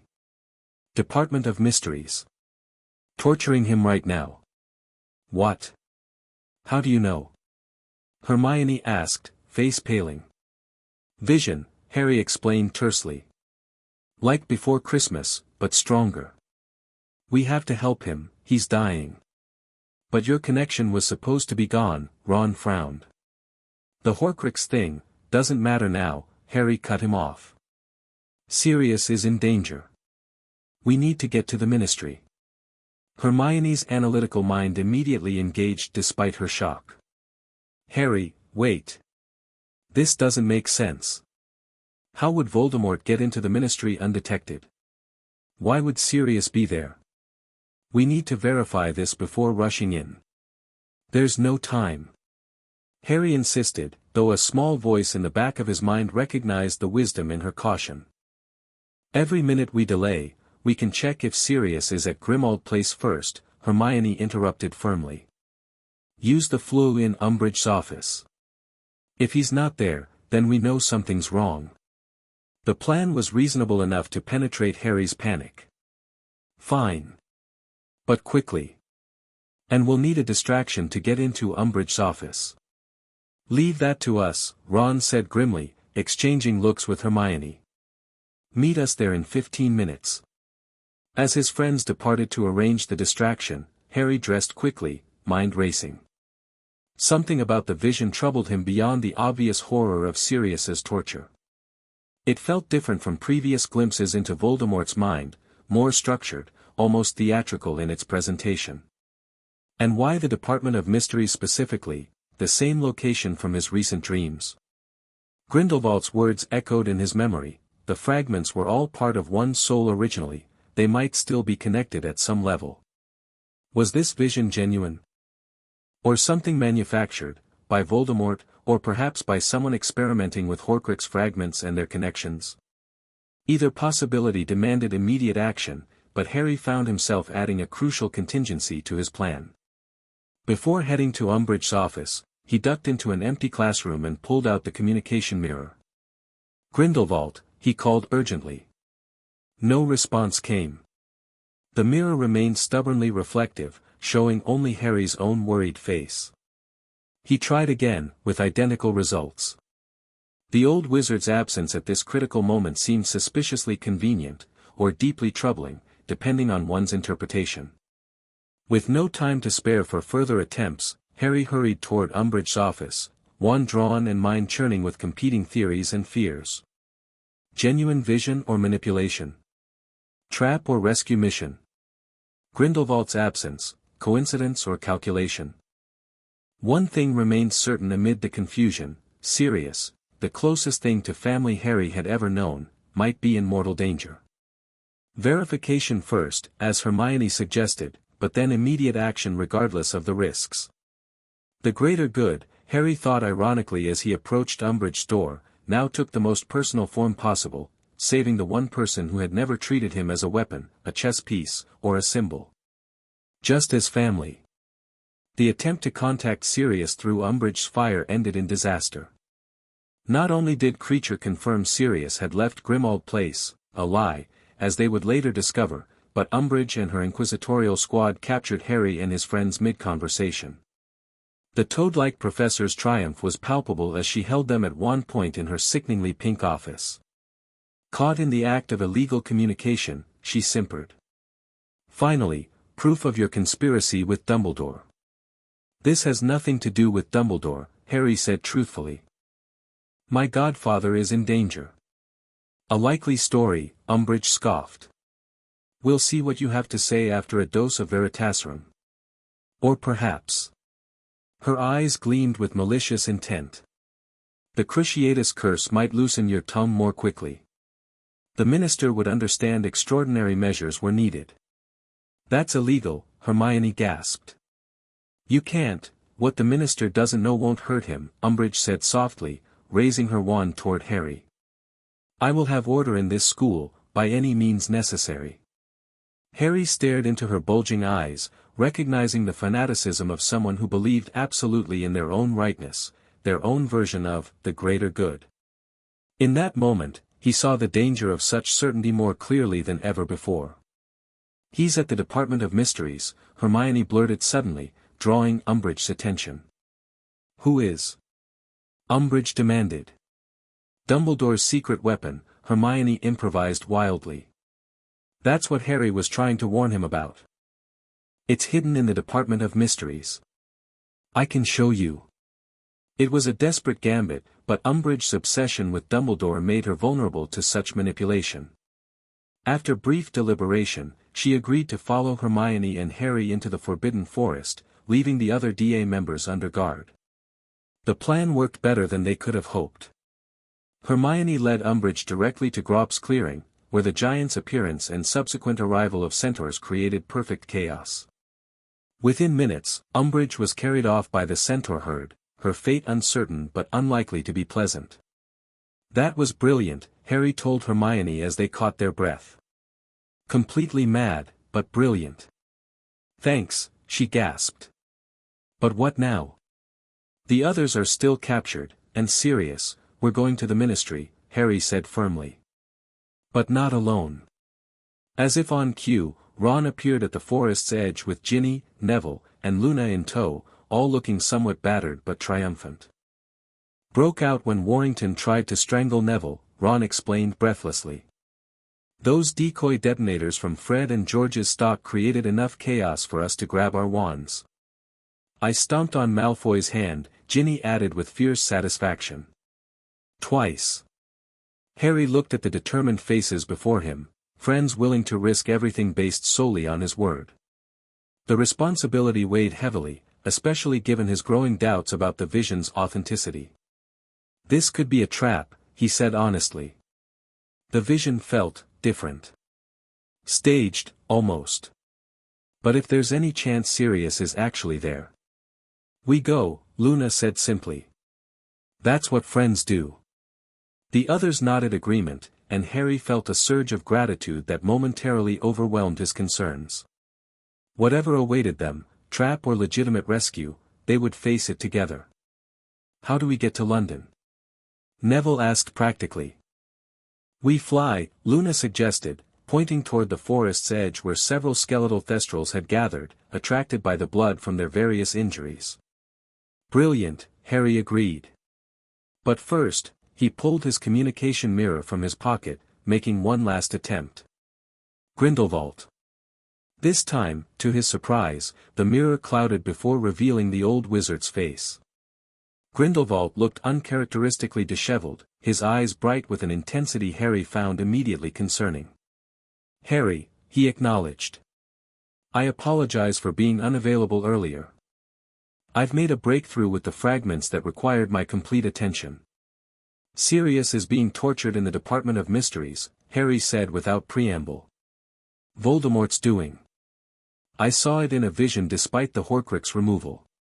Grindelwald's expression shifted subtly, surprise, calculation, and something else Harry couldn't quite identify. When did this vision occur? An hour ago, Harry replied. We're heading there now. Wait, Grindelwald said sharply. This may be a trap. Voldemort could be planting false visions to lure you there. I've considered that, Harry acknowledged. But I can't risk Sirius's life on uncertainty. And there's something else, I've been dreaming about the Department of Mysteries for weeks. The same locations. Why would Voldemort focus so specifically on that place unless he wants something there? The prophecy record, Grindelwald concluded immediately. It can only be retrieved by those it concerns, you or Voldemort. He's trying to lure you there to obtain it for him. The theory aligned with Harry's own suspicions, but raised another question. How would Voldemort know I've been seeing these specific locations? The connection should be weakened without the Horcrux. A flicker of discomfort crossed Grindelwald's face. My research suggests the soul fragments maintain certain resonances with each other. My work with the fragments I possess may have inadvertently strengthened those connections temporarily. The admission confirmed Harry's worst fears. Your experiments created a bridge Voldemort could use, he accused. Gave him access to my mind again. Not intentionally, Grindelwald defended. A side effect I didn't anticipate. Regardless, you mustn't go to the Ministry. It's exactly what Voldemort wants. And if Sirius is really there? Really dying? Contact the Order, Grindelwald urged. Let them verify Sirius's location before rushing into an obvious trap. The advice was sound, identical to Hermione's earlier suggestion, yet Harry hesitated. Something about Grindelwald's manner felt off, his concern too calculated. We tried, Harry said, not mentioning the flu attempt specifically. No response. We're out of options and time. Grindelwald's expression hardened. Then I'm coming to you. The Ministry, Department of Mysteries, as quickly as I can manage. Wait for me before confronting whatever's there. Before Harry could respond, the mirror went dark. He stared at his own reflection, mind racing. Grindelwald coming to the Ministry. The most wanted wizard in Britain willingly entering the heart of magical government. Either the old wizard was genuinely concerned for Harry's safety, or he had his own reasons for wanting access to the Department of Mysteries. The Hall of Prophecy. The Death Chamber with its mysterious veil, Something else entirely. Harry? Hermione prompted, having witnessed the conversation. Who was that? Someone who might help, Harry said vaguely. Or complicate things further. Either way, we can't wait. Sirius might not have that much time. Turning to the group, he outlined the situation as clearly as possible, the vision, the potential trap, the prophecy Voldemort likely sought. This is unbelievably dangerous, he concluded. I won't think less of anyone who decides to stay behind. We're coming with you, Ginny said firmly, the others nodding in agreement. All of us. Harry felt simultaneous pride in their loyalty and fear for their safety. All right then. Thestrals to London. Department of Mysteries. We find Sirius first, verify if the vision was real. If it's a trap, we retreat immediately. No heroics, no unnecessary risks. And if Grindelwald shows up? Hermione asked quietly, for his ears only. We assess whose side he's really on, Harry replied grimly. And act accordingly.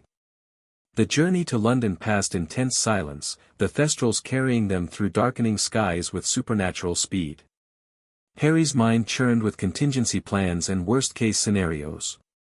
The most troubling question remained, if this was indeed a trap, why had Grindelwald seemed unsurprised by the vision's content? Almost as if he'd expected something like this to happen. The implications were too disturbing to dwell on mid-flight. Harry focused instead on their immediate objective, reach the Ministry, find the Department of Mysteries, verify Sirius's situation. Everything else, Grindelwald's potential involvement, Voldemort's true goals, even the prophecy, was secondary to determining whether his godfather truly needed rescue. They landed at the Ministry's visitors' entrance as evening settled over London. The building appeared deserted, suspiciously so for early evening on a weekday. The empty atrium echoed with their footsteps as they moved cautiously toward the elevators. Level 9, Harry directed, remembering his dreams. Department of Mysteries. The elevator deposited them in a bare corridor ending in a plain black door, exactly as Harry had seen in his visions. Beyond it lay a circular room with identical doors at regular intervals, their features indistinguishable except for blue-flamed torches between them. Which way? Ron whispered as the door closed behind them. Before Harry could respond, the room began to rotate, walls spinning until orientation became impossible. When it stopped, they had no idea which door they'd entered through or which might lead to the Hall of Prophecy. Brilliant, Ginny muttered. A magical maze. We'll try them systematically, Hermione suggested. Mark each as we go. The first door revealed a room containing a tank of floating brains, the second, a chamber of time-related artifacts including a bell jar with a continuously hatching and unhatching hummingbird. The third opened onto a vast, dimly lit space filled with towering shelves laden with small glass orbs, exactly as Harry had seen in his dreams. The Hall of Prophecy, he whispered. This is it. They entered cautiously, wands raised. The endless rows stretched into darkness, each glass sphere emitting a faint, ghostly light. Small yellowed labels beneath each identified the subjects and seers involved. Row 97, Harry murmured, remembering the detail from his vision. That's where Sirius should be. They proceeded silently through the towering shelves, the only sound their quiet breathing and soft footfalls. As they approached row 97, tension mounted. Harry gestured for the others to stop, then peered cautiously around the final shelf. No Sirius. No Voldemort. No signs of struggle or torture. Only endless rows of glowing prophecies stretching into shadow. He's not here, Harry stated, disappointment and relief warring in his chest. It was a trap after all. Harry, Hermione called softly from a few steps away. I think I found something.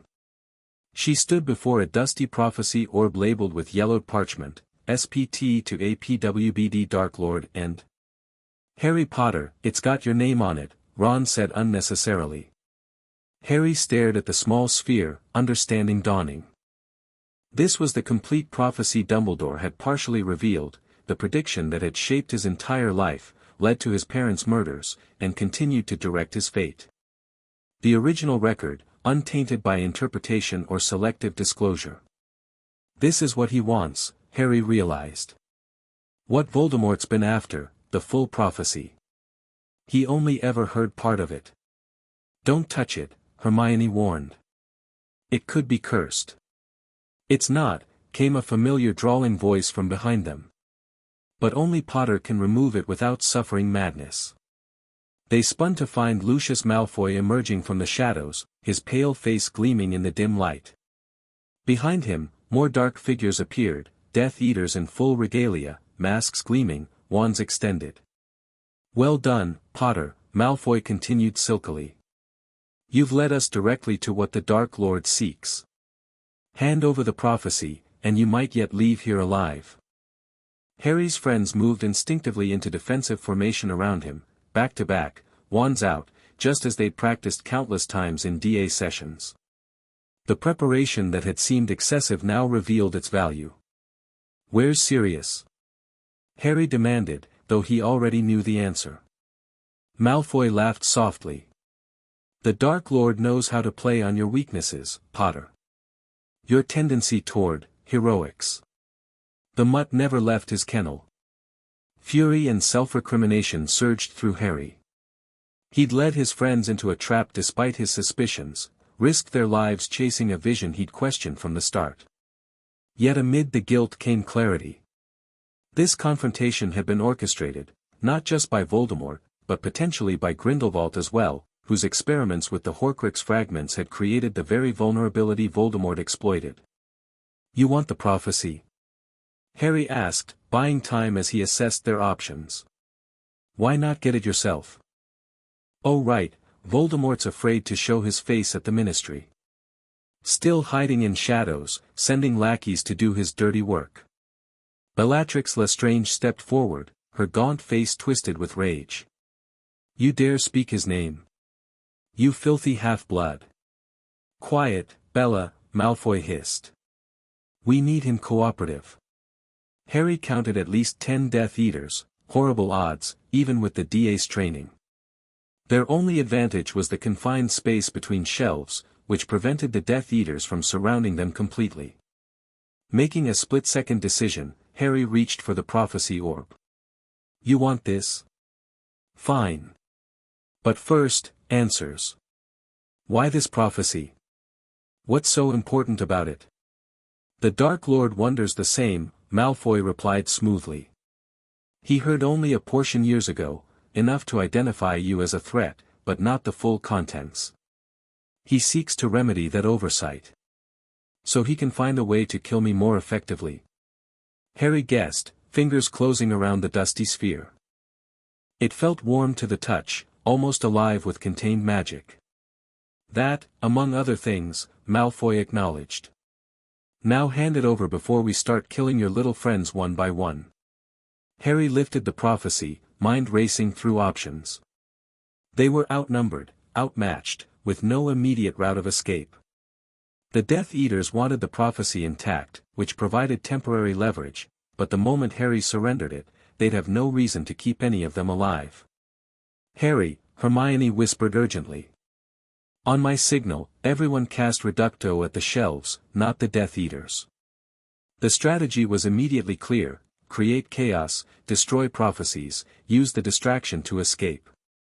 Harry gave an imperceptible nod, then raised his voice to keep Malfoy's attention. You know what's funny, he called. Voldemort sends pure-blood aristocrats to do his bidding, while he himself is a half-blood. Tom Riddle, son of a Muggle father. Does he share that detail at Death Eater gatherings? Bellatrix shrieked with outrage. Lies. Filthy lies. Now. Hermione shouted. Reducto. 6 voices cried in unison, their spells striking shelves in different directions. The effect was catastrophic and immediate. Hundreds of prophecy orbs crashed to the floor, releasing ghostly figures that recited predictions in overlapping voices. Entire shelving units collapsed, creating a chain reaction of destruction that spread through the hall like magical dominoes. "Run!" Harry shouted, pocketing the prophecy and grabbing Hermione's arm. They sprinted down the nearest aisle, the others following as the Death Eaters shouted in confusion behind them. They burst back into the circular room, which immediately began spinning. When it stopped, Harry yanked open the nearest door without waiting to identify it. Beyond lay the death chamber from his dreams, a stone amphitheater descending to a raised dais in the center. Upon it stood the mysterious archway draped with fluttering veil, whispering voices emanating from beyond its tattered curtain. "Not this way," Hermione cried, attempting to retreat, but it was too late. Death Eaters poured through other doors into the chamber, cutting off escape.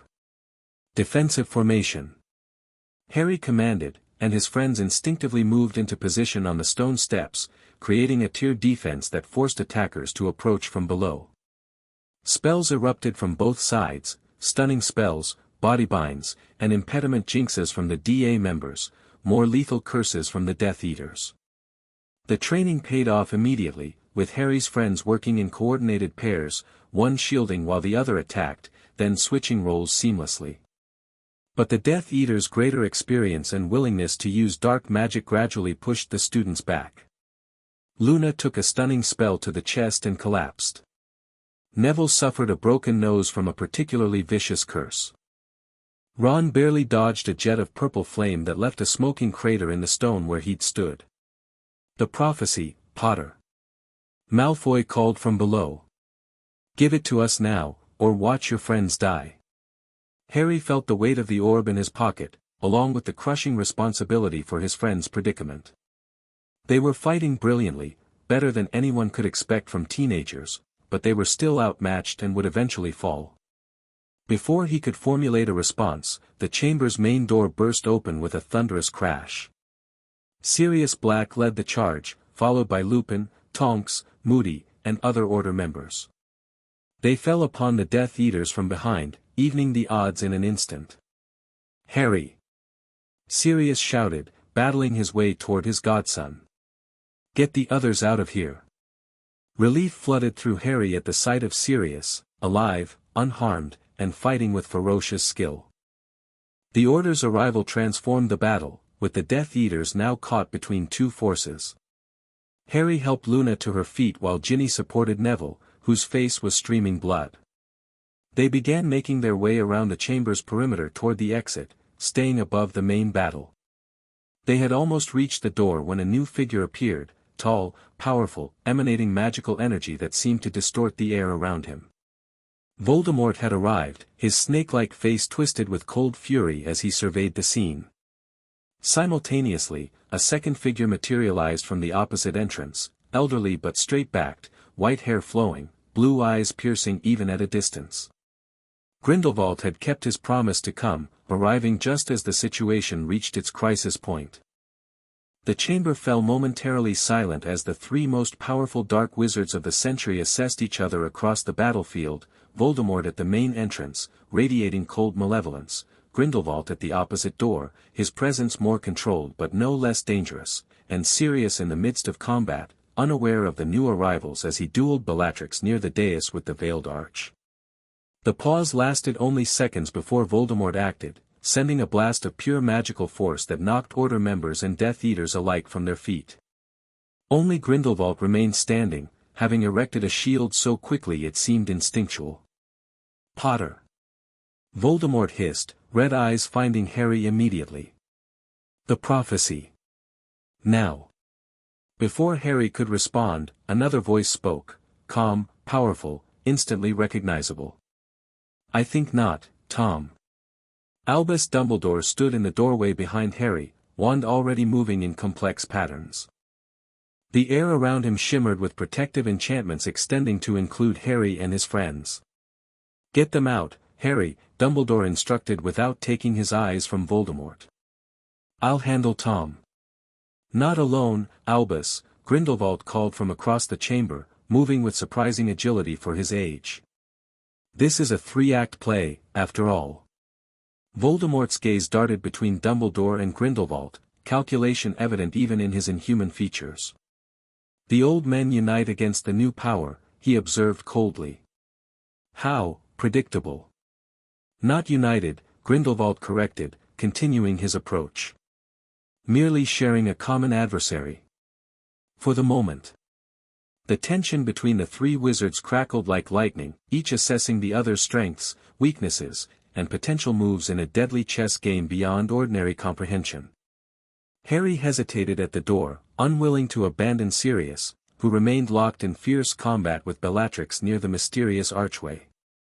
The prophecy weighed heavily in his pocket, the object everyone sought, yet which Harry himself had barely considered until now. "Harry, go," Dumbledore ordered more forcefully. Instead, Harry made a different choice. "Sirius," he shouted. "Behind you." His godfather turned just in time to dodge a jet of red light from Bellatrix's wand, a spell that would have struck him directly in the back and potentially sent him tumbling through the veil. The near miss distracted Harry momentarily from the larger confrontation. In that instant, everything happened at once. Voldemort launched his attack against Dumbledore, a barrage of spells so fast they blurred into streams of light.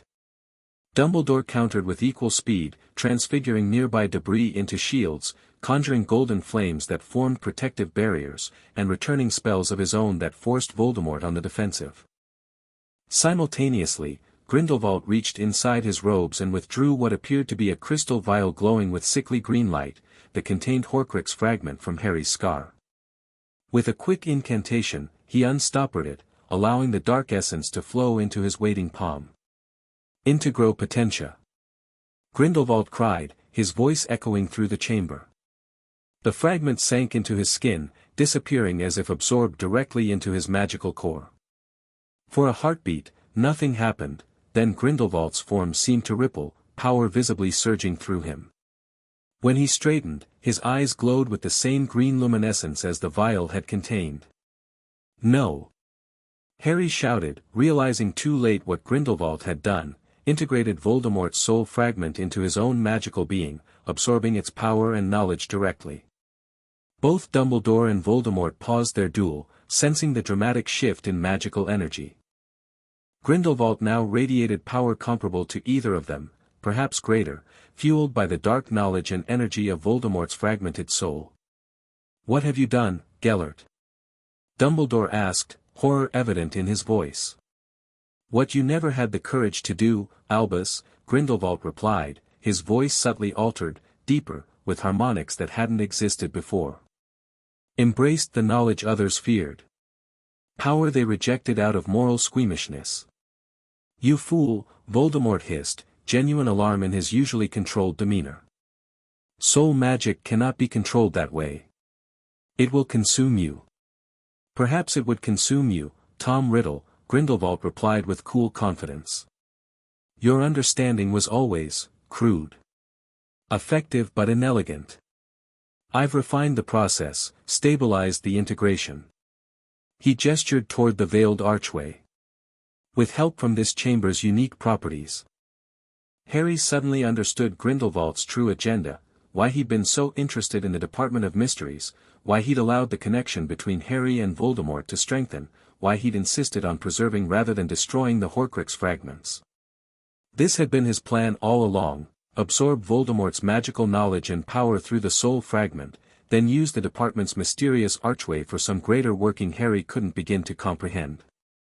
The battle around them continued, Order members and Death Eaters engaged in desperate combat while the three most powerful wizards present formed a triangle of tension at the chamber's center. Sirius had gained the upper hand against Bellatrix, forcing her back with a series of precisely aimed jinxes. "Harry!" Hermione called urgently from the doorway. "We need to go. Now." He hesitated, torn between retreat and the need to understand what Grindelwald intended, what his involvement with Harry had been building toward all along. The prophecy first, he decided, pulling the glowing orb from his pocket. If everyone wanted it so badly, perhaps its contents would clarify the larger picture, provide insight into his role in this three-way power struggle. Before anyone could stop him, Harry smashed the prophecy against the stone floor. A pearly white figure rose from the shattered remains, Professor Trelawney, Harry realized with surprise, and began to speak in the harsh, guttural tone he remembered from the night in the Shrieking Shack. The one with the power to vanquish the Dark Lord approaches, born to those who have thrice defied him, born as the 7th month dies, and the Dark Lord will mark him as his equal, but he will have power the Dark Lord knows not, and either must die at the hand of the other, for neither can live while the other survives. The one with the power to vanquish the Dark Lord will be born as the 7th month dies. The words echoed through the momentarily hushed chamber before fading like mist. Harry stood frozen, absorbing their full impact. Nothing he hadn't already learned from Dumbledore, yet hearing the precise wording somehow made the burden more concrete. So that's it? Harry said, looking between Dumbledore and Voldemort. One of us has to kill the other. That's what this has all been about. Voldemort's lipless mouth curved in a terrible smile. And now I shall fulfill my part, Potter. He raised his wand, but before he could cast, Grindelwald moved with astonishing speed, placing himself between Harry and Voldemort. Not yet, Tom, he said calmly. The prophecy speaks of equals, of powers unknown. The board is not yet properly set. Stand aside, old man, Voldemort commanded. This is between the boy and me. On the contrary, Grindelwald replied. It involves all of us now. The prophecy speaks of power the Dark Lord knows not, but says nothing about who ultimately wields that power. His meaning struck Harry with chilling clarity. Grindelwald believed he could insert himself into the prophecy, become the one to vanquish the Dark Lord, by claiming the power Voldemort knows not, for himself. Dumbledore apparently reached the same conclusion. Gellert, stop this madness, he pleaded, moving closer. Soul fragments cannot be integrated safely. You're risking more than your life, your very essence, your identity. Always so concerned with safety, Albus, Grindelwald replied with something like pity. Always choosing the cautious path. That's why you could never do what was necessary for the greater good. The familiar phrase, spoken by both wizards at different times, suddenly crystallized everything for Harry. Both Dumbledore and Grindelwald believed in necessary sacrifices for their vision of the greater good. Both had used Harry for their own ends, while convincing themselves they acted in his best interest. The only difference was the extent of sacrifice they considered acceptable, where they drew the moral line. For Dumbledore, Harry's eventual death might be necessary but regrettable. For Grindelwald, absorbing a piece of Voldemort's corrupted soul was acceptable if it served his larger purpose. And Voldemort? His greater good was simply his own survival and dominance, without pretense of higher purpose. Three versions of the same fundamental philosophy, differing only in scope and self-awareness. The realization freed Harry somehow, clarified his own position. He wasn't bound by any of their visions or limitations. His choices remained his own. Enough, he said, stepping forward between the three powerful wizards. This ends now. All three turned to him with varying expressions of surprise. Harry Potter, the weapon, the chess piece, the prophesied opponent, asserting his own agency in defiance of their machinations. Harry, Sirius called in warning, still battling nearby, but Harry raised his hand. I've been used by all of you, he continued, addressing primarily Dumbledore and Grindelwald. Manipulated, prepared for sacrifice, turned into a weapon for your versions of the greater good. No more. You understand nothing, boy, Voldemort hissed. Your purpose is simply to die. My purpose is what I choose, Harry countered, drawing on every ounce of training from both his mentors. And I choose to end this, not on your terms, but on mine. With a swift motion, Harry raised his wand and cast the spell Grindelwald himself had taught him, the reflective shield, but modified with every ounce of his considerable natural power, amplified by months of intensive training and the absence of the Horcrux's draining influence. Speculo impetus maxima, he shouted. The shield that formed was unlike anything he'd produced before, a dome of shimmering energy that surrounded not just himself, but expanded to encompass the entire central dais, including the mysterious archway. Within its protective boundary stood Harry, Grindelwald, Dumbledore, and Voldemort, the four wizards whose fates had become inextricably intertwined. Sirius, recognizing Harry's intent, broke away from his duel with Bellatrix and rushed toward the shield. "Harry, no," he cried, but he was too late. The shield solidified, becoming impenetrable from either direction. Inside the dome, Harry faced the three most powerful wizards of the age, his teachers, his nemesis, his manipulators. "I'm not your weapon," he stated calmly. "Not your sacrifice. Not your equal or your inferior. I'm just Harry Potter, making my own choice." With deliberate steps, he moved toward the veiled archway at the center of the dais. The whispers from beyond its tattered curtain intensified, almost forming words at the edge of comprehension. "That's the veil between worlds," Grindelwald said urgently, understanding dawning. "The boundary between life and death." "Harry, don't, you wanted its power," Harry replied. "You brought us here, created this confrontation. Now face the consequences." Dumbledore moved forward, genuine fear in his eyes for perhaps the first time Harry had ever seen.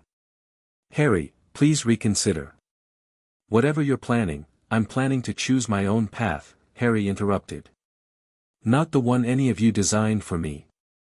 With a swift movement, Harry modified his shield spell, contracting it suddenly to exclude himself while maintaining its power around the three older wizards. The effect created a perfect reflective surface. Any spell cast within would rebound upon the caster with multiplied force. "The prophecy said either must die at the hand of the other," Harry observed. "It never specified which hand or which other. Perhaps the truth is more complex than any of you imagined." Voldemort, recognizing the trap, struck immediately at the shield with a killing curse, which rebounded toward him with terrifying speed. He barely dodged, the green light missing him by inches. "Crude, Tom," Grindelwald observed, his altered voice resonating strangely within the confined space. "Force won't breach this working."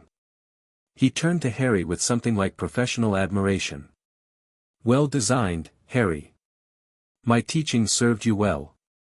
"As did Dumbledore's," Harry acknowledged. "Both of you taught me different aspects of the same fundamental truth: power lies in choices, not just ability. I'm making mine now."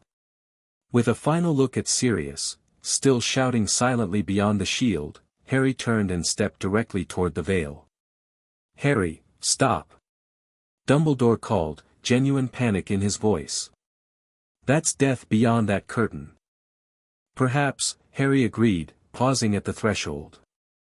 "Or perhaps it's the next great adventure, as you once called it. If you go through," Grindelwald warned, "the shield fails. We'll be free to continue our battle, with hundreds of bystanders in the crossfire." Harry smiled sadly. "No, the shield is anchored to the archway itself now, tied to the boundary between worlds. It won't fail until all three of you resolve your conflict. One way or another." The three wizards stared at him in dawning comprehension. Harry had created a magical containment that would force them to deal with each other directly: no escape, no collateral damage, no innocent casualties. Their decades-old conflicts would finally reach resolution, without further manipulation of others. "You've trapped us together," Voldemort hissed, fury contorting his serpentine features. "I've given you privacy," Harry corrected. "To settle your differences without involving anyone else. No more proxies. No more pawns. Just the three of you and your choices." "Harry," Dumbledore pleaded, "don't sacrifice yourself." "There's another way. I'm not sacrificing myself," Harry replied calmly. "I'm choosing freedom from all of you. From prophecies and destinies and greater goods that demand my compliance." He turned to face the veil directly, feeling its strange attraction, the whispers beyond almost forming recognizable voices now. His parents? Cedric? Others who had passed beyond. "Perhaps I'll return," Harry said, more to himself than the others. "Perhaps not. But for once, the choice is truly mine." With a final deep breath, Harry Potter stepped through the veil, not pushed, not sacrificed, not manipulated, but walking forward of his own free will into whatever lay beyond. The last thing he heard was Sirius's anguished cry penetrating the shield through sheer force of emotion, Dumbledore's shout of denial, Grindelwald's surprised exclamation, and Voldemort's hiss of frustrated rage. Then silence, peace, and a sense of weightless transition unlike anything he'd experienced before. Beyond the veil was neither darkness nor light, but something else entirely, a reality operating on different principles, where time and space held different meanings. Harry floated in this in-between place, conscious but unbound by physical constraints. He sensed presences approaching, familiar yet transformed, essential rather than corporeal. His parents, recognizable by the pure emotional signature of their love for him. Others too, connections spanning generations of magical lineage. "You've come too soon," his mother's presence seemed to communicate, though not in words exactly. But not permanently, his father's essence added. "Your choice created a contingency. A possibility." Harry understood without explanation. By entering the veil willingly, fully conscious and magically intact, he existed in a state between living and dead, able to observe both realms without fully transitioning to either. From this unique vantage point, he could perceive the chamber beyond the veil, where three powerful wizards remained trapped within his spelled containment. Dumbledore had sunk to his knees, face contorted with grief and self-recrimination. Voldemort raged against the shield, testing its boundaries with increasingly desperate spells that rebounded harmlessly. And Grindelwald stood contemplating the veil itself, the green glow in his eyes flickering as the absorbed soul fragment fought his control. "The fragment seeks its whole," Harry's mother's presence explained. "It cannot exist stably within another consciousness for long. It will corrupt or be expelled." As if confirming her assessment, Grindelwald suddenly staggered, clutching his chest. The green glow intensified, then erupted outward as his body rejected the foreign magical essence. The fragment hovered momentarily in the air, a malevolent cloud seeking anchor, before being drawn inexorably toward Voldemort, its original source. Voldemort sensed the approaching fragment and reacted with unexpected fear. "No," he cried, attempting to shield himself. "Not this way." Too late. The fragment slammed into him with visible force, triggering a cascading reaction throughout his magically reconstructed body. Where the locket Horcrux had screamed when destroyed, Voldemort now emitted a terrible, inhuman shriek as the reintegrated fragment destabilized the delicate balance of his fractured soul. Dumbledore and Grindelwald watched in horrified fascination as Voldemort's form began to disintegrate, not physically, but magically, his carefully constructed magical identity unraveling as the forcibly returned fragment created resonance effects with his remaining Horcruxes. The connection works both ways, Dumbledore realized aloud. The fragment's forcible return is affecting the others. Magical sympathetic resonance, Grindelwald confirmed, his voice returned to normal with the fragment's expulsion. All pieces of the same original whole, vibrating at the same frequency. When one is disturbed violently enough, the others respond in kind, Dumbledore finished. Voldemort's disintegration accelerated, his inhuman form collapsing inward as the magical bindings holding it together failed catastrophically. With a final terrible cry, he imploded into a swirling vortex of dark energy that contracted to a single point before vanishing entirely. Where the Dark Lord had stood remained only a pile of empty robes and a yuan. The two elderly wizards stared at the spot in stunned silence. Decades of conflict, preparations, and predictions, culminating not in epic magical combat, but in a fundamental magical backlash triggered by Harry's unexpected choice. "He's gone?" Grindelwald asked, sounding uncertain for the first time since Harry had known him. "His current form is destroyed," Dumbledore clarified. "Whether his remaining Horcruxes were similarly affected." He trailed off, then looked toward the veil where Harry had disappeared. "But at what cost, Gellert? What cost?" From his position beyond the veil, Harry observed their interaction with detached interest. Their conflict suddenly seemed small, their motivations transparent in ways they hadn't been before. Dumbledore's genuine care warped by his belief in his own infallibility. Grindelwald's brilliance corrupted by his inability to accept limitations. Both men ultimately alone with their regrets, powerful beyond measure, yet powerless to change their most significant mistakes. "You can return," his father's presence informed him. "Your physical form remains intact, your connection to life unbroken. You merely passed through, without transition.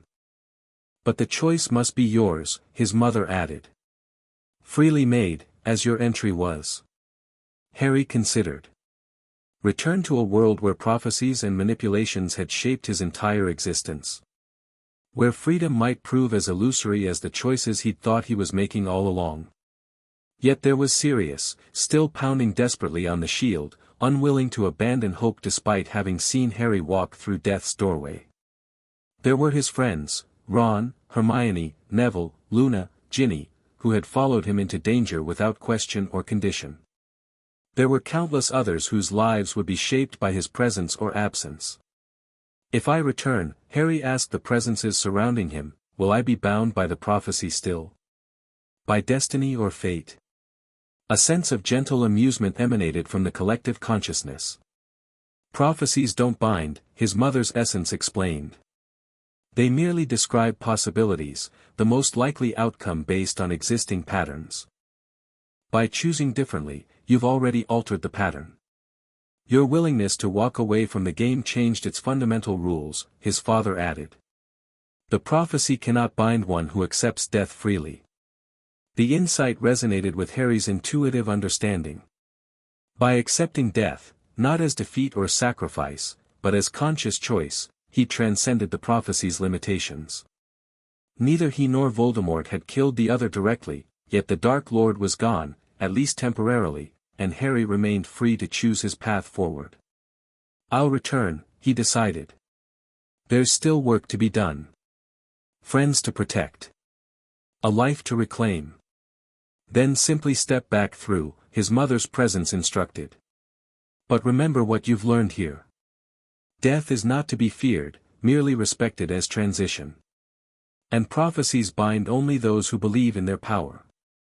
With a sense of warm farewells rather than true goodbyes, Harry turned back toward the veil.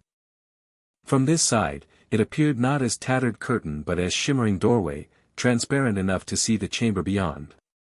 Dumbledore and Grindelwald remained within his magical containment, their centuries-old conflict momentarily suspended in shared shock at Voldemort's unexpected destruction.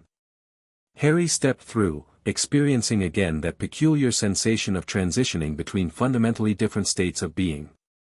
His physical form solidified around his consciousness, senses returning with almost overwhelming intensity after the pure awareness of the beyond.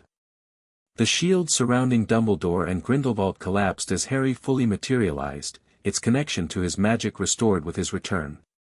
The two elderly wizards stared at him with identical expressions of disbelief. "Harry?" Dumbledore whispered, rising unsteadily to his feet. "How is this possible?" Before Harry could respond, Sirius crashed into him, arms wrapping around him with desperate strength. "You idiot," his godfather choked out, voice rough with emotion.